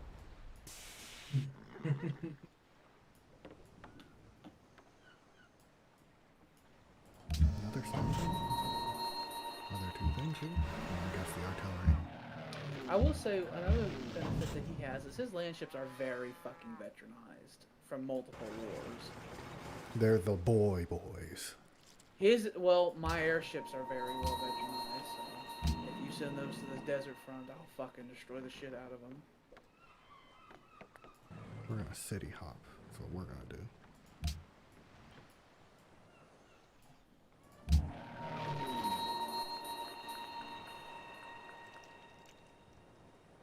Will they be intercepted by these guys if I attack them? I don't know. When you hover over the attack, it usually says. Yeah, interception. I don't know if it just says that all the time, or if hover over the land ship units he has on the left there with that and see if it's on there. Yeah, I think it always says that because those are definitely far enough away.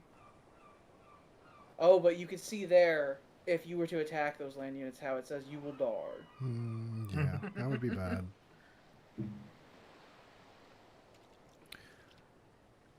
We'll try it.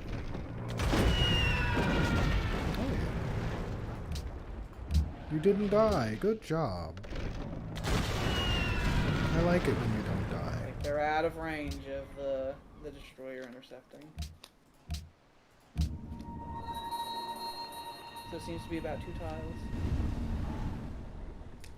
I'm sure it probably says that in the Civilpedia.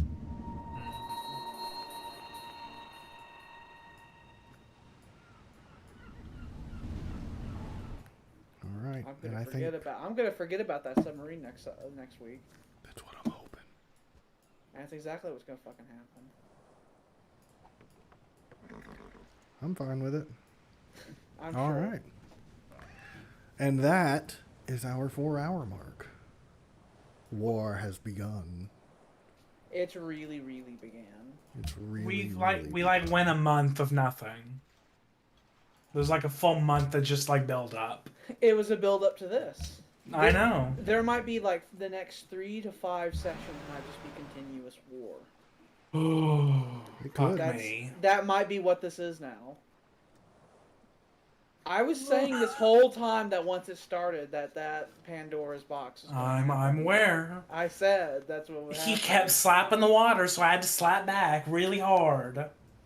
You didn't have to. I know I did. I was just testing The path to victory lies through war. Man, that's a If real one wants pessimistic way of peace- looking at it, but I mean, if that's what you want.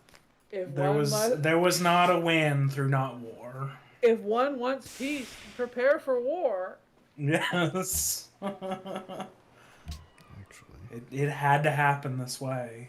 I think we're actually going to switch. And even this way is just guaranteeing more war in the future. Yep. It's like even if we win, accomplishing all the goals we want, that means that Jordan and I are going to have a part 2 to the war.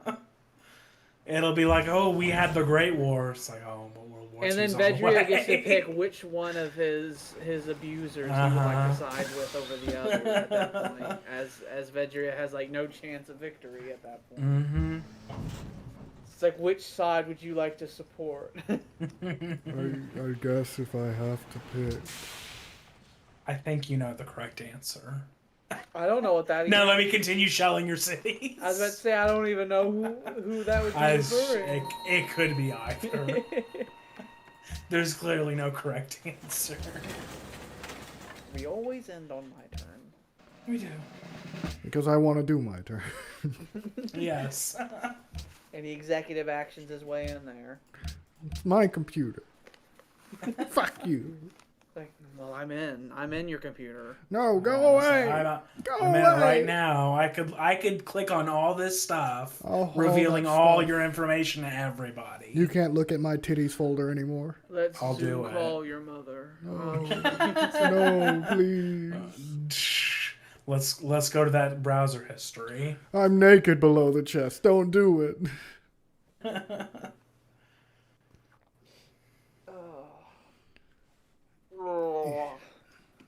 And we'll throw up that if it'll work. Hotkeys, please.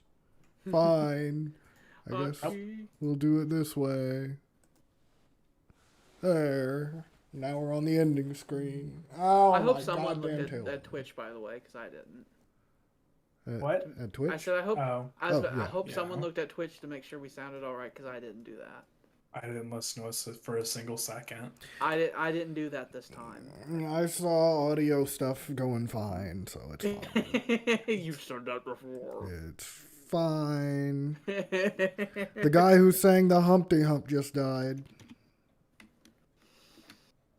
Like I've never fucked up the KOTOR audio. Just saying. You will eventually. I will blaze the trail. Well, we super will be done next session, so I'll have completed a thing with no mistakes. You're gonna post a video on the witness when we do that, and all of our audio is gonna be backwards for no reason. And we'll have to resolve the puzzles.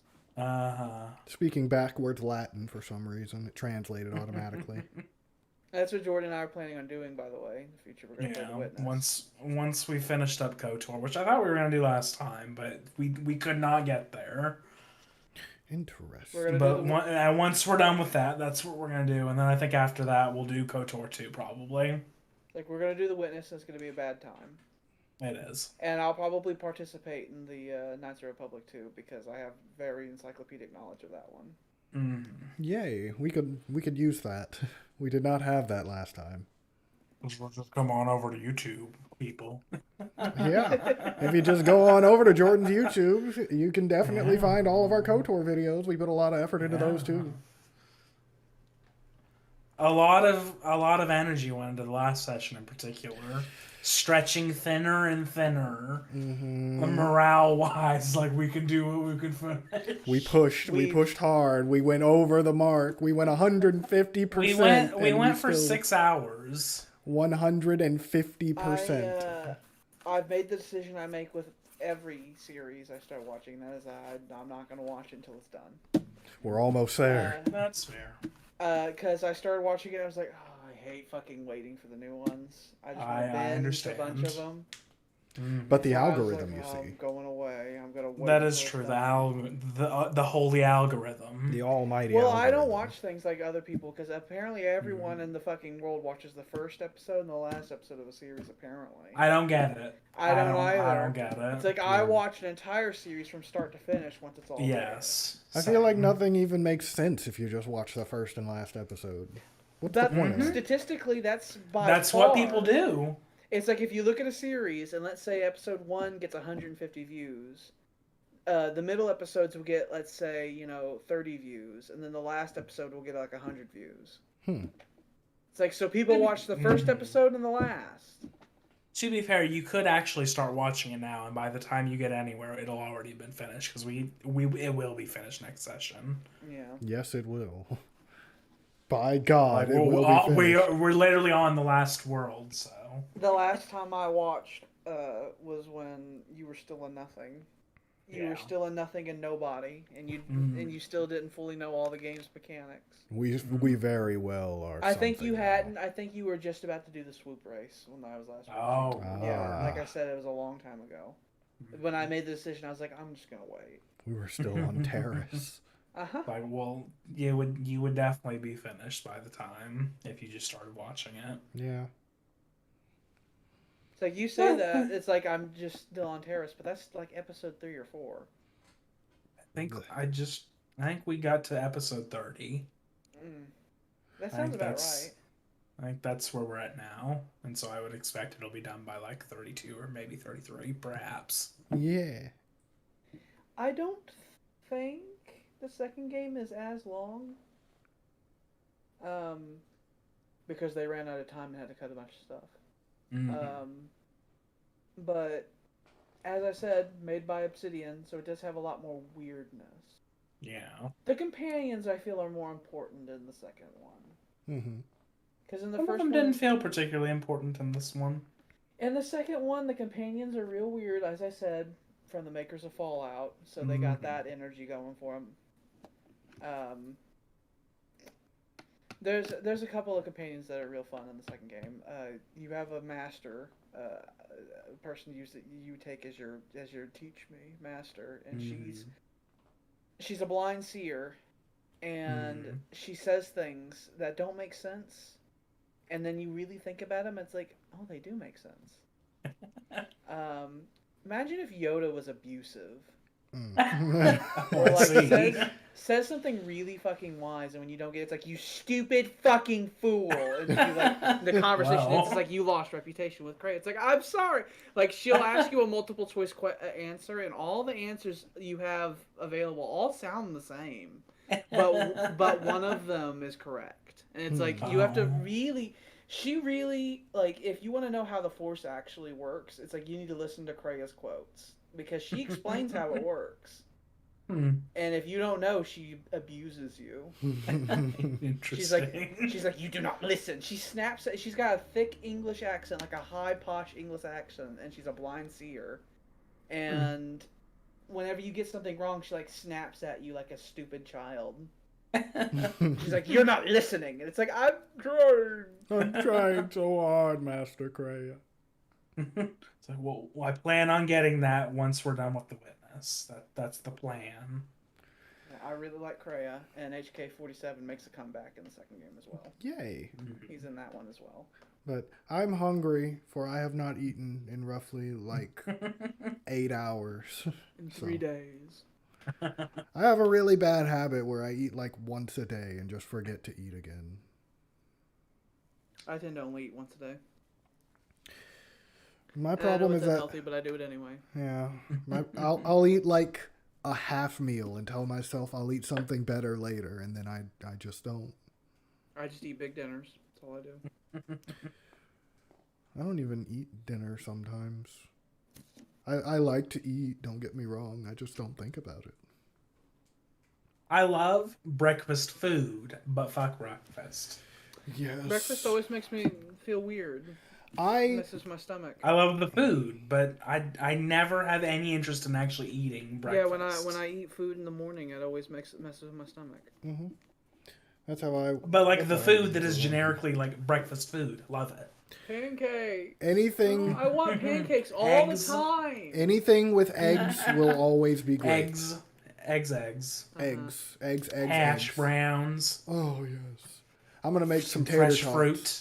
I'm gonna go make some tater tots, and I got You just a make a bunch. big plate of tater tots. I might just Tater make a tots, tray. Sprinkle some cheese on it. Haley will probably be home in like an hour and a half or so, so I might just make a big old tray. Tater tot casserole, and then you can really get the Midwest going to My mother owes me a Right. tater tot casserole. She said she'd make some for me on my birthday, and that was back then. I keep reminding her. I was like, "You owe me a tater tot casserole. You owe me a tater tot casserole and a cheesecake because you said you would get me those." I've also got a dog who is now begging me to go take a shit, so I gotta go now. Okay. Goodbye. Ring that fucking bell, everybody, and bye. Bye. Retweet the bell. Retweet that bell. Subscribe.